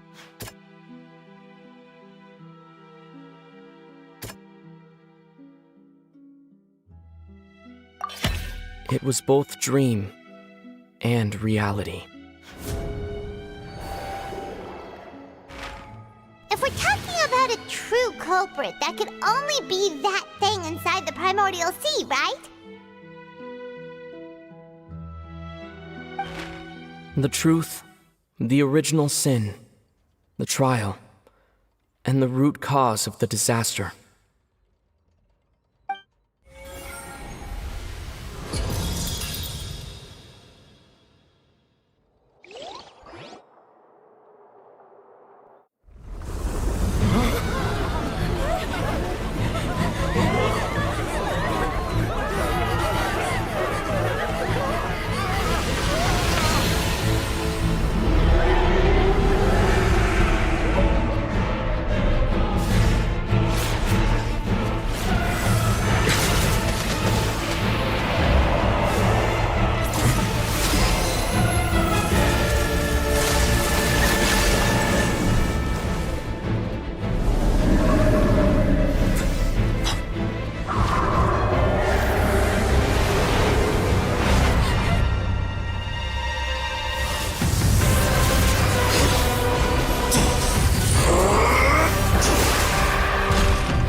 whale you saw in your dream?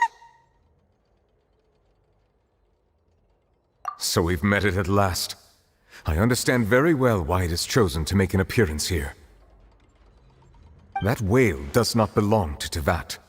It is a monster that has traversed the stars, weeping all the while. It has been greedily consuming the energy from the planet's primordial sea, using it to grow. That is the main cause for the rising sea levels. And once it has finished consuming all of the energy contained within the sea, its next step will be... You said that when the Hydro Archon first created Fontanians out of Oceanids, she filled their blood vessels with primordial seawater. Precisely. That whale finds the blood of Fontanians nigh impossible to resist. Therefore, when it left the primordial sea, it decided to make its next stop a packed opera house full of food. Food in the form of Fontanians. We just barely managed to push it back, right? In that case, won't it come back to target the people again once it's managed to recover its strength? That is correct. Indeed, it is more accurate to say that we should thank that Harbinger for buying us some time. Without him, the whale would have likely come onto land far sooner. From the way he looked, he must have been fighting the creature for quite a long time. That battle maniac. We've always known that he had a special connection with that whale, but we definitely didn't expect it to help us out like this. Anyway, now that we know that this whale is the actual cause of the disaster recorded in the prophecy, all we need to do to stop the prophecy would be to find a way to beat it up, right? It is too late. It had already absorbed too much of the primordial sea's energy before we could notice it. At this point, it has become practically integrated with the sea itself.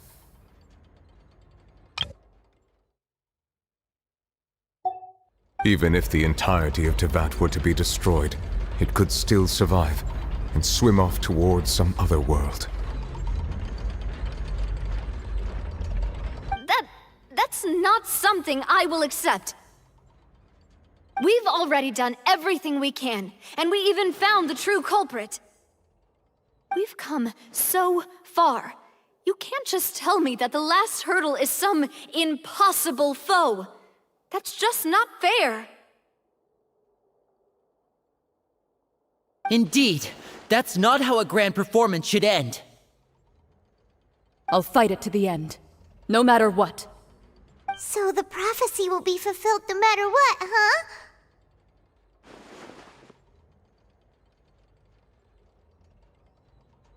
The prophecy.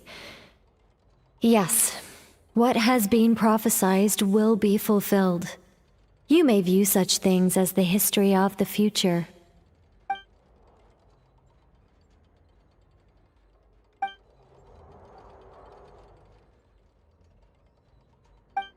Just as prophecies are usually only the future as seen from the perspectives of the gods, could things be happening in hidden corners, where the gods' gaze does not fall?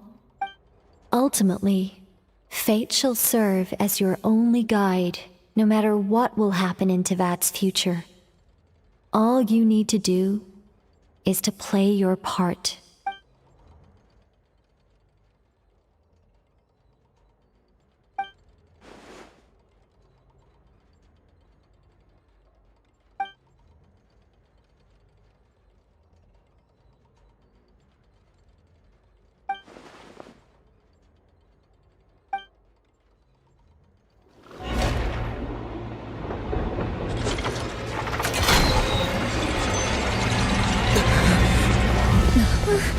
What's happening with the oratories? I believe it is preparing to carry out the death sentence.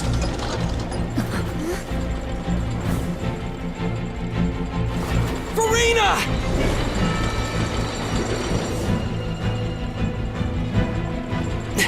No, I still need answers.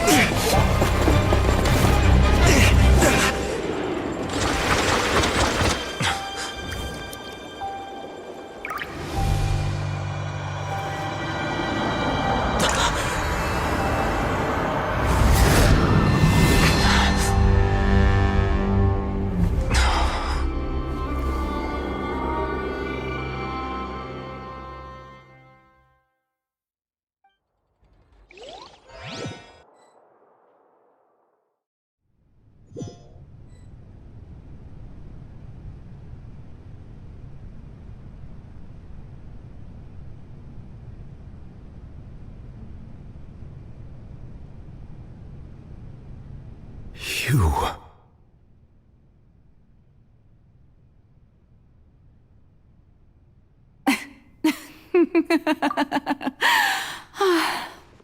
Sorry. That shocked expression on your face is just too amusing. I couldn't help myself. You are not Farina. Who are you? The sweet sound of bewilderment. Marvelous. A sure sign that my attempt to deceive everyone was a resounding success. But to answer your question, I am Focalor. You know, the god. Focalor? Why did you deceive us? Oh, that wasn't my goal, of course. Goodness, no. But I had to fool everyone else too, if I was to stand any chance of deceiving the heavenly principles. Deceiving the heavenly principles? It's all because of that pernicious prophecy. Dreadful, wasn't it?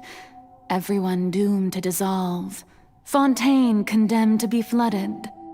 One was not amused. In fact, one was positively bemused when that problem was thrust upon me by my dearest predecessor.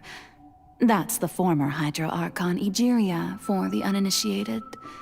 It hardly gets more disastrous than a preordained national catastrophe, now does it? She knew full well that the prophecy would surely come to pass. And as one of the seven, she also knew full well that one defies the heavenly principles at one's peril. So yes, as you have no doubt surmised, it was a rather impossible situation that I found myself in. I spent a terribly long time mulling it over, alone on the ocean floor. And I was almost growing barnacles by the time I finally realized there was only one possible solution to this confounding conundrum.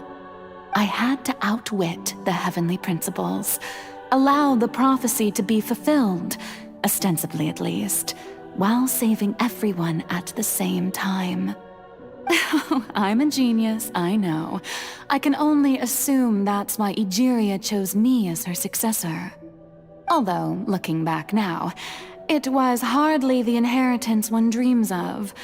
Between the task of saving the nation, the quotidian duties of the Hydro Archon, and not to mention the original sin of creating a new race of humans, I dare say she left me quite a colossal mess to clean up. But one can only play the hand one is dealt. I did not choose this, any more than I chose to be one of her Oceanid familiars. So you were also once one of the Oceanids, transformed into a human by Egeria's hand? Yes, I was. I always dreamed of becoming human. And I still do, even now. In my eyes, to be human is to be part of the greatest opera ever known. After becoming a god, I separated my divinity from my body and spirit, leaving behind only a self that was as naive and bewildered as my past self on her first day as a human being. The me you see before you now is that divinity. And the human counterpart I left behind, I named Farina. She could feel joy, sorrow, and everything in between. She could be as vain and conceited, or as meek and vulnerable as she wished. Her strengths were of a kind only a human could possess, as were her shortcomings. But in my eyes, Farina's humanity was what made her perfect. She was perfectly human in every way. The person I always wanted to be. Anyway, so then I cursed her. All part of the plan, of course. The plan to deceive the heavenly principles. Do you still remember the final scene of the prophecy? The Hydra Archon alone, weeping on her throne. In order that the prophecy might appear fulfilled, I invited Farina to be an actress, to play the part of the Hydro Archon in the prophecy. Under the curse I placed on her, so long as I, Focalor's divinity, continued to exist, she could not die. But nor was she free to live her life in the pursuit of happiness. Instead, she was forced to take the stage in the opera house, to embrace the role of leading lady, to forever play the part of the god from the prophecy, all to create a deceitful appearance of that prophecy coming to pass. I suppose now you probably understand why your court is called the Opera Epiclese. But Farina is only human, isn't she? Even though she has had a long life, her mind is no stronger than that of any other ordinary human being. I cannot begin to fathom what she has had to endure. It must have been torture for her. It has indeed. And although she is, in a sense, me in human form, I most definitely owe her an apology for it. It's been 500 years, and all along, she's been playing her part in the most unimaginably long, unbearably lonely, and agonizingly painful opera of all time.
Oh, who permitted you to come onto this stage? Now, I understand your admiration for my august self, but I must ask you to keep to the rules. All right. It is not my intent to reprimand you. There is no need to state your name. Just be off with you. Do not distract me from my performance. Oh, do not jest. Can you not feel it? I am Focalor. The eyes of countless Fontanians are upon me. I must, at all times, display the utmost elegance and nobility.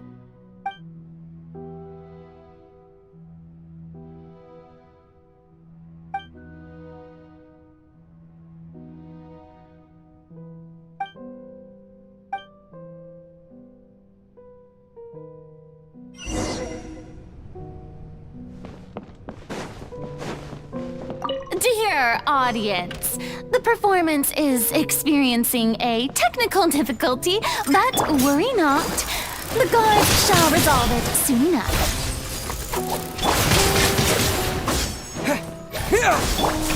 Don't blink!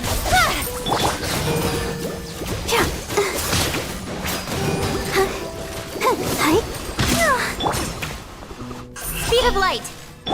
Propagate!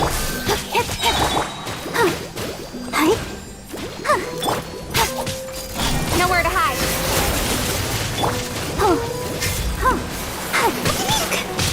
Let the show begin. Don't blink! Booba, get them!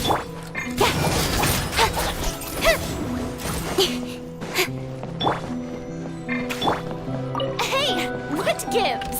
The audience is still watching me, you know. Guards! Wait, where are the guards? Guards!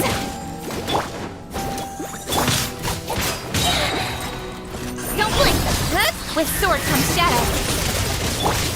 Propagate! Speed of light! Lauma, get them! Don't blink! Hey!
Farina. Huh? Who's that? Who's calling me? Where are you? Be not nervous. Be not afraid. I am before you. Wait a moment. You're near me? How can this be?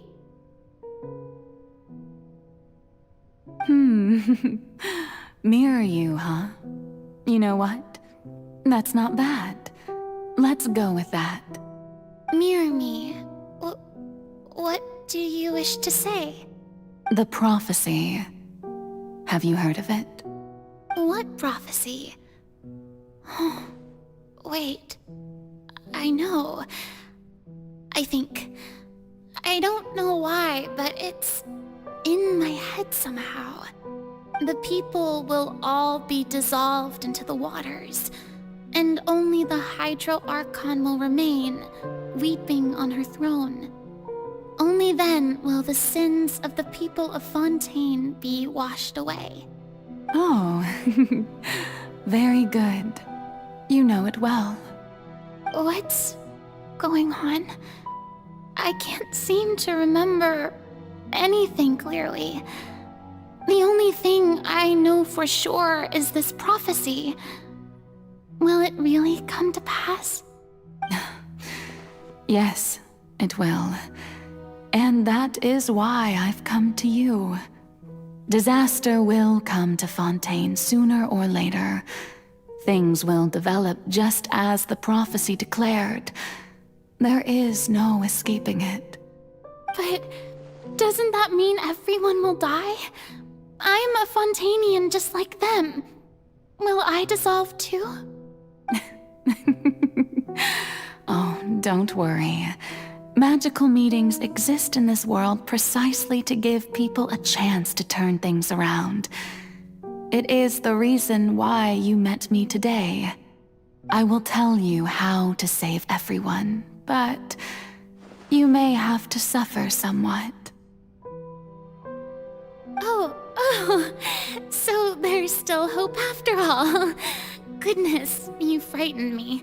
You spoke so much and with so much certainty. As for the suffering, well, I will admit that the first thing that came to mind was, why do I have to be the one to suffer? But if the prophecy will come true, I'll also die anyway, right?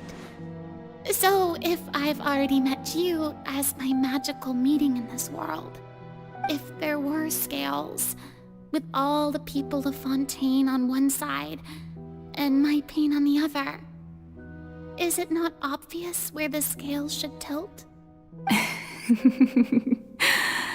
You truly are the perfect human, my ideal.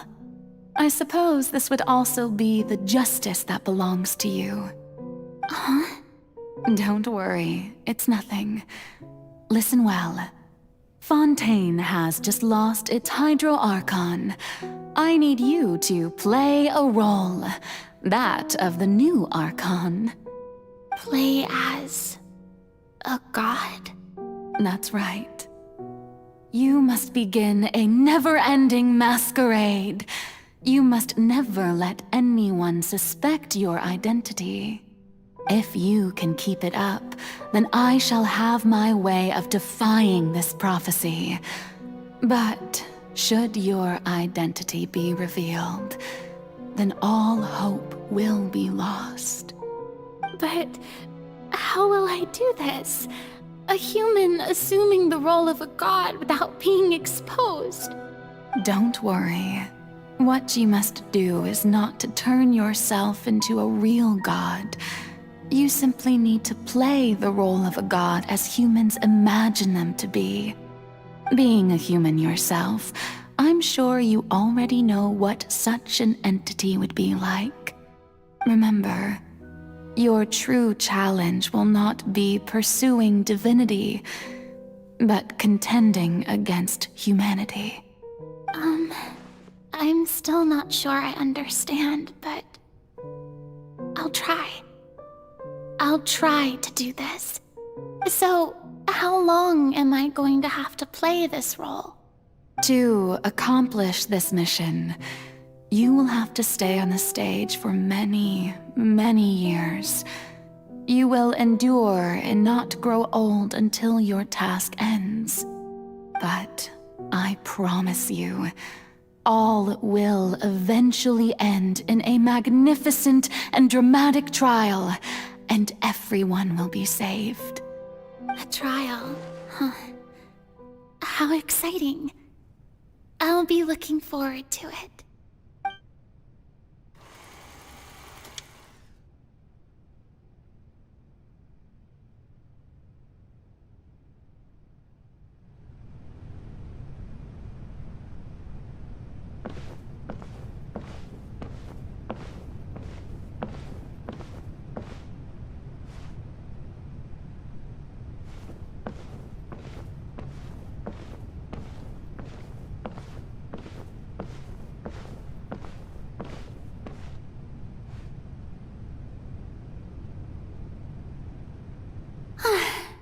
The Maison Cardinalise has announced my accession, but this is my first time facing the people.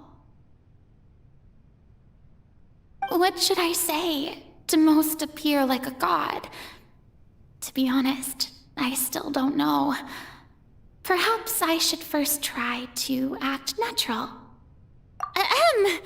Ladies and gentlemen, good evening, and welcome to the Opera Epiclese. I'm sure you've all heard about how I have taken on the role of Hydro Archon. Indeed, I am Verena de Fontaine, your new Archon.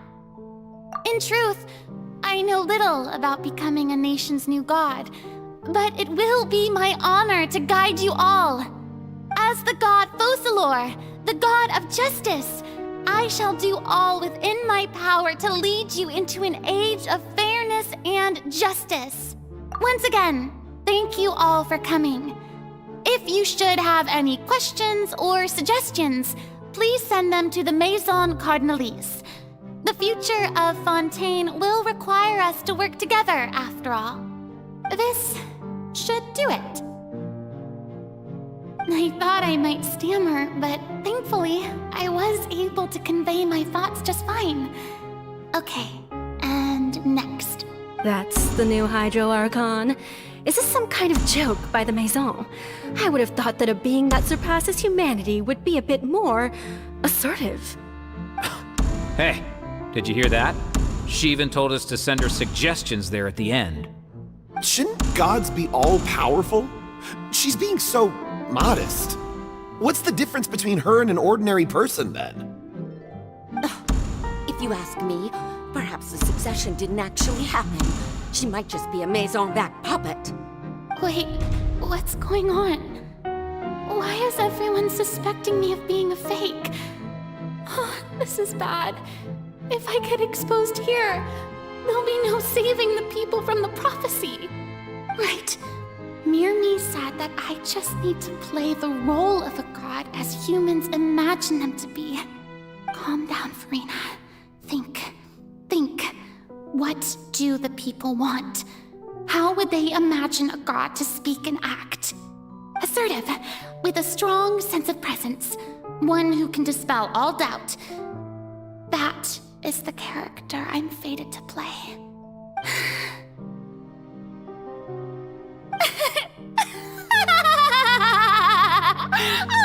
Oh, very good, my people.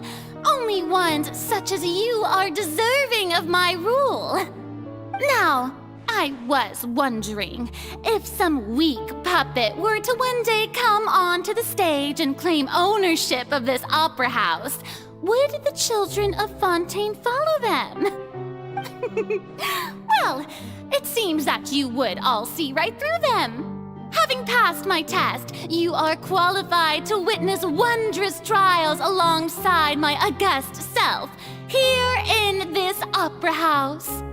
You may consider my previous act a door gift of sorts. I thought it was a debut that suited the atmosphere. Now then, let us be reintroduced. Ah, so that was just a performance. How could I have forgotten that we were inside an opera house? Personality? It's quite shocking, to be honest, but I suppose it's a better look than before. Such a fascinating and bold deity. How wonderful! Our future may yet be bright after all. It seems I've turned them around. Best follow this flow and restart my accession speech. My dear people, whether you acknowledge me or not, whether you trust me or nay, I say to you, keep faith in your ardor for justice. We have heard it said that this nation's sins can no longer be washed away. Well, I say that justice is most fragrant when it blooms amid sin. The scales of justice should not weigh heavy in the hands of its god. On one side, it must carry fairness and justice. And on the other, praise and applause. May law be the prayer on our lips. May judgment be our worship. Let us light the fires and drink to the future of Fontaine. There is no trouble in this world that justice cannot solve.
Leave these kinds of things to Neuvillette. Besides, none of these trials were the one that I'm looking forward to the most. If I may be so impertinent, what kind of trial are you truly looking forward to? A magnificent, dramatic, and wondrous trial. A trial to end all things. How could you hope to understand? That's true, I fear I lack the ability to grasp your divine thought, Lady Archon. No need for fright, and do not take what I said before too seriously. Go now, do your duties. The trial I await. It will come one day.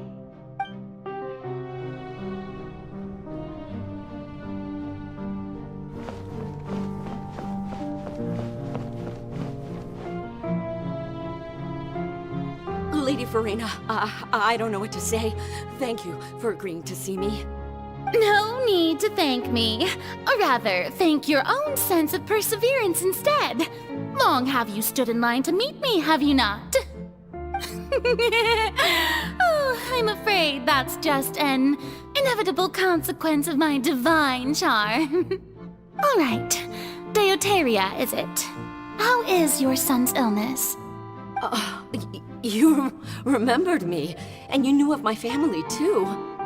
He is doing much better now. In fact, he is far more of an ardent believer than I. He was the one who forced me to seek an audience with you, and to bring your words back to him. Oh, good. Very good. If this should happen again in the future, please do not hesitate to come and tell me. Going down to citizens' homes every so often, while not usual practice, should serve as a fine change of pace. Ah, you're such a gentle and wise god. Thank you once again, on behalf of my son.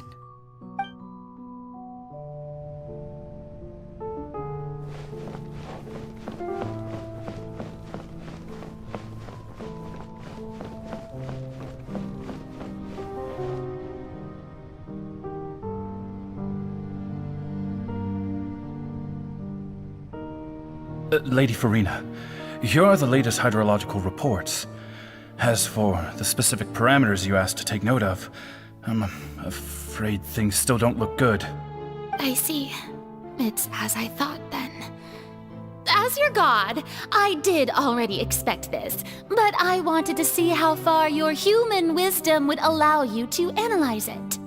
All manner of signs indicate that the prophecy will still come to pass. Forget it. That's not something you need to worry about right now. Well, as I understand it, the Fontaine Research Institute is also trying to find a way to counter the rising water levels. Really? Have they found anything? I'm afraid that they haven't found any effective solution thus far. Oh, is that so? Well, no wonder. This issue has reached the realm of the gods, after all. Still, their spirit is praiseworthy.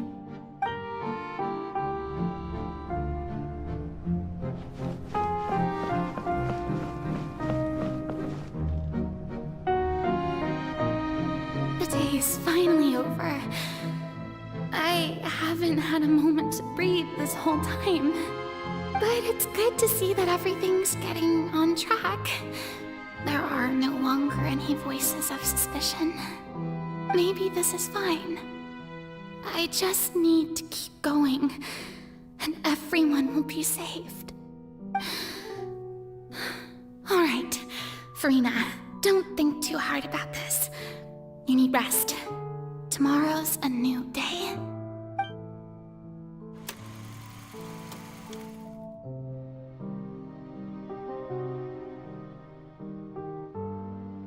Lady Farina, here are the new trial reports for the latest cases, as well as a summary of the follow-up. There'll be no need for that. I've seen them already. There's no need to go back over scenes I've witnessed in person before. Lady Farina, I've waited so long for this chance to see you in this manner.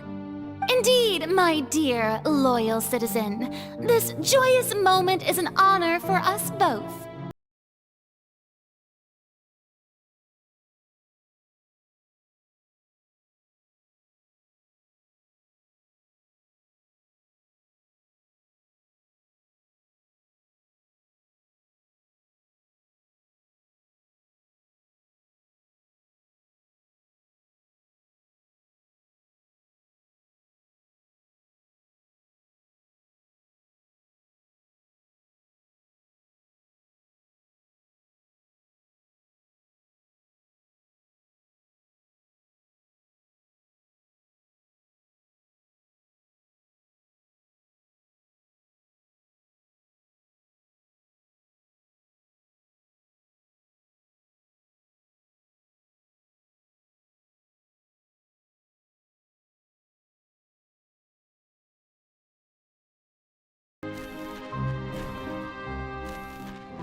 Lady Farina, it's like a dream being able to speak with you up close like this.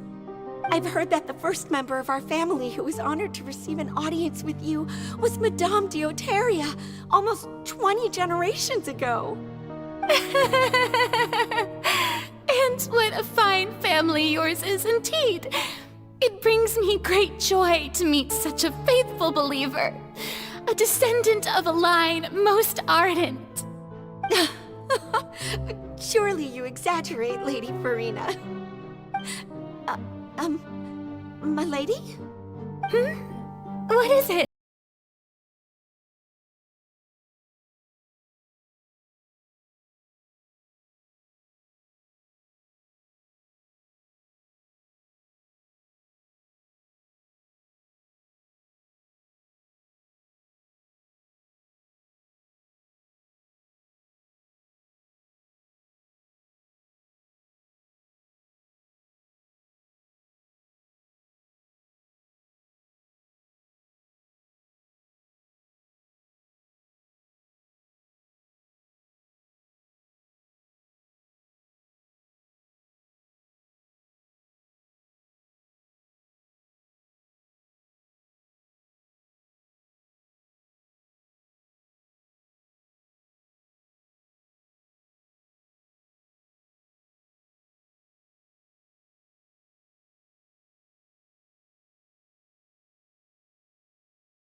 Go on for hundreds more.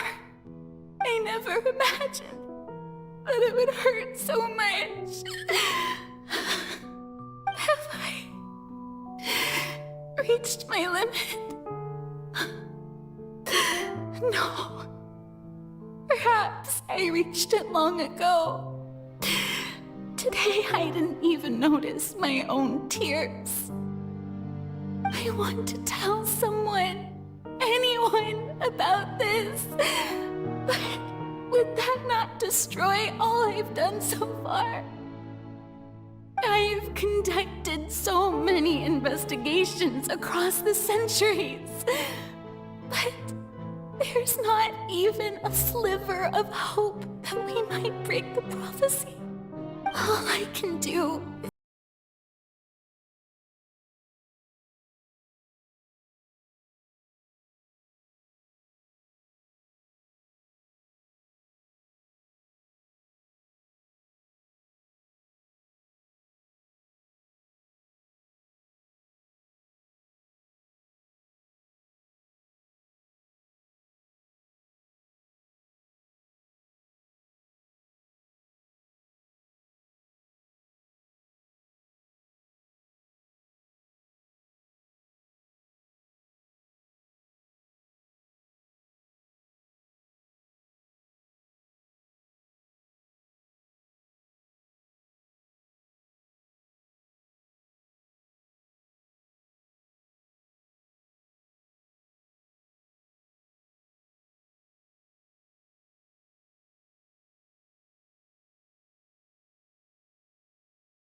share my burden.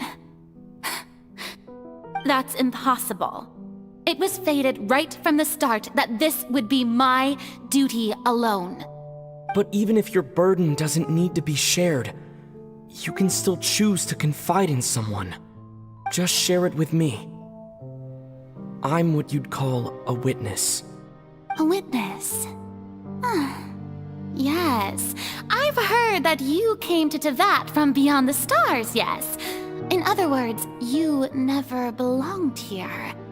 And if Tevat is, in its entirety, a show on a stage, then you're just a spectator, aren't you? If that's the case... He's right. I could confide in him, couldn't I? But if things don't play out as expected, the people of Fontaine will be the ones to pay the price. No, Farina, you shouldn't be selfish. But What if it's really alright? Farina, you've worked so hard for so long. Surely it would be okay to put yourself first for once. Just this once. Is it such an outrageous thing to do anyway? To find someone in whom you can confide your frustrations and sorrows? Surely it could not hurt. If you let this opportunity slip through your fingers, it might never come by again. Think about it long and hard.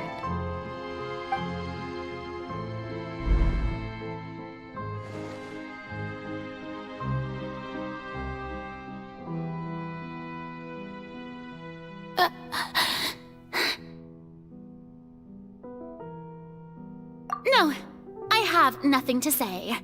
I am Farina, the Archon of Fontaine. Everything will surely get better. All you need to do, dear spectator, is to witness my performance until the curtains fall.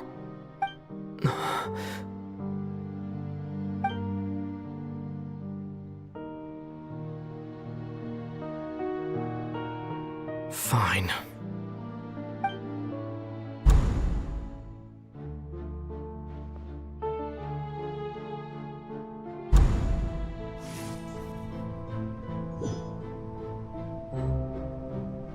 So even Farina doesn't know the truth? You've never once let her in on the full plan? Yes, it had to be done. To deceive the heavenly principles, you must first deceive yourself. She did very well. If she had let her resolve falter even once in these 5 centuries, Fontaine would have been doomed to the most tragic fate. It seems that trusting humanity was the right decision after all. I believe that I understand how your deception works, but that is only half the truth, is it not? How would you build on this foundation to save the people of Fontaine? That is the most important thing. Ah, good. Of course, the Iudex of Fontaine has pinpointed the crux of the issue. I'm sure you've long sensed that the Oratrice is no simple machine, yes? I've always suspected that it had its own consciousness, and Lenny did mention that he heard a human voice within the core chamber.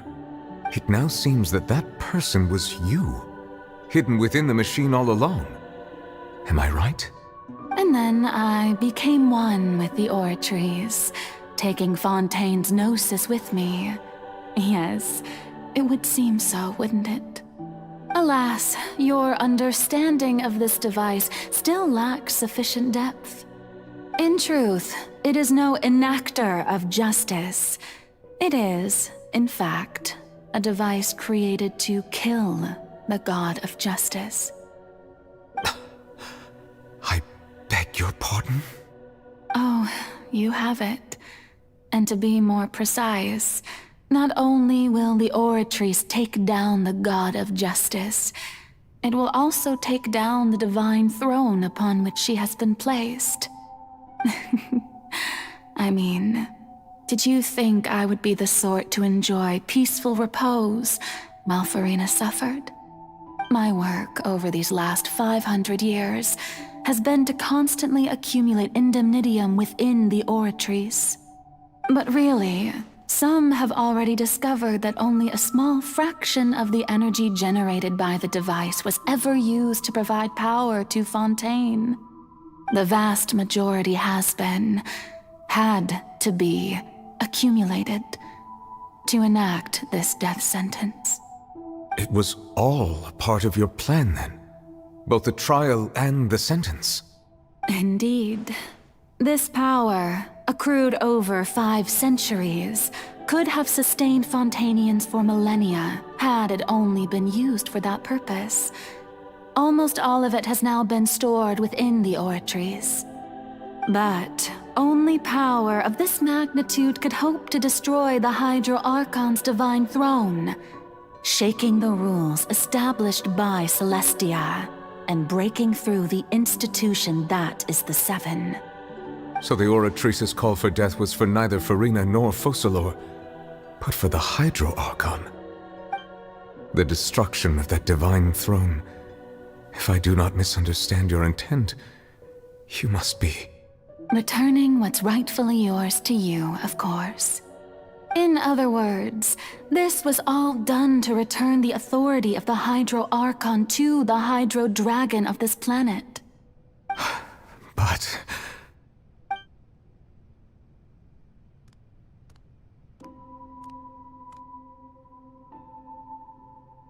Oh, what?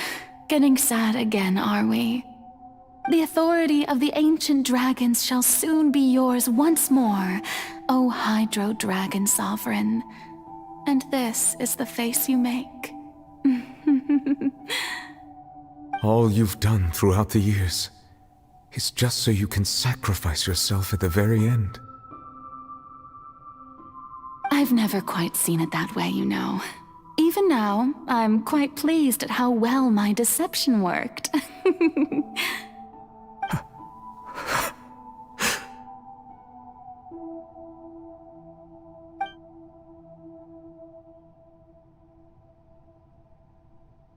Hydro Dragon, don't cry.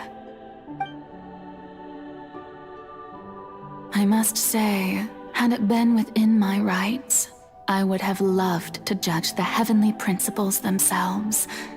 Were they not guilty of essentially the same crime?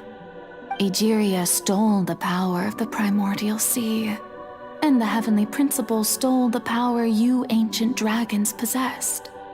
I, for my part, am the god of justice. And is it not just that your original powers should be returned to you? Speaking of justice, I have always believed that justice lies in the process of pursuing human existence itself. So, if the theft of the primordial sea's might was Fontaine's original sin, then, leaving matters of procedural right and wrong aside, the descent of the Fontainians as humans and their right to exist in this world would be Fontaine's original justice. In other words, existence was Egeria's justice, and to me, justice is the continuation of that existence. Defying the prophecy and ensuring that Fontaine's people shall live on, that should be the justice enthroned over all others. At this point, we, whether it be myself or all other Fontainians, have shouldered the burden of this sin for far too long. Iudex Nervillet, the highest judge in our land, when you regain your full power as an elemental sovereign, what verdict shall you pass upon us? So when I was invited to the court of Fontaine to serve as Iudex, I see now that that was your idea too. At last, I now understand the true purpose behind this position. In the beginning, I was uninterested in human existence. But these 5 centuries of living alongside them have gradually brought about mutual understanding between us. And I have even attempted to feel as they feel. You are a devious one, Focalors. Things being as they are, surely you know that I could never declare them to be guilty.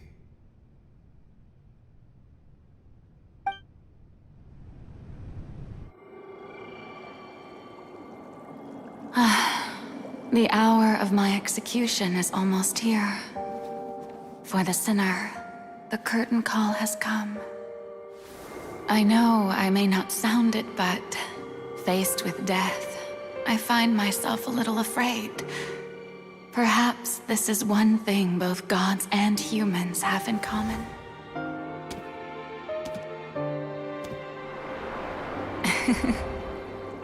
Farewell, Nervillet. I hope you've enjoyed the part you played these 500 years.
Codex Nouvellette, hereby declare,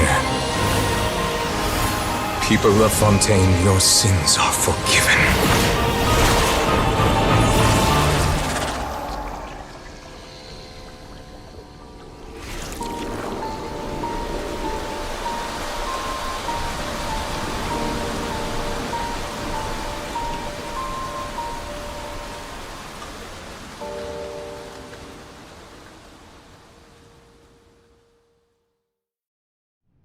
Come on.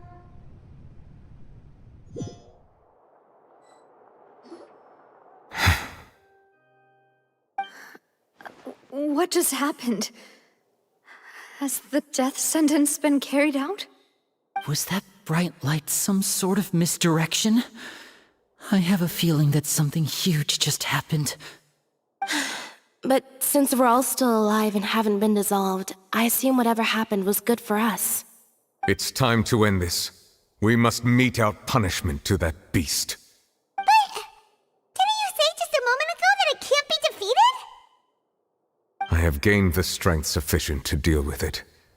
Through certain means, I now have the ability to separate the power of the Primordial Sea from that creature. We should seize the opportunity to pursue our quarry. Traveler, now that the oratories can no longer function, I require an executor to help me mete out justice. The root of the calamities befalling Fontaine, the beast that enacts the prophecy.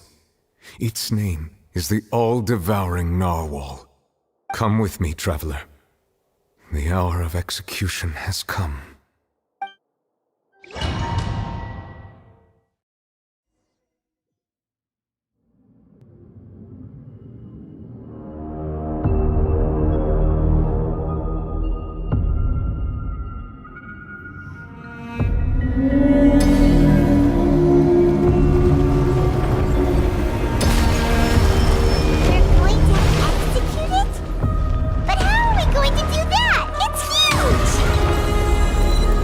Done my best to separate the power of the Primordial Sea from the whale. Considering the size of the beast, I cannot reach the power source. Unless we can find a way to attack it from within. I shall dare use and Dragon's power with you. Shall refer and open together. Springboard! Incoming!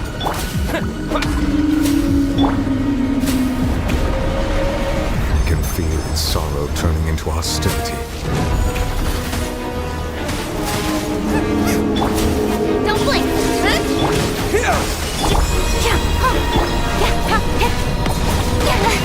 Incoming! Scatter!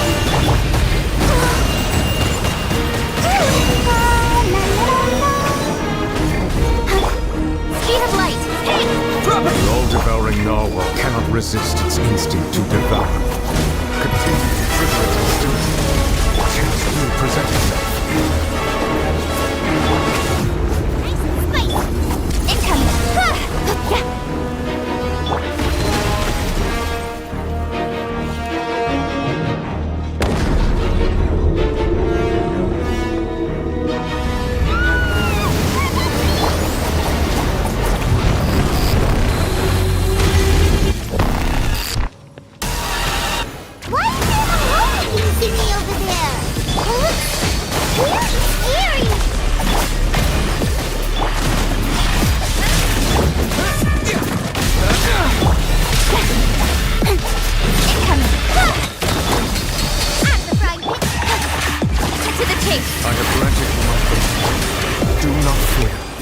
Seize the moment.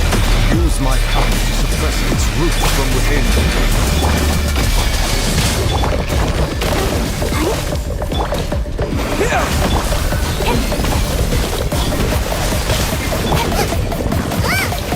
Nice and spike! With sword comes shadow. Scatter!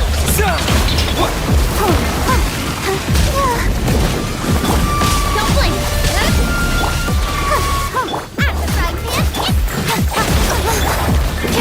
Let the show begin!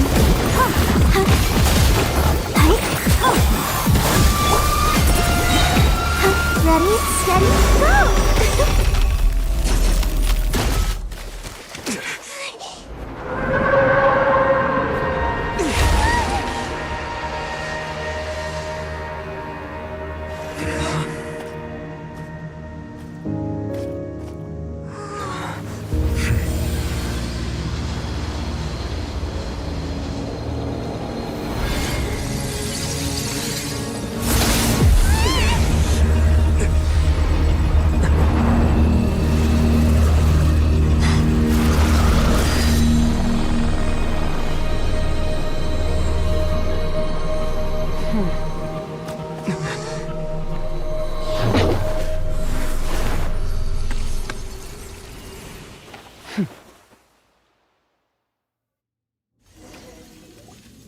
Thanks for helping with the cleanup. It should have been my job, but... oh well. It was just supposed to be a short private training session for me. I didn't think that my disciple and my master's pet would start brawling in the meantime. Well, actually, I had a feeling that it would happen at some point, but they bumped into one another earlier than I thought. What a blunder. I suppose I'll have to swing my sword 3 million times as penance. That power. Who are you exactly? Paimon has an idea. From what she said earlier, she must be Child's master. Skirk, right? It's just that he gave us the impression that she was the less talkative person. I simply did not have anything to say to the weak. But you, on the other hand, managed to defeat the all-devouring narwhal without using power from beyond this world. So you may speak to me as equals. I have to agree. It's a strange use of a planet's primordial waters just to raise an all-devouring narwhal. That kind of power is wasted on it. It's not cooperative, it eats too much, and I have more important things to do with my time than pet sitting. The only thing that creature has going for it is its looks. All in all, it fails as a pet. Miss Skirk? I think you might have missed the point. The point being? Well, being that this pet almost destroyed an entire nation. So what sort of person is your master? Well, Child's master's master. Wait, is that right? Oh, right. So you don't know him. Sorry, I assumed you did. His name is Sertologi. Huh? I am unfamiliar with that name. Huh. So Master isn't sufficiently famous. How should I describe him then? Have you heard of the name The Fowl? The Fowl? Still nothing? Well, how about the Visionary? Vetterfulnir then? Or Gold Rhindaughter? Ooh, that one we've heard! Rhindaughter's part of the Hexen Circle. She's Albedo's mom, right? Oh, so you do know that name. To be honest, I also heard all of those names and titles from my master. I don't actually know them either. But I suppose you understand now, yes? My master is likely a similar sort to Rhindaughter. They are both pursuing some form of perfection. Wait! Didn't you also mention a visionary person? Paimon didn't quite catch their name. Actually, never mind that. I believe it expedient to inform you that the all-devouring narwhal used up nearly all its strength fighting you. Such roiling hydro energies will prove difficult for the planet's deep seas to digest. As such, the fontaine back on the surface has most likely been thrown into chaos. In other words, the prophecy that you've been fretting over should now be in full swing. What?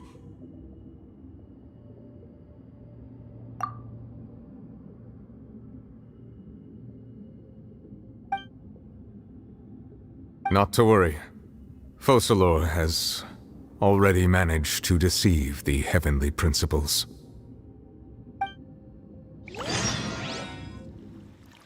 In the end, the people will all be dissolved into the waters, and only Farina will remain, weeping on her throne.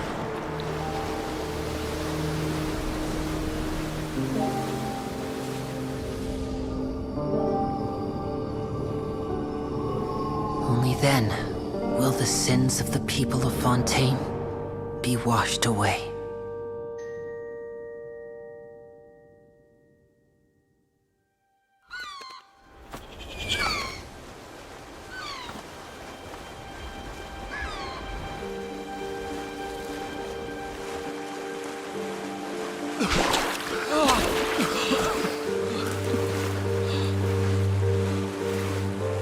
Hey!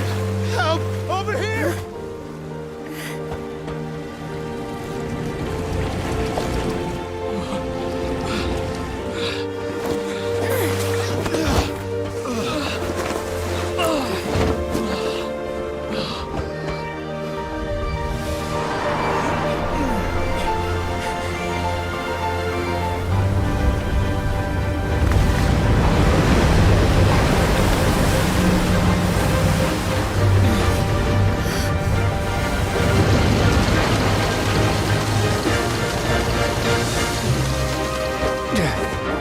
All hands, initiate emergency rescue!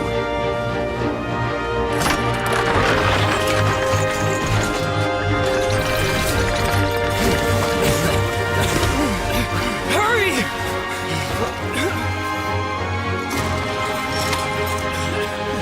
Hey, lend a hand!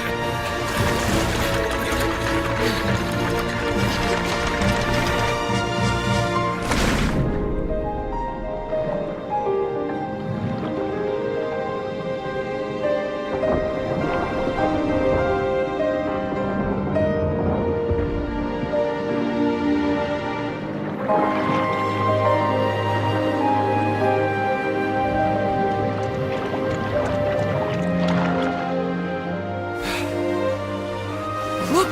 The water's receding!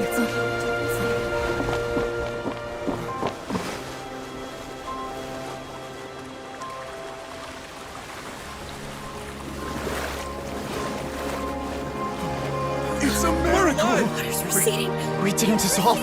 The prophecy was wrong. The prophecy was wrong.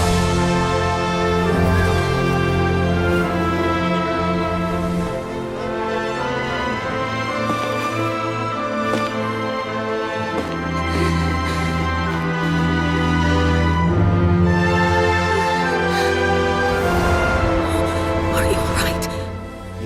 Yeah. We're saved. The prophecy was wrong.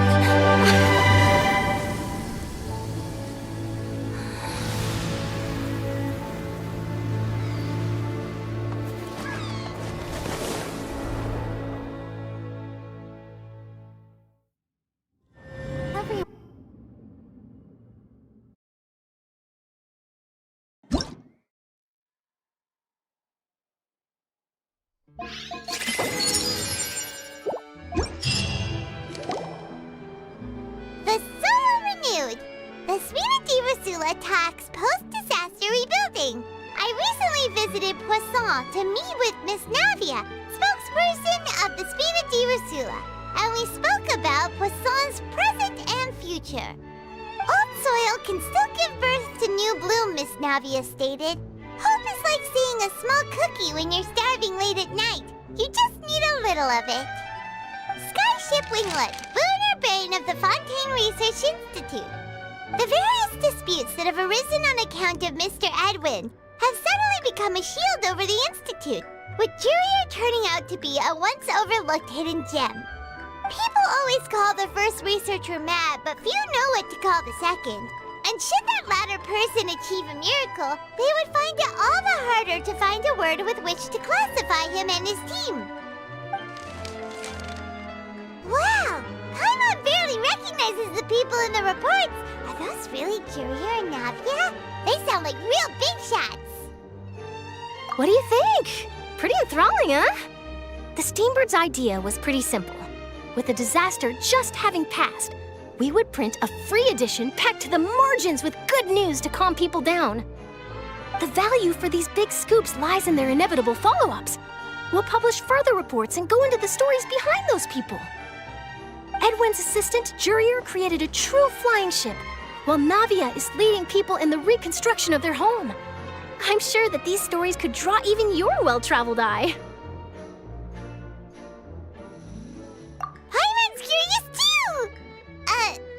Wait a minute. Didn't we watch everything happen from start to finish? What's there to be curious about?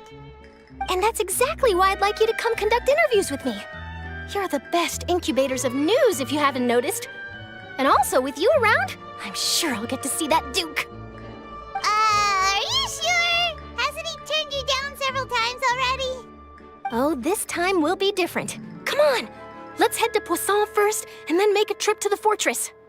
There are some things you'll only know when you get there.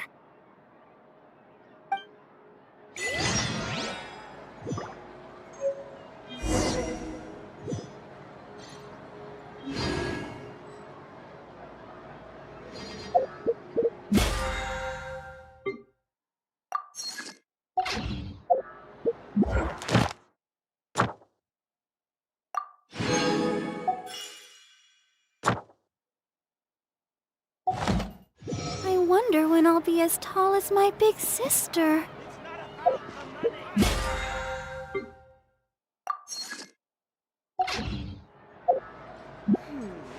Do we have anyone doing maintenance on this, statue? Huh?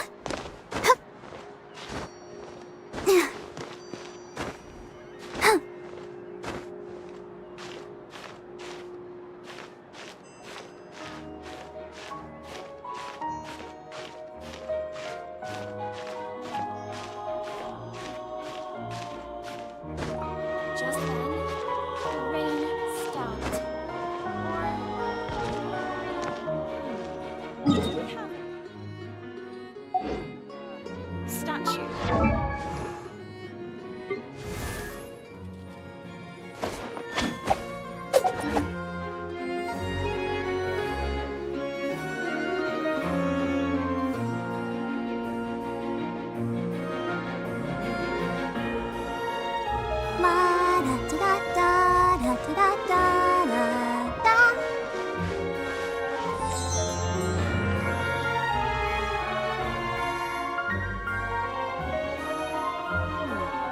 Do we have anyone doing maintenance on this, statue?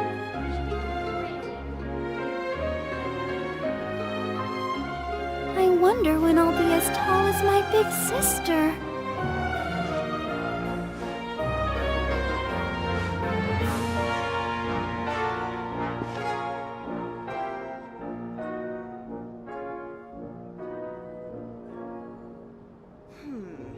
Do we have anyone doing maintenance on this, statue?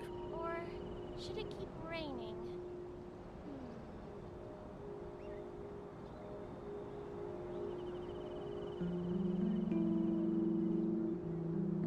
La da da da da.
Are you here to play with me? Speed of light! Propagate! Spring forth! Let me amuse myself a little. Income! Nowhere to hide.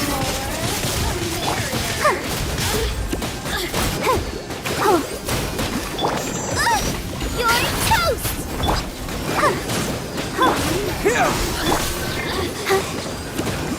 Let the show begin. Speed of light! Know how to get me going. With sword comes shadow. Propagate! Nice and spicy. Hey! Look at me. Just incoming. Boba, get them! Blink! Yeah, don't blink! Cut to the chase! Don't worry about me, sister. Scatter!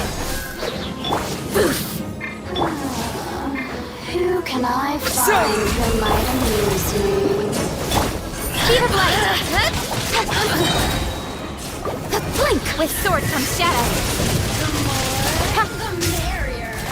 Oh, now you've got me worked up. The frying pan, it's Incoming. hey!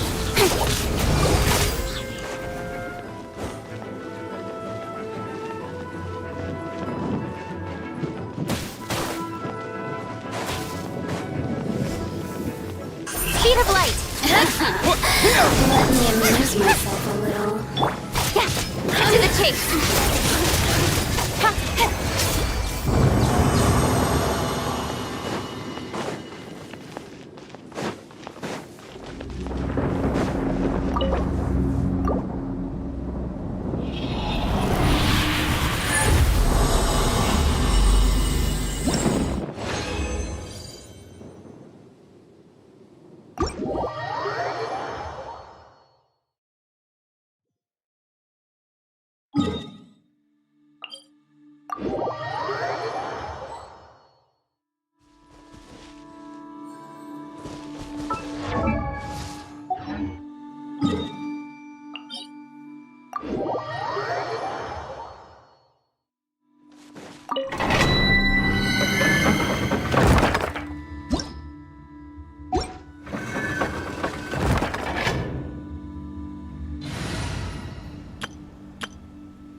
There you are. Scatter! Freeze! Propagate!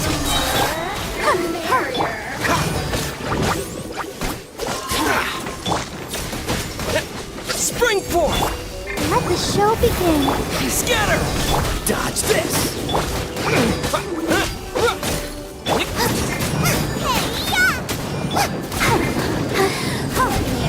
Propagate! Nice and spicy. The more, the merrier. Blink! Race you! Freeze! Now you've got me worked up. Dodge this!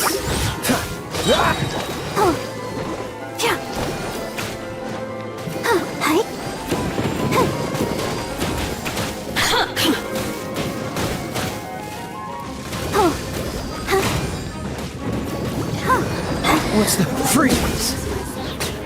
Propagate! At the frying pan, it's The merrier. Dodge this!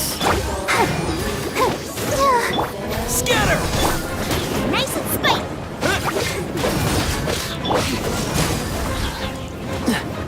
Oh, so sorry. Cool it! Propagate! Blink!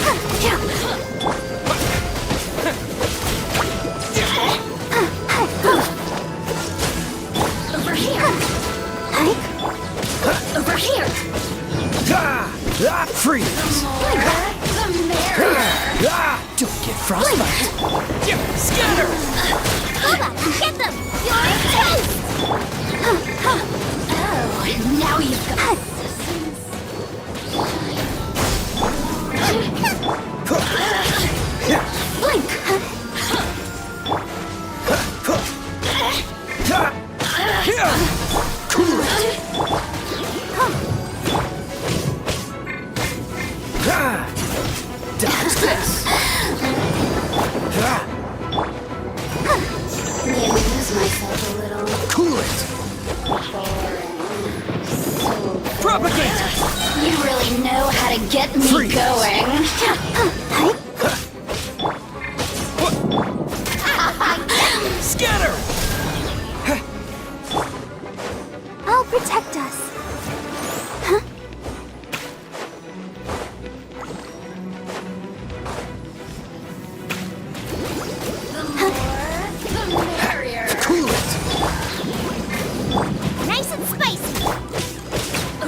frozen in time.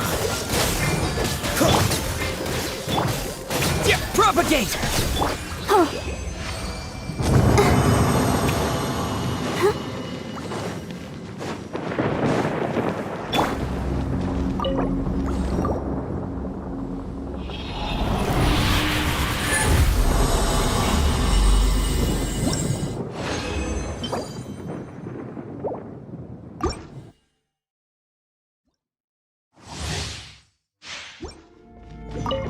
There you are, eavesdropper.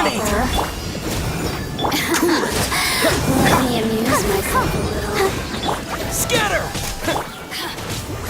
Freeze! The more, the merrier.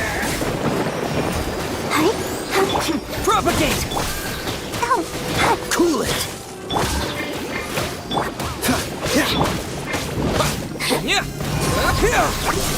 Boba, get them! Let me amuse myself a little.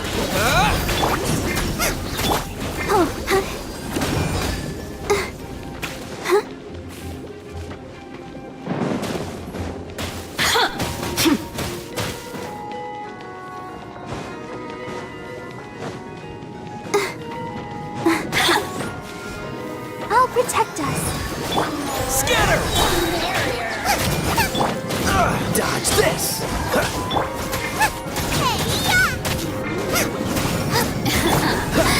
Let me amuse myself a little. Cool it! Propagate! Nice and spiky.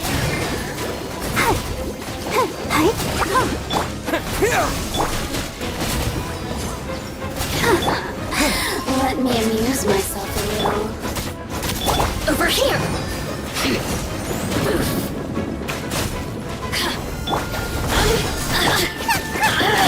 Distance. Shine. Oh, so sorry. Frickin' push your luck. Out of your frying pants, it's Boring. What's the hurry? So Scatter! over here. Go, You Barbara, really know go. how to get me going.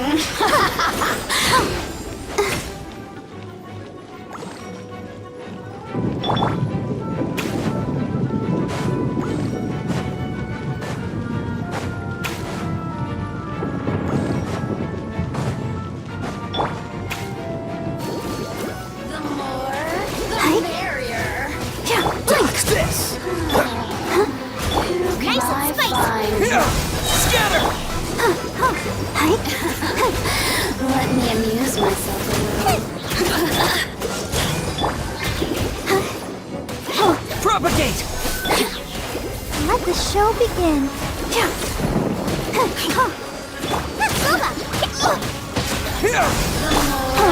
The merrier. Cool it! This moment will be frozen in time. Help your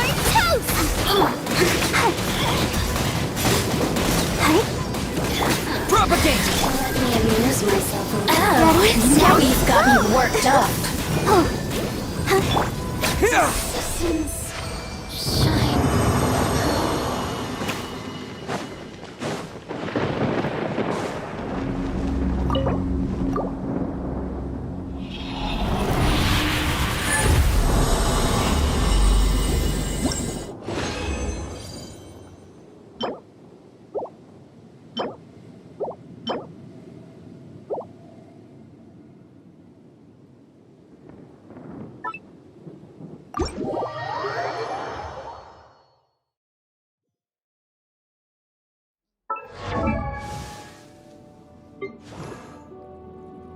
La da da da da da da da da.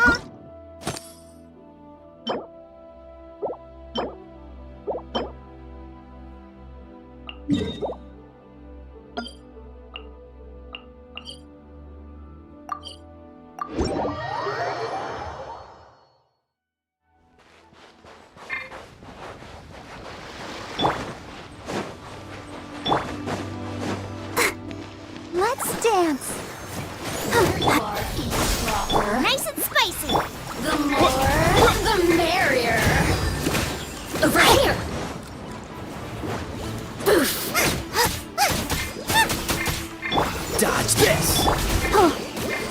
Propagate! Springboard! Let me amuse myself a little. Scatter! Blink! Freeze! Barrier! Propagate! Over here! I'll protect us!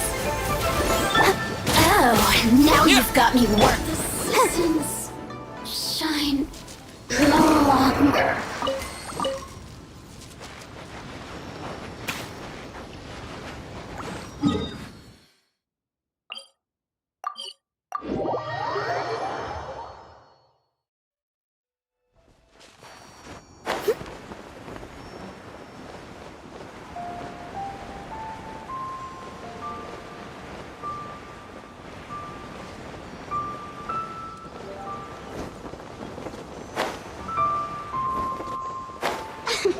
There you are. Cool it! Scatter!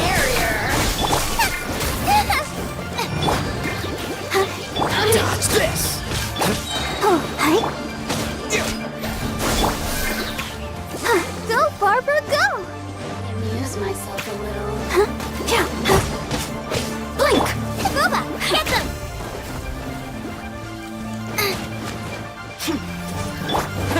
Propagate! You really know how to get me going.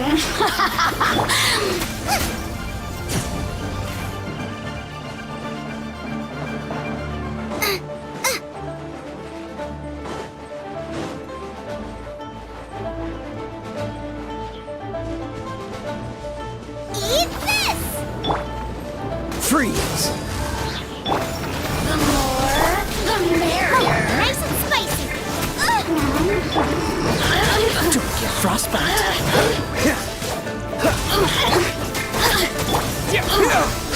Over here. Scatter! At the right hand, into the fire. Just once more.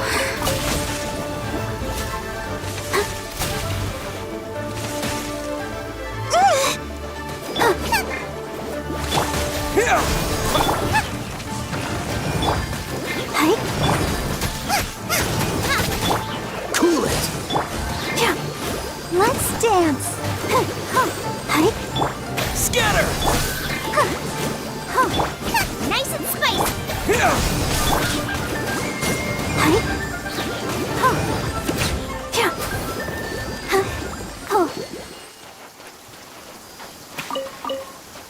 Go, Barbara, go!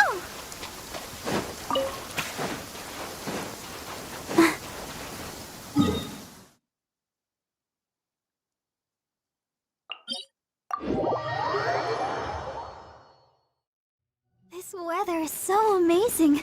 I could burst into song.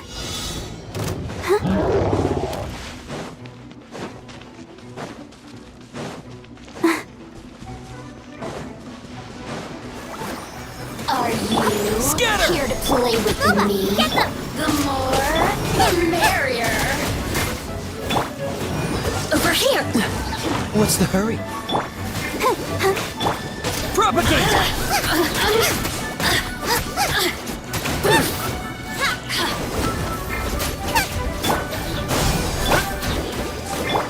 Look, you're toast.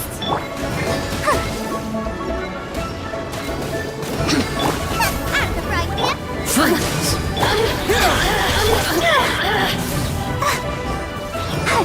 I'll protect us. You really know how to get me going.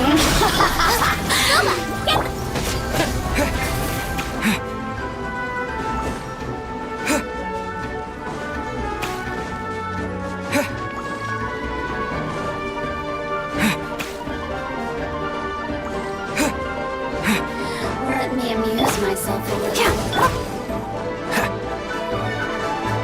Blink! Dodge this!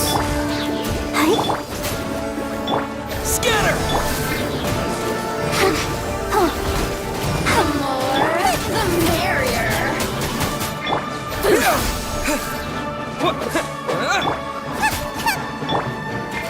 Let's dance.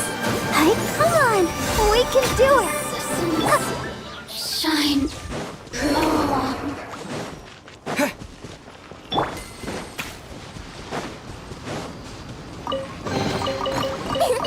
Open sesame! Oh.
To make people smile.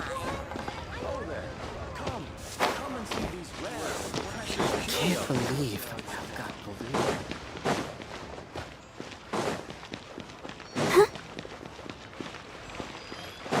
Ad Astra. Thank you for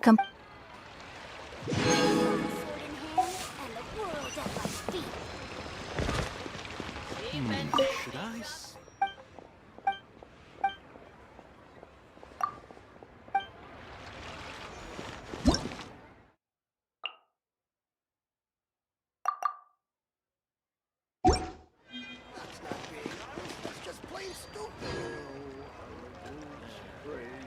Try something new with the Leo's really got a lot going for